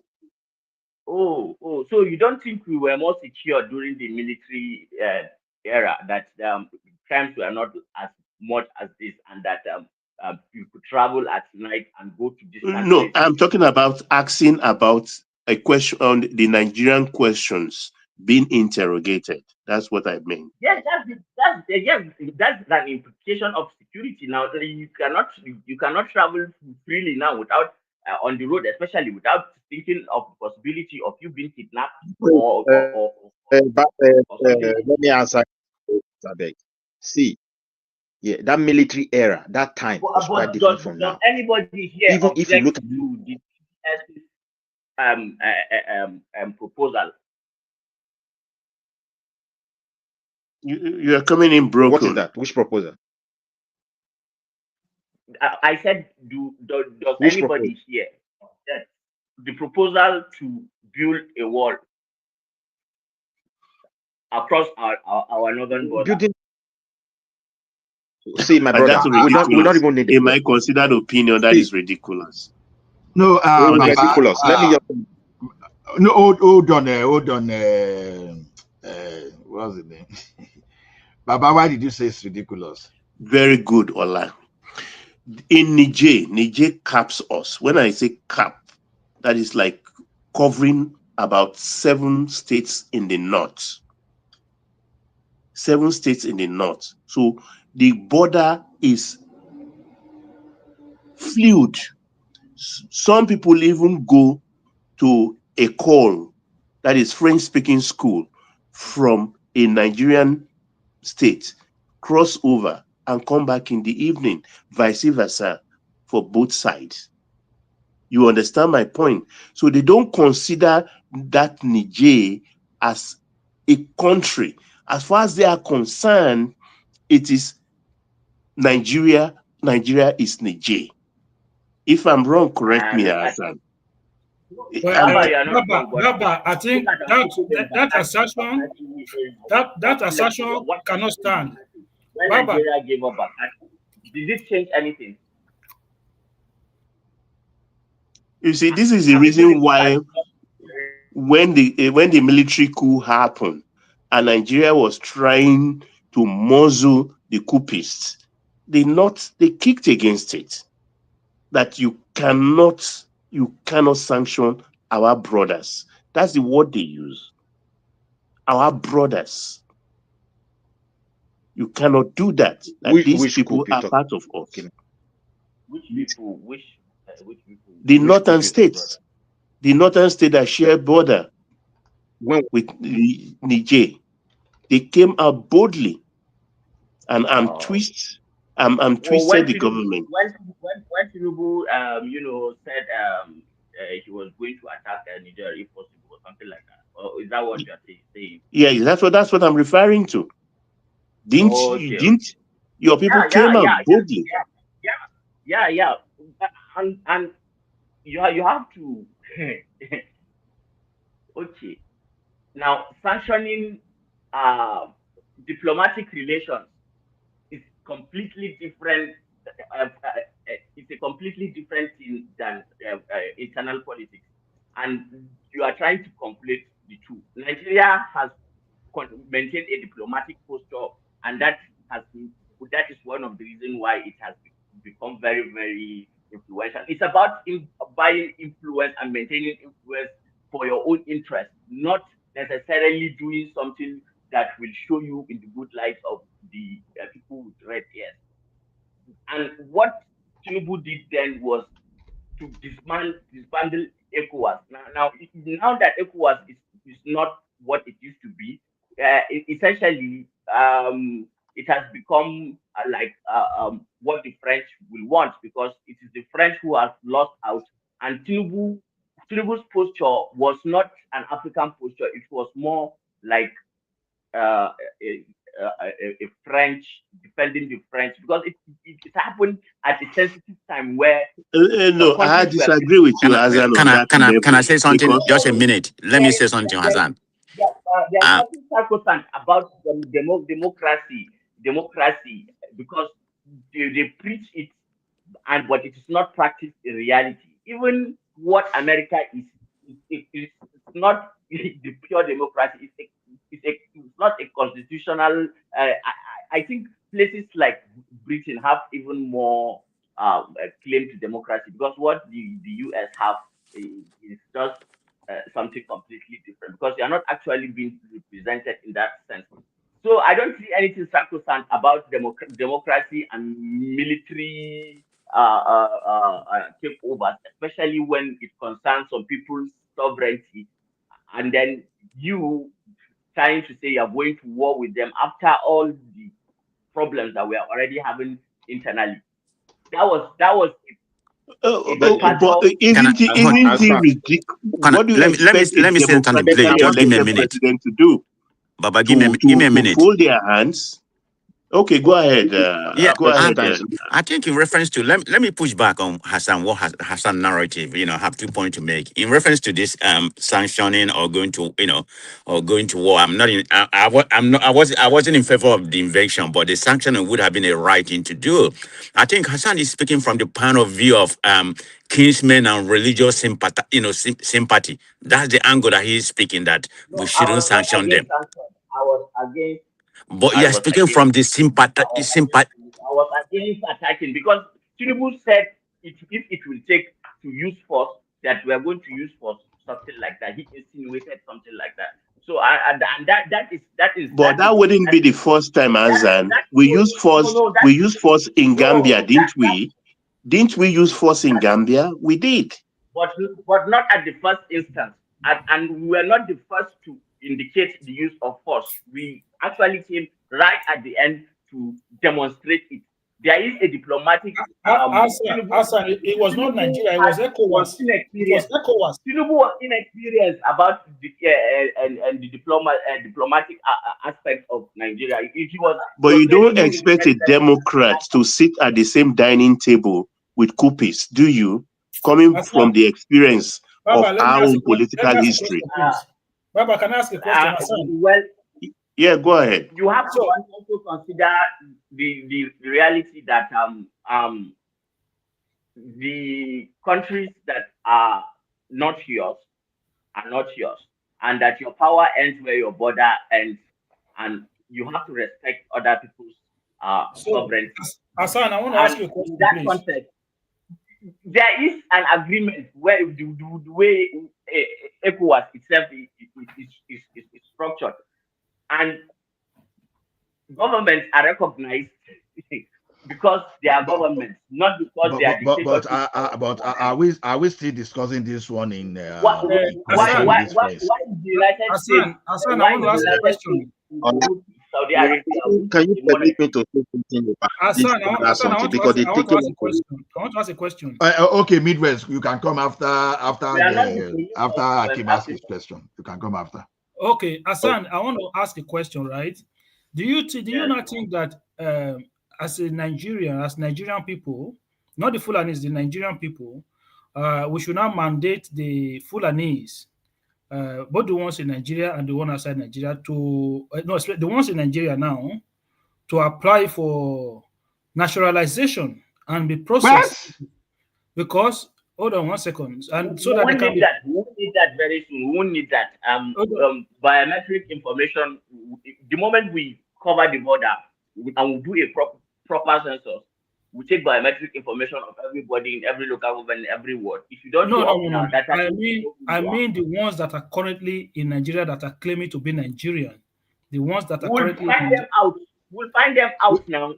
So we expect them. We have to expect them. No, I'm talking like hold on now. Ola, how do you expel somebody who says my name is Mamadou Sokoto, my name is Maiduguri Sulaiman? I'm saying that the likes of Atiku Abubakar, the likes of Dati Baba Ahmed should not be made to apply for citizenship and be processed before, because they don't. This Fulani does not. They don't have. No, I came. Hold on. Let me finish now. Let me finish. Because the Fulani, they don't have any historical linkage or route to Nigeria. So we should assume that any Fulani that is in Nigeria right now should be made to apply for naturalization. No. Now, what I said, let me make something out of what you just said now and make meaning out of it. Like the Fulani themselves, they are entering dangerous areas because they are now very prone to being genocided themselves. Because when narratives about a particular ethnic group keep shifting, and the majority of the people and the countries and tribes have this same feeling over the same group of people, at some point something may give. And we don't pray for bad things to happen, but the way life happens is the way it happens. Unfortunately, life is not idealistic. It is not what Baba wishes it to be. It's not what I wish it to be. It is the way it is. The Fulani themselves could be genocided, and then a lot of innocent Fulanis will also be could face genocide if we begin to interpret things like purely in Fulani terms, cultural terms, ethnic terms, and things like that. But when we look at it from the security angle and deal with it from a practical security, preventative, and control mechanisms kind of way, then there will be no need for all this tribal talk. What is the need for Ilorin to be reclaimed back? You feel that reclaiming Ilorin somehow makes it makes the people around there suffer. What of the people who have lived there, whose identities have been formed there? You see, no, the land that your people are staying on now, if you go back enough, they were not the ones staying in there. The history of this world has always been about people moving from one place to another, and interacting, and that is convenient for those who live a roving existence. That's what you hear from them. There are original people tied to certain aspects of Mother Earth. Okay, I wanted to come a little bit, you know. Midwest. Hold on, Azan. Midwest, you can call me within the topic. Just say within this topic we are talking about. So just be careful. I want our border closed. I want my border closed. No, Azan, I definitely support you. But let's hear from a Midwest. I want to talk about this very particular topic of Kwara. You know, he make reference to we are talking offense our country now. You are shifting to Kwara again. We've left that, although it's part of it, but we are talking offense our country. But Olapara is part of what we are dialoguing about now. So Midwest can come in on that angle. Okay. Yeah, my own take is this. You know, I don't see fencing as the major solution to this problem. But fencing will be good if it is implemented properly and properly controlled and properly, you know, managed. But the real thing is this: if we want to stop this problem, it also boils down to what I call the tax reform itself, because that is where I always point to the way we run business. If people want to run cattle in this modern life, you're supposed to register it. You're supposed to have a place where you do your business. No government will allow people to be roaming about. You start in Sokoto, you come at Lagos, will be packing your animals, the shitting it is out of the capital city. If we get it right by saying, look, register your business, tell us where your business, and you put condition. If you want to do business, just for example, I want to do some business here, even in advanced country, you will see that business will take you around so many ministries. It can involve environment where you want to register it. Have no business with environment. It is you that have to go there to go and submit document that your localization for that business. I want to put it in this. They will check whether that business can stay in that area, and they will give you a paper. Yes, you can do it there. So can you go back to police? Police will give you your own character. I'm just giving you from example. You involve it to go to Ministry of Finance and so many background checking. So in Nigeria case, this free movement is going to consume all of us. You see what's going on in Lagos? People are like, where they start this topic. Somebody say, no, you from this side, don't come and interfere in my issue. We need to find balance over this thing because all this law they are using to try to suppress things may likely explode everything. Because those people, that law of running about should stop everything. Fulani will be safe and everybody will be safe. All these evil people, it is not even the cattle era that are taking advantage. Those who are creating crisis and they are benefiting by telling the government, bring more money, we will kinetic them. We will kinetic them. They are the one that has led us to this point. If indeed we support this Fulani, for example, they are in Kwara, they have a particular place. And when you see them in the other side, a law enforcement agent control them. Why are you here? And you discover you're not supposed to be there. It will be first suspect if anything happens in that area. So in our case, we should look at the way we have enjoyed what I call open liberty of excess natural abundance of resources for years, both human, both everything. Now it is not time for we to crack our brain how we should live. If we don't do, that natural liberty has gone. We're in a different era. So this is just my take on it. If they let them go and fence to Jericho, the enemy are already within. And if you allow them to roam about, that is their strength. They tell them to do their business in designated places where they have to. In any state, go and get a place, and that place must be registered. People must know those who are working there. If you register those people, Instead you of also looking at it as Jericho, look at it like a trap, a mouse trap. It's a trap. There's a trap that you can't make, and we need to make that trap. Look, there's a political Hakim. Look, on this platform, Good 18 Ola is here, and Aizon, they will remember BT. We've overflogged this issue over a year or 2 years ago. The problem with the South, I don't know how they managed to put it in our heads, our leaders in the South, that they will not give space for cattle, what is settlement. What I think we have a name we are calling it Riga or Rigo, that they are not going to do Riga. Ruga. They are not Ruga. Ruga. My own support then was for Ruga. That look, it will even expand our economy. Give them a space. When you still own the land, the government of that state owns the land. You prepare it for them.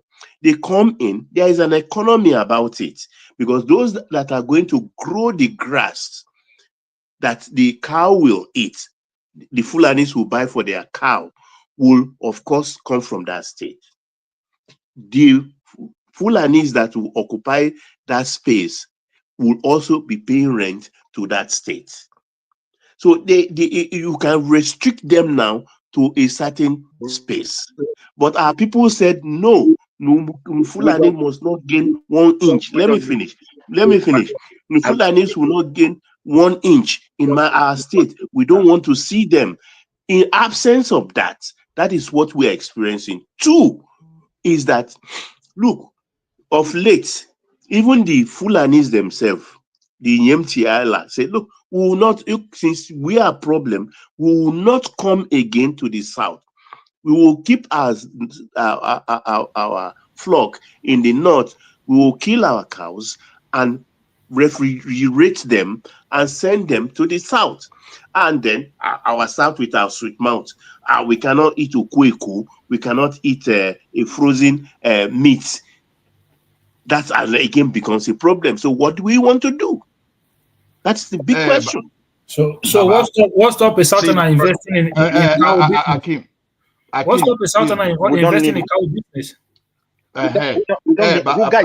Baba, yes, sir. Baba, I know you know more than people like us because you know, in the Southwest, we used to have our own ranches. Now, the one in Agbo Malu. Is the one that Ekiti State now, they be reviving the one in Ekiti, Ikunderi farm. Then there's another dairy farm again. So the thing is this, I would rather go back to that old model where we used to have our ranches, because growing up in Ekiti then, there's Enila, we call this one Enila, all those bigger cattle with those are bigger than the one we have now. We call them Enila. They don't normally have horn. So we used to have all those ones that in everywhere we Ogun, they call it malukete. exactly. So I would rather prefer all those one than just giving it to someone that is trying to hold me to ransom because they are taking arms, they are taking weapons against me. Because anybody that is violent now, that the orientation, if these people orientation, because we are dealing with orientation now, is beyond helping them for economic value. But when the orientation itself is that of maiming others or diminishing others, is a dangerous thing. No matter how, anybody that has spied someone in his life, whether by mistake or whatever, I don't even want that person an inch close to me. You know, I mean a kilometer close to me. So I will I will not accept that, because when they are there, they keep expanding. That's the problem. So it's better. There's nothing stopping Southerners from doing that. So it's a matter of the government investing, and let us go and do that. I heard Ganduje. Do you know what gives the Fulani the advantage? It's just that AK-47. It's just that AK-47. Exactly. If they don't have, and if they don't have access to the bullets, Chikenan, they are as vulnerable as anybody. So I know. why is everyone so deny the ability and see the difference? For me, I think, know, I think but the like of the grand patron, their life patron when he was alive, did not even matter. Instead, okay, when Ganduje said he can host all the Fulani in Nigeria, he can provide facilities for them in Kano State. What stopped them from going there? Because in the olden days, Baba, if I'm lying, please try to correct me, sir. In the olden days, for the shortfall of the cattle we needed in the south, they used to bring them through train. You know, they used to cargo them through train to the western part of the country. It's train. We don't see them on trailer. Those cows are our cows. They are not the Fulani cows. They are the ones that come from. That's what I'm saying. The Fulani people should go and modernize and learn. We don't go with our cattle and go about it. Ola, let me come in. Ola, there is so much to it. One, there's that jihadist mentality, because he gave them the opportunity to, to have a place where they become leaders within West Africa. Look, they are in Guinea. They can't try this rubbish because they have no political space. In Ghana, yeah, the problem is there, but they cannot do what they would do in Nigeria. So most of these countries, they never have chance to really settle down and become a king that rule over others. In Nigeria place, they were able to penetrate the northerners. And up to today, the more they are doing it, they now discover they are creating more leverage, more space for them to roam about. So in this case, what we need to do, to be frankly speaking, this issue, as San said, is going to get worse if it is not handled. And the best thing is for we to look into the way we govern ourselves, because the country now, love is decreasing.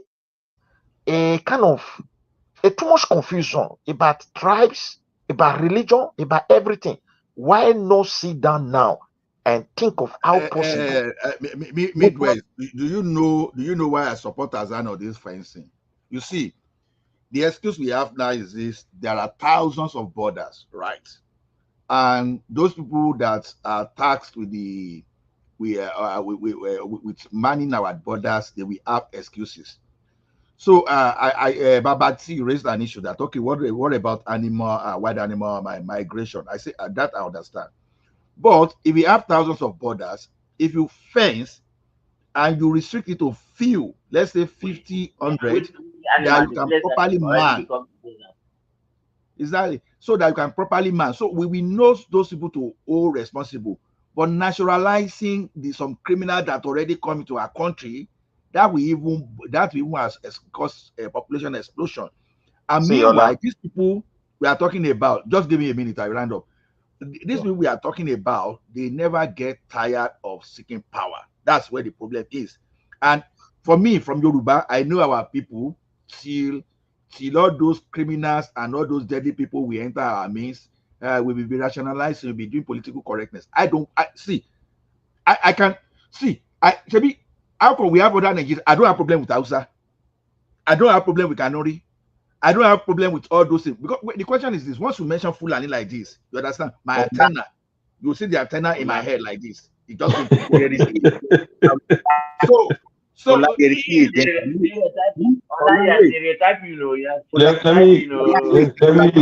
Let me say this. Let me say this. In the south, we cannot debate between Fulani and these Hausas and Kanuri you mentioned. It's another issue. If you hear the language, you can differentiate. If you've heard Fufude before, you know it when you hear it. But the majority of the Southern people cannot differentiate them. We have to be honest. Except those who have lived in your community. No, haba. If are you not Nigerian? Any Nigerian should supposed to be able to differentiate if a potentially dangerous. They even have tribal marks. So they have tribal marks. Najaman, if you hear Fufude, you will know it's not. You will know it's not Hausa. They are, yes, even among the Fulanis, there are subgroups. There are Sulubawa. There are some of them that they call Nande. There's another one that they call Fulani Njeji. And different. But Hassan, let me speak. I will listen to You know them. You should be able to differentiate. Yeah, allow Aizon to comment, please. He started I was listening to the comments that you are making regarding the reasons why this is happening, and some of them I agree with. Before the invasion of Libya and the regime change there, the arms from Libya falling into the Sahel, yes. There are private military contractors from Russia right now. Yes, they're private military contractors. They're also wait. Let me finish now. Let me finish. They're also geopolitical experts that I've listened to, very well respected geopolitical experts that have come out and have said clearly that these people are being funded by some Western countries to maintain a destabilization efforts in the Sahel, which has spilled over into Nigeria. As a matter of fact, during the United Nations General Assembly, UNGA, recently, the representatives from Burkina Faso, Mali, and Niger all said in very clear terms that the French were actively sponsoring these jihadist groups. They even quoted languages from French high officials, right? So we are under invasion in the Sahel, which has come into Nigeria. But the one thing I would say to you that I don't agree with is the claim that climate change is impacting the Fulani, so therefore they are moving south with AK-47s and mass murdering people to take over their land. After all, the Fulanis are not the only ethnicity. Wait, let me finish now. They're not the only ethnicity in Niger or Burkina Faso or Mali. Of course, we know the Dogon have been fighting them in Mali for over a decade now. We know the Mosi in Burkina Faso have been fighting them for a very long time. In Niger, you have Zarmasonga, you have other groups. Those people are not running around doing the same thing. I think, and again, I want to be clear, this is not a castigation of Fulanis. They are criminals that live within their midst, that are nomadic in nature, that have been funded by certain people to carry out these acts. I have a very good friend of mine who's Sudanese, but he's Sudanese is a Christian Sudanese person, and funny enough, some of the people that also belong to the what's the name of the group? Is it the RSF or RSW in Sudan that's fighting the Sudanese military are Fulani as well. So there's clearly a fundamental issue with violence a fundamental issue with people within this group being used as tools of imperialists to destabilize our region. And this seems to be a continuous process, whether it's in Sudan, it's in Central African Republic, it's in Niger, it's in Mali, it's in Burkina Faso, and we see this same pattern of behavior, and then we're seeing it in Nigeria as well. So it's something, but what I find disturbing, Hassan, and maybe you can speak to this, is why the Fulanis within our midst, our Nigerian respected Fulanis, whether it is the Sultan himself or others, are not actively coming out to speak on this. They are so silent. Their silence is deafening. Something happens like this in Kwara, not a word. Something happens like this in Well, Plateau, not a word. In Benue, not a word. Why? Are they not Nigerians? Do they not care that their fellow citizens are being victimized by people that come from their ethnic group?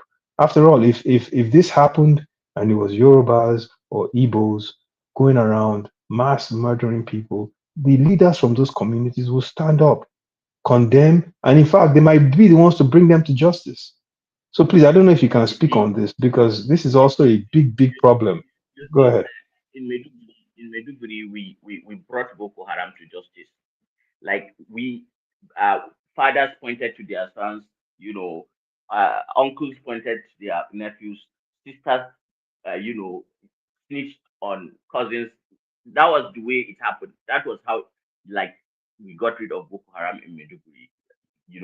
But when you look at the caliphate, the Fulani caliphate, and the way the structure, uh, it is their survival strategy is that they are ruling, they are an elite class that are ruling over an indigenous people, right?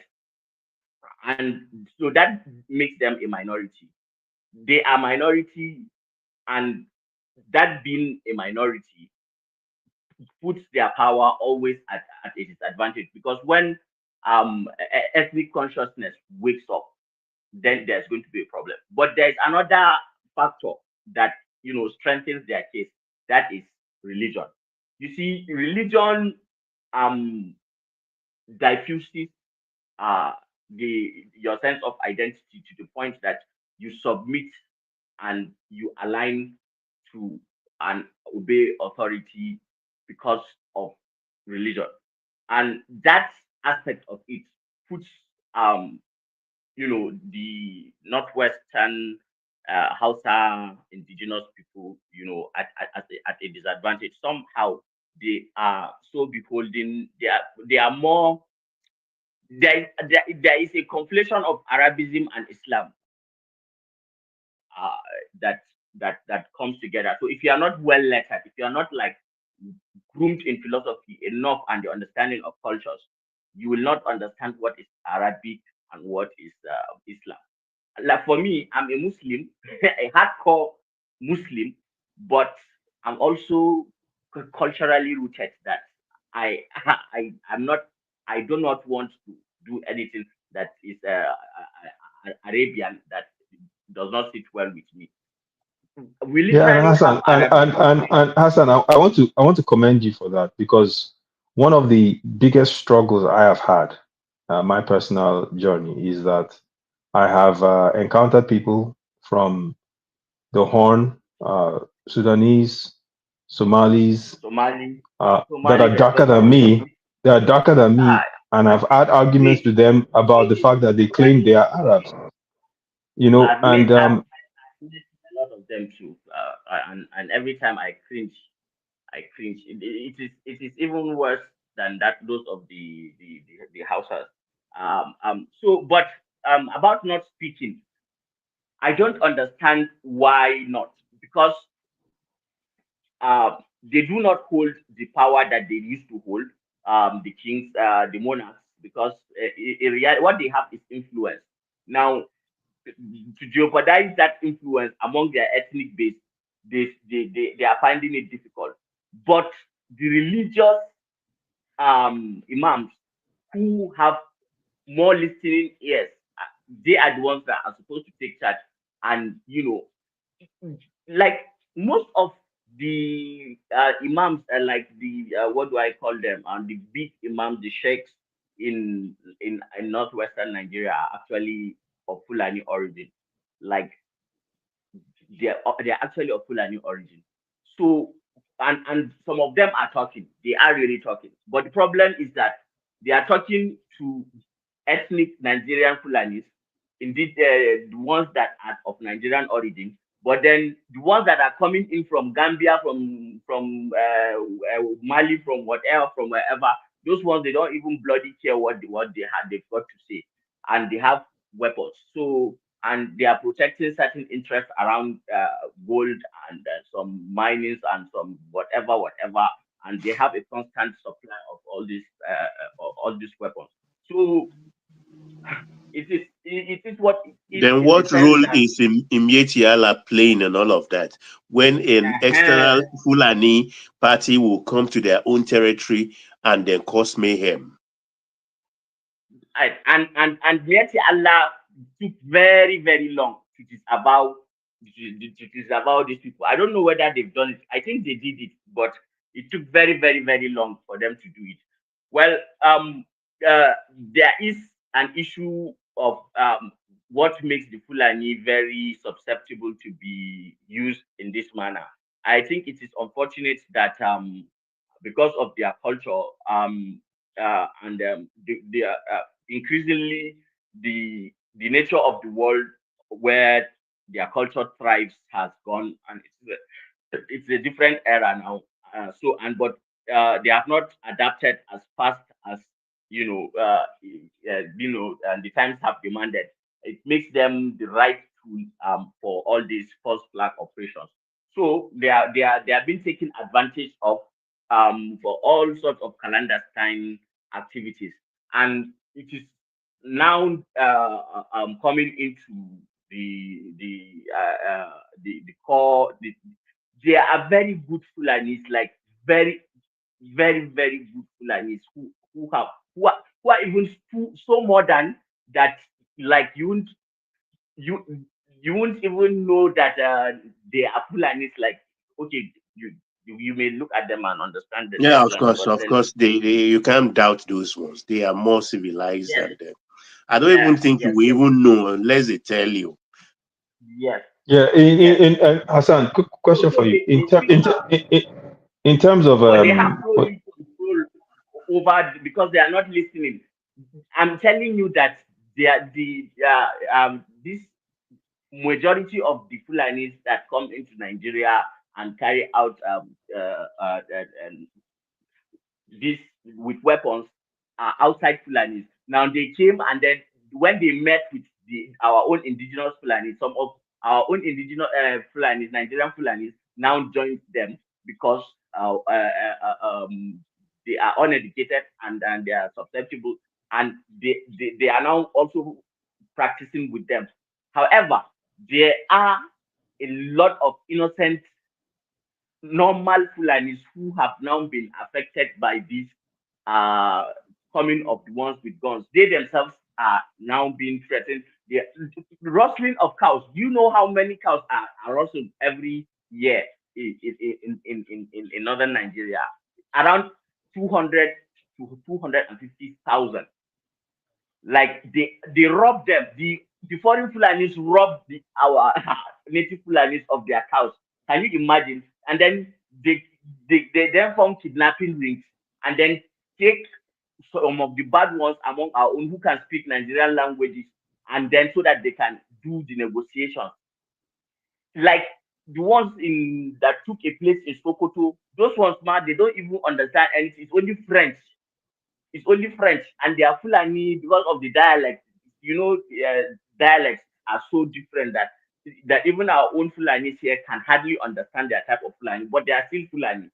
You can imagine. So this is something very very serious that I don't think only speaking and disavowing, because if you are disavowing, then you are talking to the ones who are of Nigerian heritage, who have of Nigerian heritage. You are not talking to the invaders because they don't bloody care what you've got to say. They have a mission. Okay, And they so are already the situation in Katsina, is that situation where they were appeasing those guys? Were those guys foreign Fulanis as well, or were they indigenous Katsina people?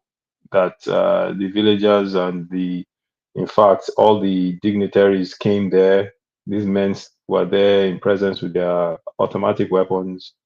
It was you all over know the TV. you know one precedent that Umaru Yar'Adua set that probably the Nigerian state mistook it for and misapplying it wrongly is that his amnesty program. While Yar'Adua succeeded because Yar'Adua is somebody who understands policy and understands what it means to implement policy and look at the cost benefits and risk of everything. Now when he disarmed the Niger Delta militants and essentially doubled Nigeria's oil outflow, the the presidency, the DSS, the NIA, our security infrastructure, the army, they took note of that as some form of means to stop crisis. That but then it shouldn't apply to every kind of situation. You understand? You have to do a socio-ecological analysis of that particular area and of the conflict before you reach such a conclusion. Now the governor is just doing trial and error. He doesn't know what he's doing. He's mad. That's not the way to do this. And of course they say that they have agreed, but I don't think it is true. Up until the day that I will see that Chinese companies who are mining gold in Zamfara are registered, and the richest governor in Nigeria, the richest. Do you know who is the richest politician apart from the president in Nigeria now? Can you guess? Isn't it that guy in Zamfara? What's his name? Yari. Malami. Yari. No, which Malami? Malami Banza. Malami Is was Yari? compared to that. Is Yari now? The guy in Yari. Zamfara. Yes, Yeah, yeah. And that guy. How did he make his money? It was bunkering gold. Yeah. Did you guys see when I do bunker gold. Baba na bunkering. You know say na bunkering me I sabi so. Baba, you follow the news a lot. Do you remember a time when one man was arrested traveling from Dubai, or is it from Saudi Arabia, with gold but with inscription of Libyan the stamp on it engraved. Did you see? Yeah. Yes. Now it was not Libyan gold though. It was the one from Zamfara that they engraved, falsely giving it cover. That is coming from Libya.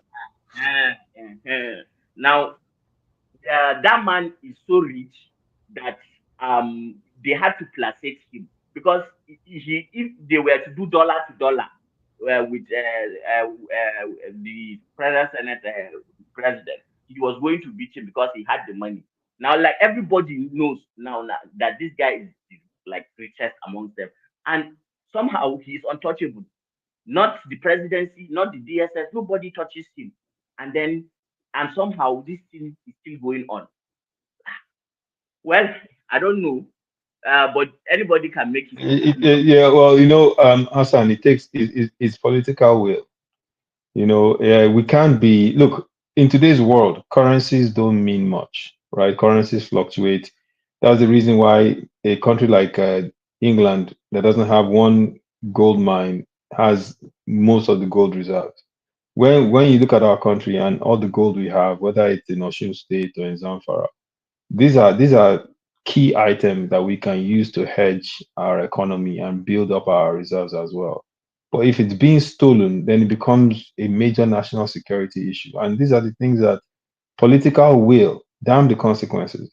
They have to be able to tackle this head on. I was hoping this Asiwaju government was really going to do it, but it seems I'm not. Again, I don't like to criticize people if I don't have too much information, but Dele Alake does not seem up to the task, to bring this thing under control. We need someone that really has political will. Look at Burkina Faso. You need prime Ribadu. Yes, exactly. I think the problem is even higher than that too. I think the problem is higher than that. You see, when Tinubu was meeting with the King of United Arab Emirates and you know and the French, and there is a lot of give me and give you that is done in international relations. It is a jungle out there, a very very very deep dark jungle where the strong and mighty survive. It is a Hobbesian reality where if you are strong, you can do what you want to do, then you can do it. But it is done clandestinely in such a way that you can, at least have a plausible deniability. There is complicity of the Nigerian um, security system, would I say, in what is happening. But I think what the Nigerian government is at least trying to do is to keep it at a manageable level.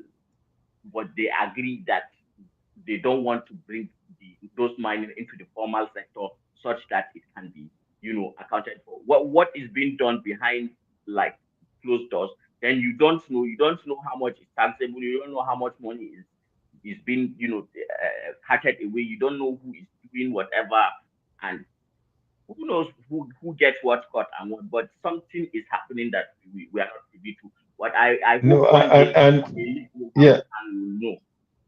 and particularly the UAE is notorious for this because even in Sudan, Reuters reported that some of the weapons that were found in the hands of RSF, the rebel group, Very were notorious, weapons. very notorious. Yeah. And they use So diplomatic cover. correct. So it won't be a shock to see that they might even be the ones. I don't have any evidence of this, but they might be the ones sponsoring They are some of this they are no, they chaos are in Zamfara. they are I using know. in the Sahel. Are you saying United Arab Emirates may be responsible for crisis in Zamfara? It's possible because they're sponsoring crisis in Sudan, and the area Not where they're only sponsoring that, crisis in Sudan it has the gold, right? not only So that, you see the UAE is a satellite state. Everything traces back to you people's holy America, Yeah, they are that's being just it, because they are giving if them UAE is doing diplomatic that, then cover. just say America. So you see, the private military contractors that Russia sends in now that are working with Burkina Faso are trying to secure their own, gold, but they are also doing their own in a different way. Now look at what is happening in Sudan. It has become a full-blown civil war at the detriment of everybody. Like, if we are not careful in Nigeria, you see this ethnicity and religion, they will use it. Look at the way it started with Bill Maher, and now everybody that will just think of it shallowly will just go to the ethnic and religious. Hey, God, it's so the easy the to the human the, the one manipulate. the one thing the one thing about Bill It's so Maher susceptible. that the one thing about Bill It's so Maher that people are not talking about is that Bill Maher is also a Zionist, right? Most people are losing track of that. Bill Maher is also a Zionist. He's not on the right, he's more on the left. He funded Barack Obama's campaign partially. So he's also supported the State of Israel and Zionist projects. This Nigerian highlighting claim is also a method of deflection to get Yeah, that's attention away from the. If you listen to the full comment he made, he said Christians are being murdered in Nigeria. It has been going on for a long time. Yet, he said, where are the liberal voices and the students protesting the lives of Christians in Nigeria? Yet there you see them every day protesting the things happening in Gaza. What he's trying to do, and then Ted Cruz has picked up on it, what he's trying to do is deflect on the attention in Israel by claiming that there are other atrocities going on and we are watching. There's no anger towards that. So that's the whole attempt behind this.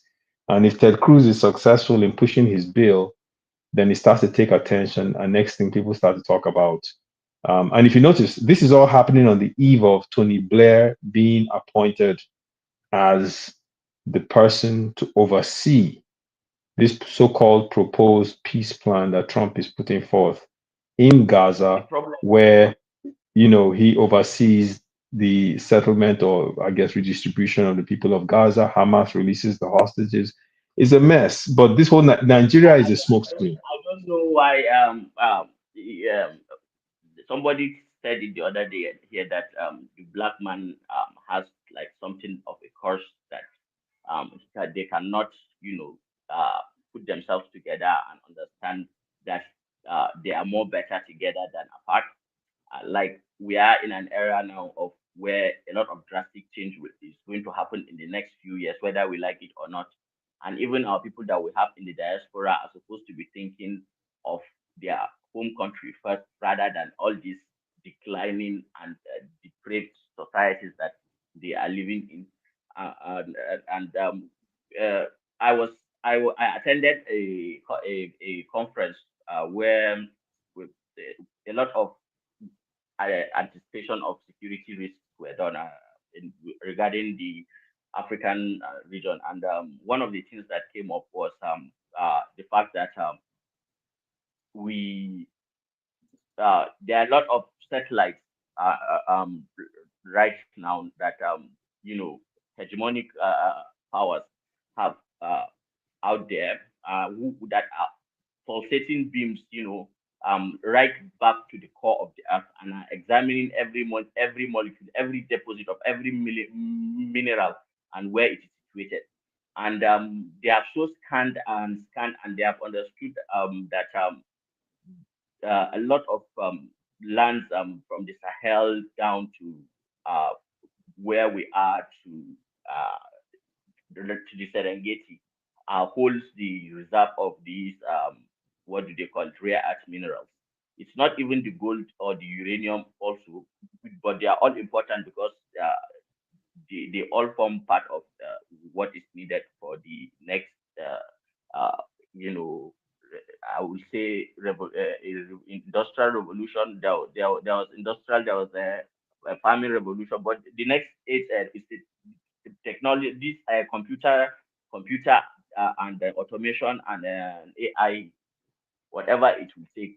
All those reserves are beneath our indigenous grounds, and they cannot just come and just say, "Oh, yeah, get that, let us take it." They have to find a way to cause mayhem. And the problem is that a lot of African countries don't even have the capacity, the understanding to know that this thing is even happening. Or I'm sorry, that they even gentlemen. I have. have to leave you guys. I'm not feeling too strong. Thanks for your company. Sorry, Baba. Oh, Allah, Baba. All right, cheers, man. I appreciate. Voice, buying. I enjoy the company. All right, Yes, sir. bye. So we need to protect ourselves.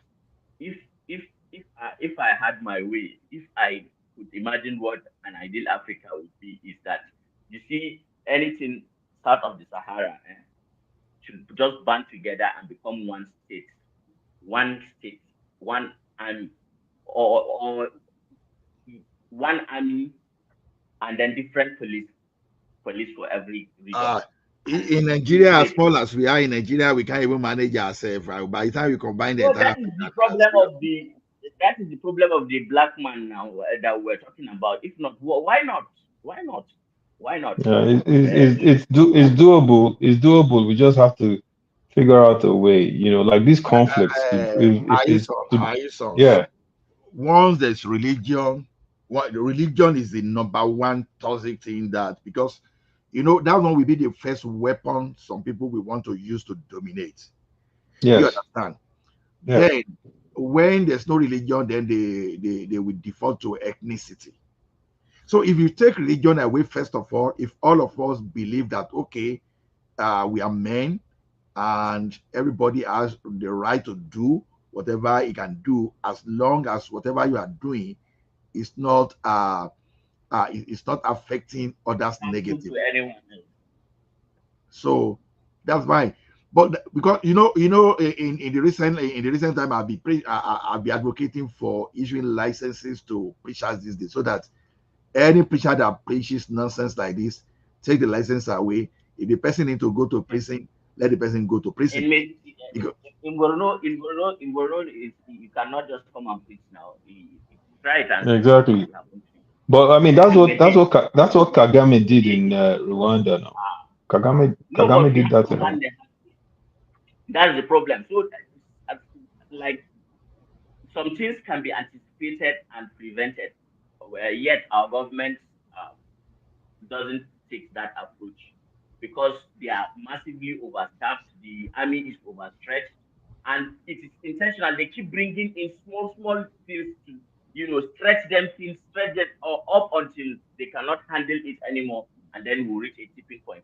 That is why I feel there is nothing we should invest in more than defense. We should defend ourselves, recruit more No, military personnel. you know what, Hassan? The issue is we have not come to terms, and I say we, most African. I think the Sahelian countries have, and that's why they've created this association of Sahelian countries. But in Nigeria, in Good for particular, them. this Oh, good conversation. for them. Yeah, yes. In Nigeria, for us, this conversation that we're having, that we're in agreement on, I think you'll be surprised to find out how many Nigerians would tell you that what you're saying is nonsense. That we don't have this, there's no urgency, that we're not under any threat. And I think that's where we have the biggest issue, because we find it hard to even agree that we're facing a serious problem. Most Nigerians will tell you this doesn't exist. I promise you. I've had until conversations they with wake them. up one day, until they wake up one day and then they see a different world entirely. And imagine Yes. Okay, Hassan, look at this. Okay. Our legislatures, our legislator is pretty much, I don't even know if they've passed it, but they were working on approving genetically modified foods in our country. Where the evidence is there about how it's destroyed other economies in India, destroyed soil, destroyed land. They want to approve it and let Bill Gates implement it in our nation. They are quick to try to bring in foreign they've all been institutions. Yeah, bring in useless. foreign institutions to come and work in our security sector, which is a national security risk.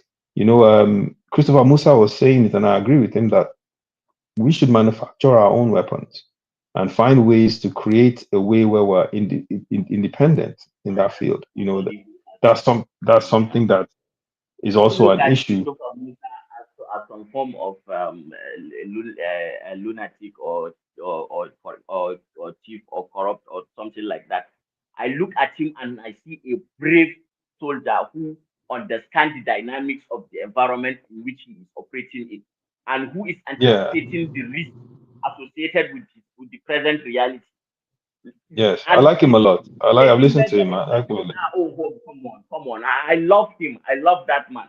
I just wish that the Nigerians see the military a little bit different, even though the military have their own problems with the way the other ranks have interacted with the people. But that aside, our very lives depend on having a strong military, because where we are going now, we need to seriously invest in defense. That is just it. If it means to do the world, do it. Recruit more, yeah, do it. But it's a dystopian world we are moving into, which is more likely to be a surveillance uh, way of living. If the Chinese already have the technologies to do all these things, and the Chinese are already they already have all our biometrics because they control our largest financial, institution in Nigeria. 6 trillion naira of Nigeria every day is handled by China through Obe.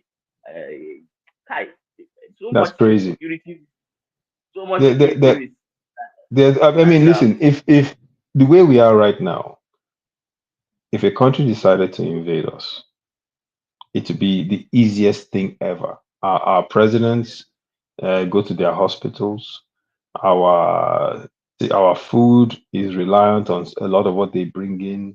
Our manufacturing sector is defunct, so everything we import, we are the easiest set of people Did you right now. did you see what one I think is it a Bulgarian or a Portuguese member of the EU his rebuttal against GMOs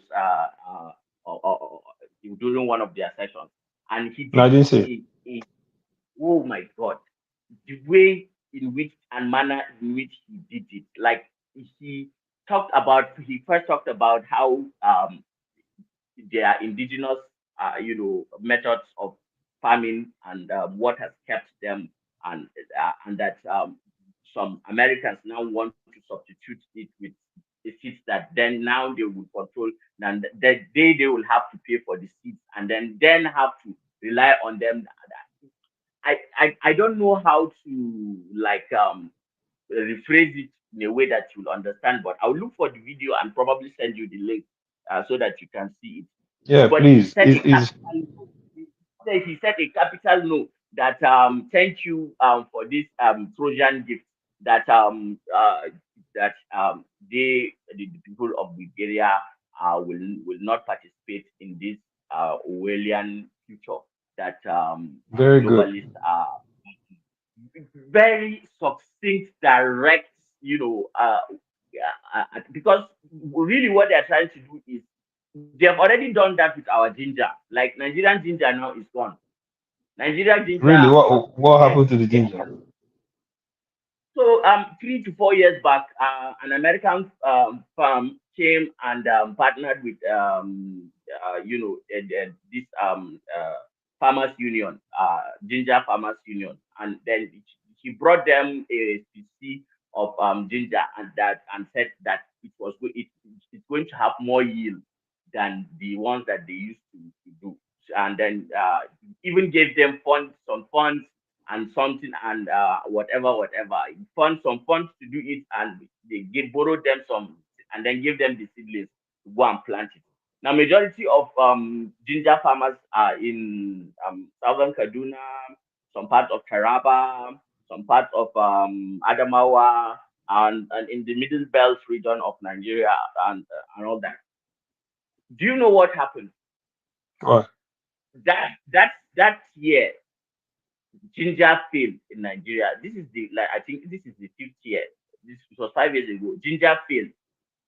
Suddenly, the ginger did not grow. The ones that grew had fungal infection. Now, this fungal infection was so fast because you know the way fungus spreads is different. It's spores. Yes, It yes. releases spores, and then it goes into the air, and then it can cover miles and miles and miles and miles, and then it identifies its host ginger. Wherever you plant the Nigerian ginger, it will just go and attack it.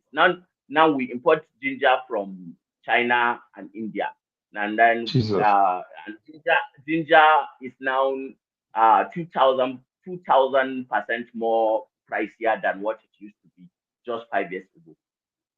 So So this is is there no way to biological reverse? warfare. Is there no way to reverse it? I mean, if are there Do lands you where remember they what didn't? Pfizer did with some kids in Kano? Yes, where they were How giving them long the polio vaccine, and they were actually. how long did it take? How long did it take for it to even gain attention? Most people didn't know about it. You see, what is happening in Gaza breaks my heart. It breaks my heart, but it breaks my heart more because I'm an African. That if this can happen to Arabia, like Arabs who have even significant influence and are more united in some sense, if something like this were to happen to us in Africa, who would bloody care? You know. So we have to look at our first and our interest first. But majority of us don't see it that way. They see the Christianity, the Islam, the Kanuri, the Fulani, the Meme, the Boime, and all these things. And it's unfortunate, but it is what it is. Yeah, the the whole essence of existence is to experience a journey.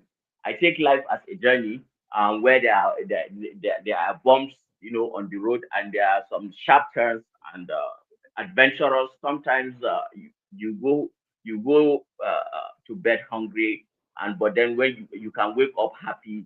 That's the way I take Yeah. life. But then I hope that um Africa Africa will will rise up.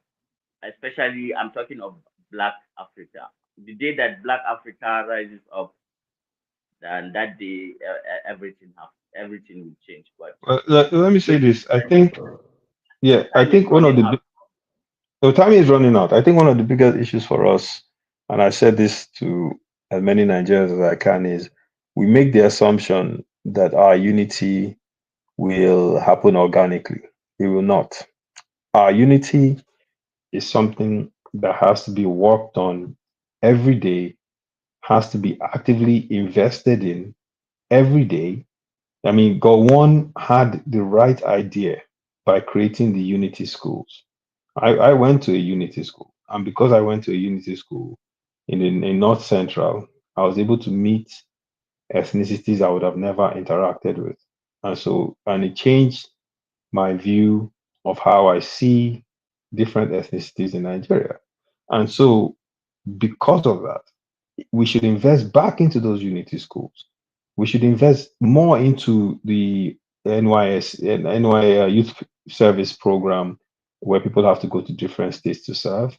We should invest more into giving state government an incentive for having people that are non-indigenous of those states in high positions within the state. If you're a governor and you have a deputy, if you're a governor of Borno and you have a deputy governor from Imo or Benue, then there should be an incentive, financial incentive for that state, because we have to be able to see ourselves under that flag. And it takes work. It's not going to happen automatically. We're not just going to wake up one day and say, oh, You know no, what forces people? You know what forces people to come together? Having a common enemy. enemy. Correct. But Correct. but we are so fractured. That is why I said the biggest problem that we have is a crisis of identity. Multiple allegiances. You have allegiance to Christianity. You have allegiance to Islam. You have allegiance to Nigeria. You have allegiance to your culture. You have allegiance to. So which one will you do? Which one will you not do? When it comes to taking the critical decisions, you are so confused that you end up taking half short-sighted decisions. Hassan, Hassan, you have allegiance to that flag, right? And if it is not driven through active government, you can call it propaganda, but it has to be driven from the top. Yeah. And that is it's not just words, it is action, it is investment. You know, Hassan, We look, have to I can take I can take you, you're from Northeast, take me, I'm from the South, take someone from the Southeast, take someone from the Southwest, take someone from the North Central, put us in a room and turn on a World Cup Super Eagles game. It At that point, when we score, all of us will be hugging each other and jumping. It won't matter. yeah, we forget, Yeah, we forget, yeah, we we'll forget at forget. that point. Exactly. And that is the major, that example is a major unifying factor for us. So with that being said, we need to create more platforms that make us look at each other as one and build on that. But these governments these days, not just this government, the last 3 or 4 governments or whatever, in fact, ever since we came back into democracy, Democracy, like yes, yeah, like they did it intentionally to because the democracy is like it's a feedback loop of It keeps pointing As I You just know finished. what? I agree with you See what said. absolutely, Ola. I agree with you. Aizon, I agree with you absolutely. We need to move on from our oil to Nigeria's oil. You know, is we. So that's Nigeria we want. So nobody will say that is our oil. No. I just say I had to I had to come up and say that. I had to come up and say that. I couldn't help myself. I'm sorry. Is You see targeting that what at me in Aizon, case you guys missed the it. example Aizon just made about football now, you understand? That's what just told, it told us something that, you see, in that football, everybody enjoys. We know our identity, we agree together, and we celebrate ourselves this time around. But you know, when resources comes and we have some crooks that just because of their greed that want to hijack that resources, the first thing they introduce is politics. Once they introduce politics now, they start the manipulation. You understand? So whatever manipulation using ethnicity, using religion, they use that to whip up our sentiments. That is why today that the easiest way for any politician to get your attention is to shout corruption. That's the easiest Yep. way. Yep. And to tell you how they are cheating. So the problem is this. That is why I keep advocating that everybody should at least hold on to his own resources and should be able to agree at how we move together. Not because that, to me, resources is a major problem in this world. The only reason United Kingdom will come to Africa, you understand, to enslave them, to colonize, it's because of resources. But Ola, there was never a time in the history of Nigeria that we as a people, I mean peoples now, sat down to have this conversation. That's the problem. We never Yeah, really we sat are. down. I don't think we can. I mean, post the 66 war, like after the Civil War, there was no sit down, there was no conference to say, okay, let's even talk about what happened, and let's know where we are as a people. How do we work together? How do we? That's the Babati, issue. it's not as though we did not even speak. Stop. Say we said that was why we had our Republican constitution in 1963. When did we sit down? But When? no, post independence we review our No, constitution. I'm saying the post-war. So It's he's like saying this post the Civil War. Should have been it. That's what I'm saying. Even the discussion we had as identity should not even lead us to war. But when we have some people that are just stubborn that this is the way we must do it, I'm I want to saying undermine others. no. We are different nations within a nation. Is what I'm saying. Yes. So that kind of talk where you say Aizon is coming on behalf of his people, Azan is coming on behalf of his people. What will this country look like post what just happened in 66 moving forward? We never had that opportunity as a people. It would have been different. It would have been Exactly. different. So that was a problem. People are accusing this guy of Ukraine. What's his name? This comedian. Zelensky. Yes, they are accusing him of just prolonging the war that Ukraine has already like lost in real time because there are no able-bodied men any longer. Like people have to go in their 50s and 60s to man positions in the front lines and things like that, and allowing themselves to be used as a proxy by the West to fight Russia. But then for him, uh, that only maintains his. That's the only way he remains in power. He's so unpopular. He's using a doctrine of necessity. Gowon shouldn't have stayed up to those years after the Civil War and when it ended.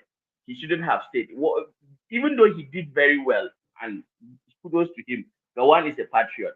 But this thing with power, it can if your principles are not so deep rooted into you, ingrained, and your integrity so ingrained into you, power have this way that it seeps into your personality, and it just and you become so addicted to it that you don't want to leave it no matter what, at no matter what cost.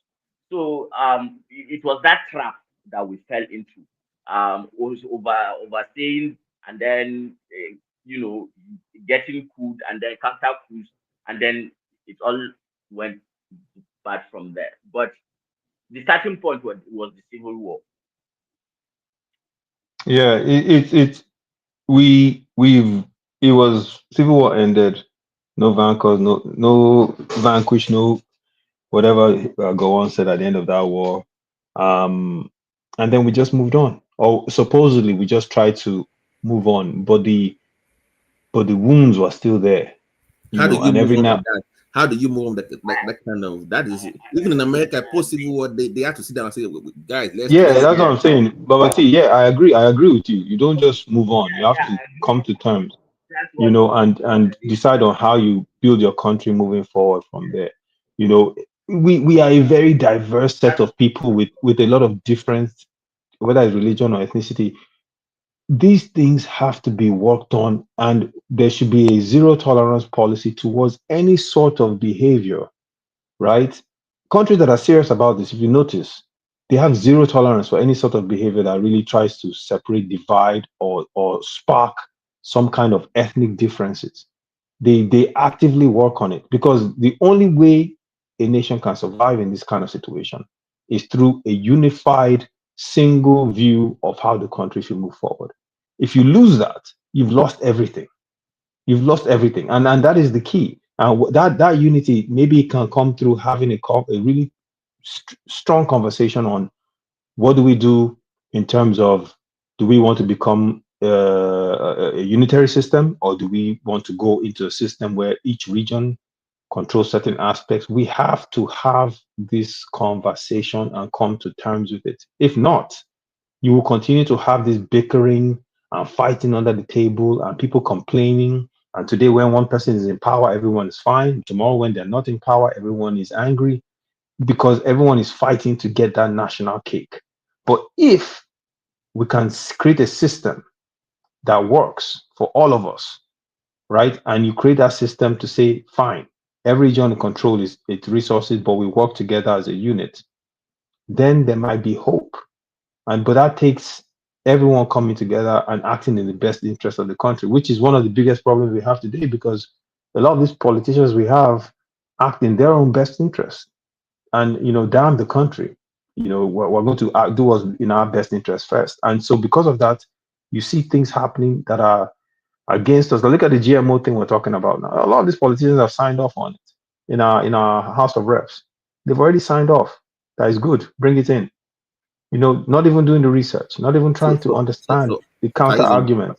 Yeah. Do you think there will ever be a time where we would truly have this sovereign national conference of really people that love Nigeria, really patriots that want this to work? Would that ever be We, that we time anytime soon? we had one, right? We had one with yeah, well, Jonathan had one. No, And there was 93, there was Obasanjo just one, there was, so we've had three in the post. I'm saying we've had three post Civil War, but there's always been this eating hand or agenda. Even though the people that came there were sincere, but the people organizing those things really had their own agenda. Even the IBB thing was get towards his own becoming a civil president. So it's always Mhm. been this hidden agenda. But I'm saying like a true sovereign, that's the operating word, where it is binding what we agree to in the conference. We never had any sovereign conference per se. Yeah, I see what you're saying. So, Yeah, so I'm asking that. Do you think that anytime soon we're going to have anything close to that anytime I soon? hope so. I don't see, like, I don't see that being something in Asiwaju's. I might be wrong. I mean, but I don't see that being something in his, priority list. I don't see that at all. I think we need to. It's desperately needed. I mean, Babati, look at what's happening No, around. that, Look at that what's that happening. sovereign national conference you are talking about, it depends on your definition. I don't see it happening. But are we going to keep amending? Because what the proponent of those people that are proposing the sovereign, the way they are doing saying it is just a dangerous way.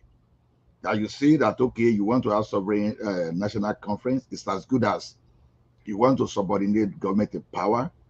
That can give room for some coup plotters that have been looking for a way to hijack That's not the true. system. For it to be sovereign, that And means but no, no, hold on now. for it to be sovereign, it has to be an act of parliament. So they are the one that are going to set the parameters of engagement. So for it to be sovereign, it's still going to be an act of parliament. So you're not you're not so that is an inaccurate statement. My point. So there's still going to be involved process now. So the fact that the National Assembly will still be involved is saying that it's not sovereign too. So I think I don't see it happening though. You understand? That's why I will personally concentrate my energy on getting back to resource control, a system closer to the regional government that we're operating. We don't have to create regional government like it was before. But then, like I said, in that 1963 Republican constitution that we had, if not just because some people decided just to silence all those things, by now we will have improved on it and do better. But with this our politician, you want to have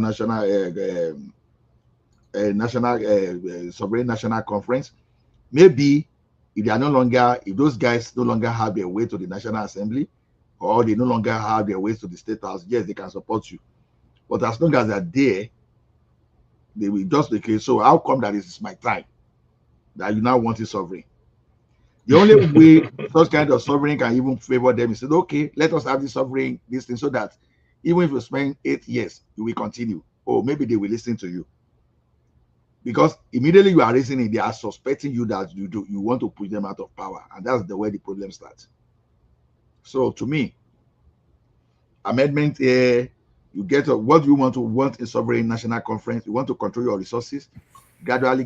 No, Ola, here's why I'm advocating for that, and Aizen can back me up on this one, or maybe if he has a different opinion, is because when you say sovereignty or resource control, it means different things to different people. If I ask Aizen what is resource control, he might tell me Ordon or whatever. If I ask somebody from the West, so everybody has a different meaning to it. But at least if you sit down, then you can tell me what it means to you. Yeah, that's fine. You get my point, Aizen. So yeah. Everybody has different meaning to resource control. It's very vast. So that's my issue. At least sit down to talk. Let's even know what you are thinking. Let's know what you think about it. Mm-hmm. You know. But I think isn't that what we did when Jonathan had that conference, where they actually had some results and a plan of implementation, but Buhari threw it into the trash once he came in. I don't know if you guys remember that. Yeah, he said he said, and I quote, it was dead on arrival. It was dead on arrival. They didn't want to listen to anything that was there. They had very good proposals on it, by the way. Very good proposals when it comes to transportation. Everybody was involved. Everybody, from every sector of that country, everyone chimed in and they came up with. And that's why when Buhari was in office, a lot of groups were up in arms against him, including and especially Afenifere, because they said, listen, we already had an agreement after we met on this to move forward. This man just came in and said dead on arrival, which is what democracy is supposed to do. People come in, they give their opinion, you agree on something. It doesn't matter whose government is in office. You should implement it. These are the wishes of the people. But Buhari came in and just said whatever. Okay, quick question. So, quick question to you. You know, there's always been this narrative that has been echoed and re-echoed over the years. OBJ did it, maybe not so much good luck, but also Buhari. This idea that Nigeria's unity is non-negotiable. But so how do we move from that, where we even consider looking at the terms of the deal, terms of agreement? But that's arrogance now. Babangida has said it a lot of times. That's something that comes from the military. It's arrogance and it's ridiculousness. You can't tell people before having a conversation that it's like if we're trying to negotiate, let's say a salary, for instance, or something between me and you, Babati, and you tell me before we even start, you say, Aizen, let me just tell you right now, anything above 1 million is dead on arrival. So 1 million is it? That's it. You can't. You just forget it. You killed the conversation before it even started. And at that point, for me, I'll just say to you, okay, you know what? there's no point. I'm just going to walk out of the room. We can have a conversation. Therefore, no deal, right? So that's what these people are trying to say. Oh, it's non-negotiable. It is negotiable because we have a constitution that most Nigerians will tell you they didn't have a say in how it was implemented. We have a system of resource generation and distribution that a lot of people don't agree with. A lot of people are at odds with.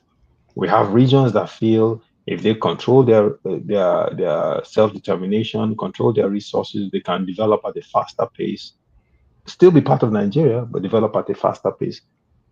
Why shouldn't you hear those people out? Because you don't agree with what they're saying? No, that's not what anyone signed up for. Just because you don't agree doesn't mean you shouldn't listen to what they have to say. And if everyone can come to an agreement that okay, fine, this is the direction we should go in, then by all means, let's go. And who's to say we don't become a more efficient society if that happens, right? If we have a Southwest that decides to control its destiny, come together, build infrastructure, becomes more prosperous, creates more ports, whether it's in Ondo or in Lagos, and at the end of the day, is contributing to the national pot, Nigeria becomes a much more successful country. Or whether it's a South-South, same thing. Largest coastal line in the country, all of a sudden becomes this hub for maritime business. Nigeria becomes a much more successful country. So it's almost like it's a no-brainer if you think about it, right? But for some reason, there's something that's just really, and I think Ola might have hit the nail on the head saying, you're trying to deny my ability to get out of the national cake if it's my turn. So why should we have this conversation? But if you think about it, if regions operate, then regions compete. And if they compete, then the national benefits.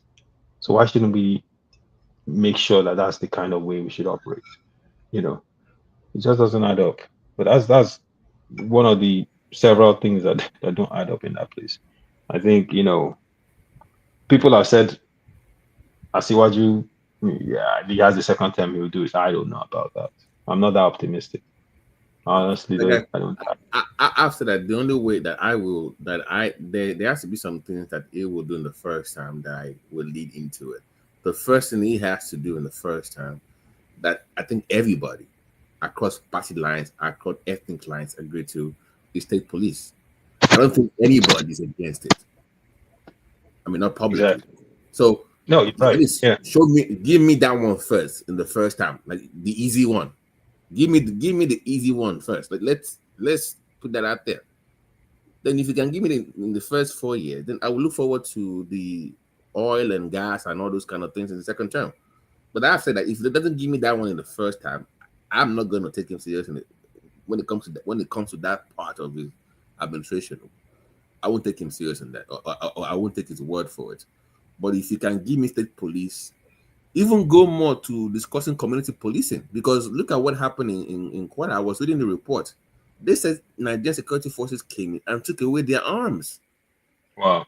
And they attacked. So I've heard this before where even the Igbowo thing, it was the same thing, where Igbowo said the security forces that came in and took away their arms, and the next 24 hours they came back and they attacked with the. So there seems to be a pattern here.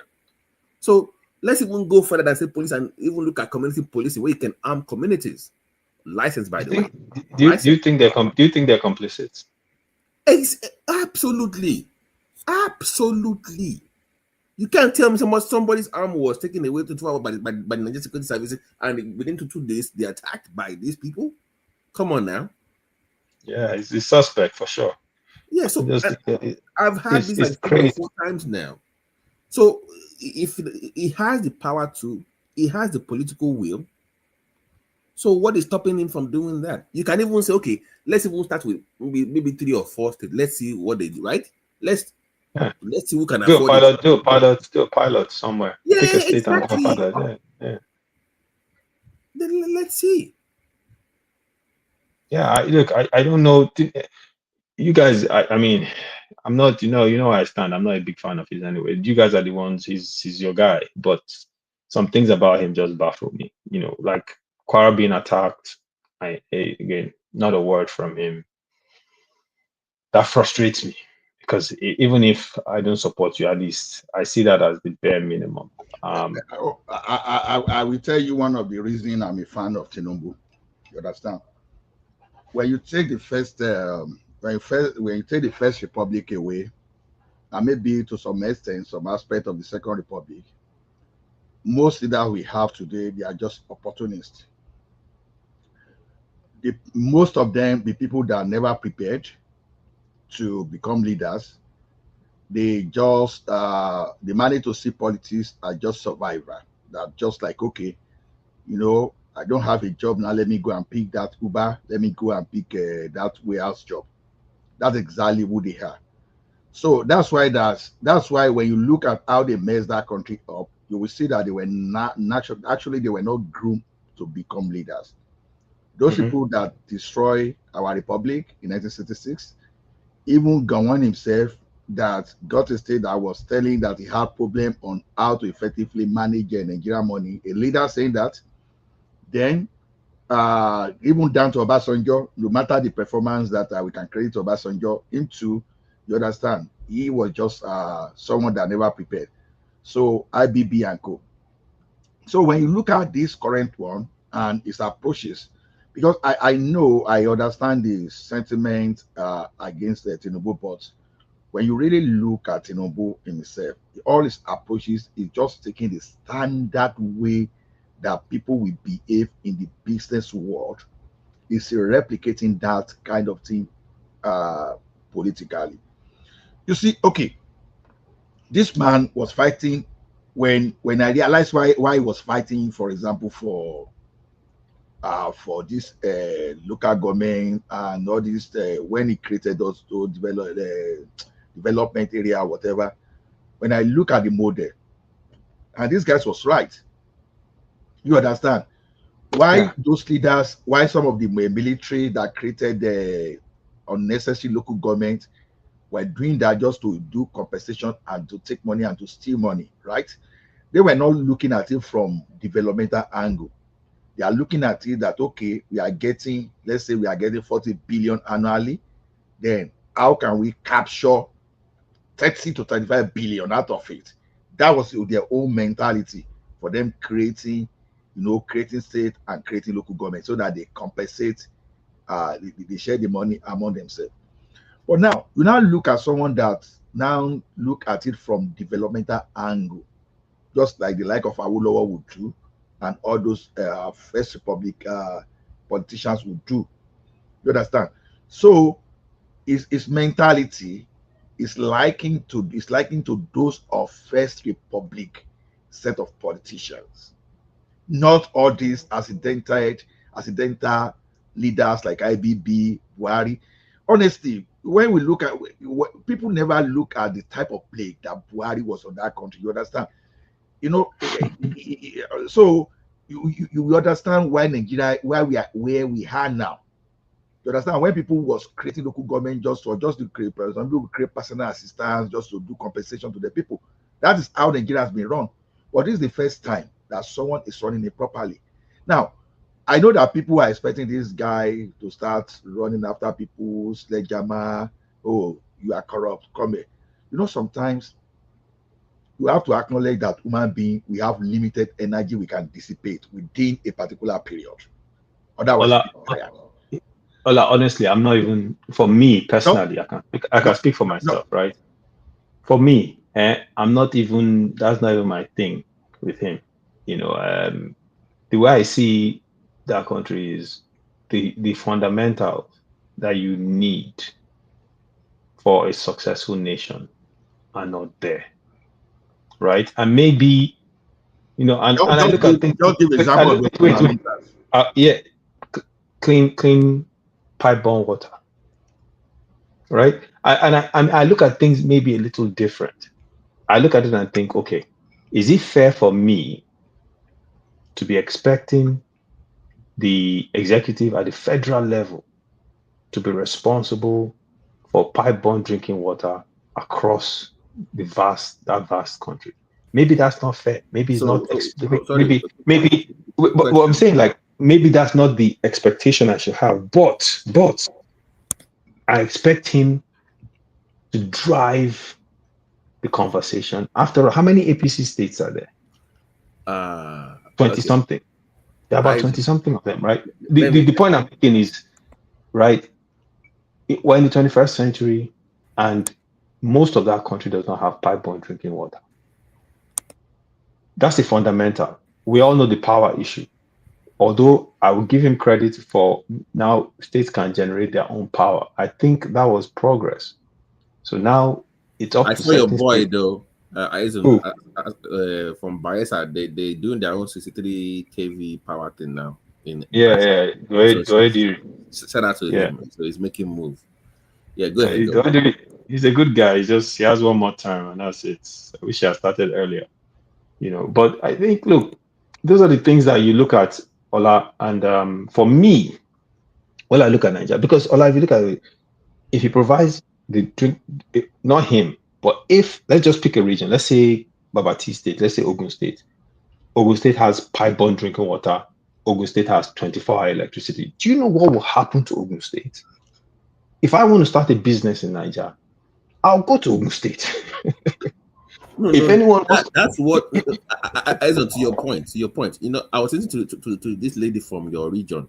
She's a business lady, and they were discussing states that have done that contribute to private businesses. And she said our business is powered by gas, and the number one place to go is because they actually give you a layout for your company. So that is deliberate attempt to actually help a business grow. So to your point, if you do water, power, road security, people will troop in because they know you are business friendly. Yeah. So it goes without saying that for government, forget about everything else. Just create a space where people can say, you know what, if I go in there, if I'm a diaspora family, and I go to Nigeria and I say, you know what, I'm going to live in Abeokuta. There's a world-class hospital in Abeokuta. I have pipe drinking water. Guess what? You'll be shocked the number of people that will say, I'm going to live in Abeokuta, or your state, Ola, I'm going to live in Ado Ekiti. I quite agree with you. Like, over time we've lost the we've lost the skill of how to govern. That's just the problem. That was why I was referring to all those First Republic politicians that we now are the military that brought this that brought the war upon the country. Because the thing is this, it will take time for people to start thinking of how to manage again. I give an example. Niyi Adebayo did virtually nothing in Ekiti. You understand? There was a time where even making jokes around them that all they know how to do is just to carry women around. This deputy was Alabi that time. You understand? Now came one with Ifayoshe that wanted to take over power. He started distributing water to people using tanker. And immediately the guy got to that place, started realizing what the like of Adebayo would not do. Okay, that's Fayoshe. But we have we have this guy in Cross River. You understand? That was doing Tinapa, all those things. Those guys, they still know how to govern, right? Then we have the father of them all, Tinubu himself, how he repositioned Lagos and how things are going. Why am I saying this thing? You understand? Over time, we are going to evolve that we will see people that know how to do things properly. You understand? So, like when you look at Lagos now, Lagos has been so fortunate. And I think other states now, you understand? Although this guy, you may call this guy a crook, I won't give him a pass to Benga Daniel. Do I think he really tried to do something in Ogun State? Yes. Even though there are something he can't explain. Benga Daniel really tried to regig Ogun State compared to the governor that even took over between 1999 and the time Benga Daniel took over. So it's going to take time. We are going to relearn that again. But most importantly, you understand? Okay, see now, we are still battling with our people now. Our people think Abuja is the solution. And I won't blame them because Abuja stole everybody's commonwealth. They took everything to themselves. Everything that was supposed to be in the region. They could have taken over Udua investment. They were taking they took over assets of those regional governments. That's where the problem is. So when you take when you take over the asset, what will happen? Everybody will go to that place. Otherwise, as you speak today, to be honest, I've been saying this thing. We don't have business in deciding how to share the oil in Niger Delta. Those because okay, both of us were in Canada, right? You know, Ontario, Ottawa doesn't decide how Alberta. Alberta deal with their oil. That's how it's supposed to be in Nigeria. Sorry, Yeah. Anaizon, to the question Aizon raised, you can both address it. Back in the days, local government, state, and federal ran the water corporation. If you remember, they have their own things. Some are run by state. In my own area, it was mostly state that ran it. In Songota that I also did talk for a while, it was the local council that ran it. So how do you bring it back, number one? And what do you think went wrong? Because this was all done during the military time, and they did it very well. So how come we were doing well with water corporation during the military, but we can't get it together during the so-called democracy? No, because this is larger. The thing is this. The problem of all these things is that resources. We still go back to that place. You know, many Nigerians, when we talk of this subsidy now, some people didn't know there was even student loan in the olden days. Some people are not aware that some people got student loan in the past. Or this thing that Tinubu is bringing, although the one Tinubu is bringing is totally different compared to that one. Now, you see the resources of that country as they go to that center. Some people just gang themselves up and sharing. How will you make 30 million on oil, on crude oil in a year? And you now use 20 billion out of it, out of 30 billion to pay for a subsidy. And you now use 18 billion to support Naira, the Naira that will not go to common people. Then it simply means that you have to borrow extra 8 billion to defend. Then when you do that, what do you have? What will you have left to develop? Nothing. So that's where the problem starts. That now, but when you address that one now, you understand? Immediately you address that one, what's happening in the country now? Even people are complaining, okay, are they supposed to be doing Lagos, Calabar, Costa? Are they supposed to be doing the thing is this: when you have money to work, then we start discussing. Because before now, you couldn't have told the Aregbesola about water corporation. I will listen to you when he could not even pay workers. Where will he get the money? You understand? So when you address the revenue issues and the asset that the state is that the federal government is grabbing, thankfully they've started releasing them small, like all this electricity act that allows state to generate or private people to generate and sell. Telecommunication, they did that in the past. So the moment you allow you take something that you in the unitary style that you corner at the center in the name of exclusive list, by the time you start making them concurrent and start throwing them to the region, people will develop. Even I'm of the opinion now that the federal government should have no business with a university when it comes to education. No, but Ola, I think what Bawati is saying too is that, the water works before local, state, and federal were involved. That means it's not on the exclusive, right? So when you look at it from that standpoint, right, it's maybe just political will and priority. If a state governor comes in and says, I'm going to make sure before my first 4 years, we have pipe-borne drinking water in our state. Very few people are going to be using boreholes. Very few people are going to be doing all these things. It can be done. And it's political. Can I chip in a question for you? Because I'm listening more. What I noticed also is that back then, before they had layouts for new. If they notice that there's a developing area coming up, people are building there, they will lay the pipes. They will start building they start building primary schools, secondary schools. Exactly. That's how it's supposed. Women or hospitals and local. So the LG Council will start building primary care centers. The state will build the pipes, and the federal will lay the NEPA thing to that area. So they were working together.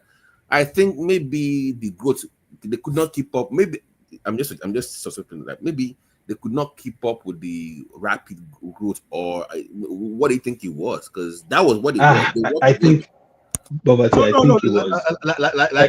Like I said, why they were not creating new value, the little money they are supposed to use for those social infrastructure. You understand? They are sharing it. That's what I'm saying. When you release fund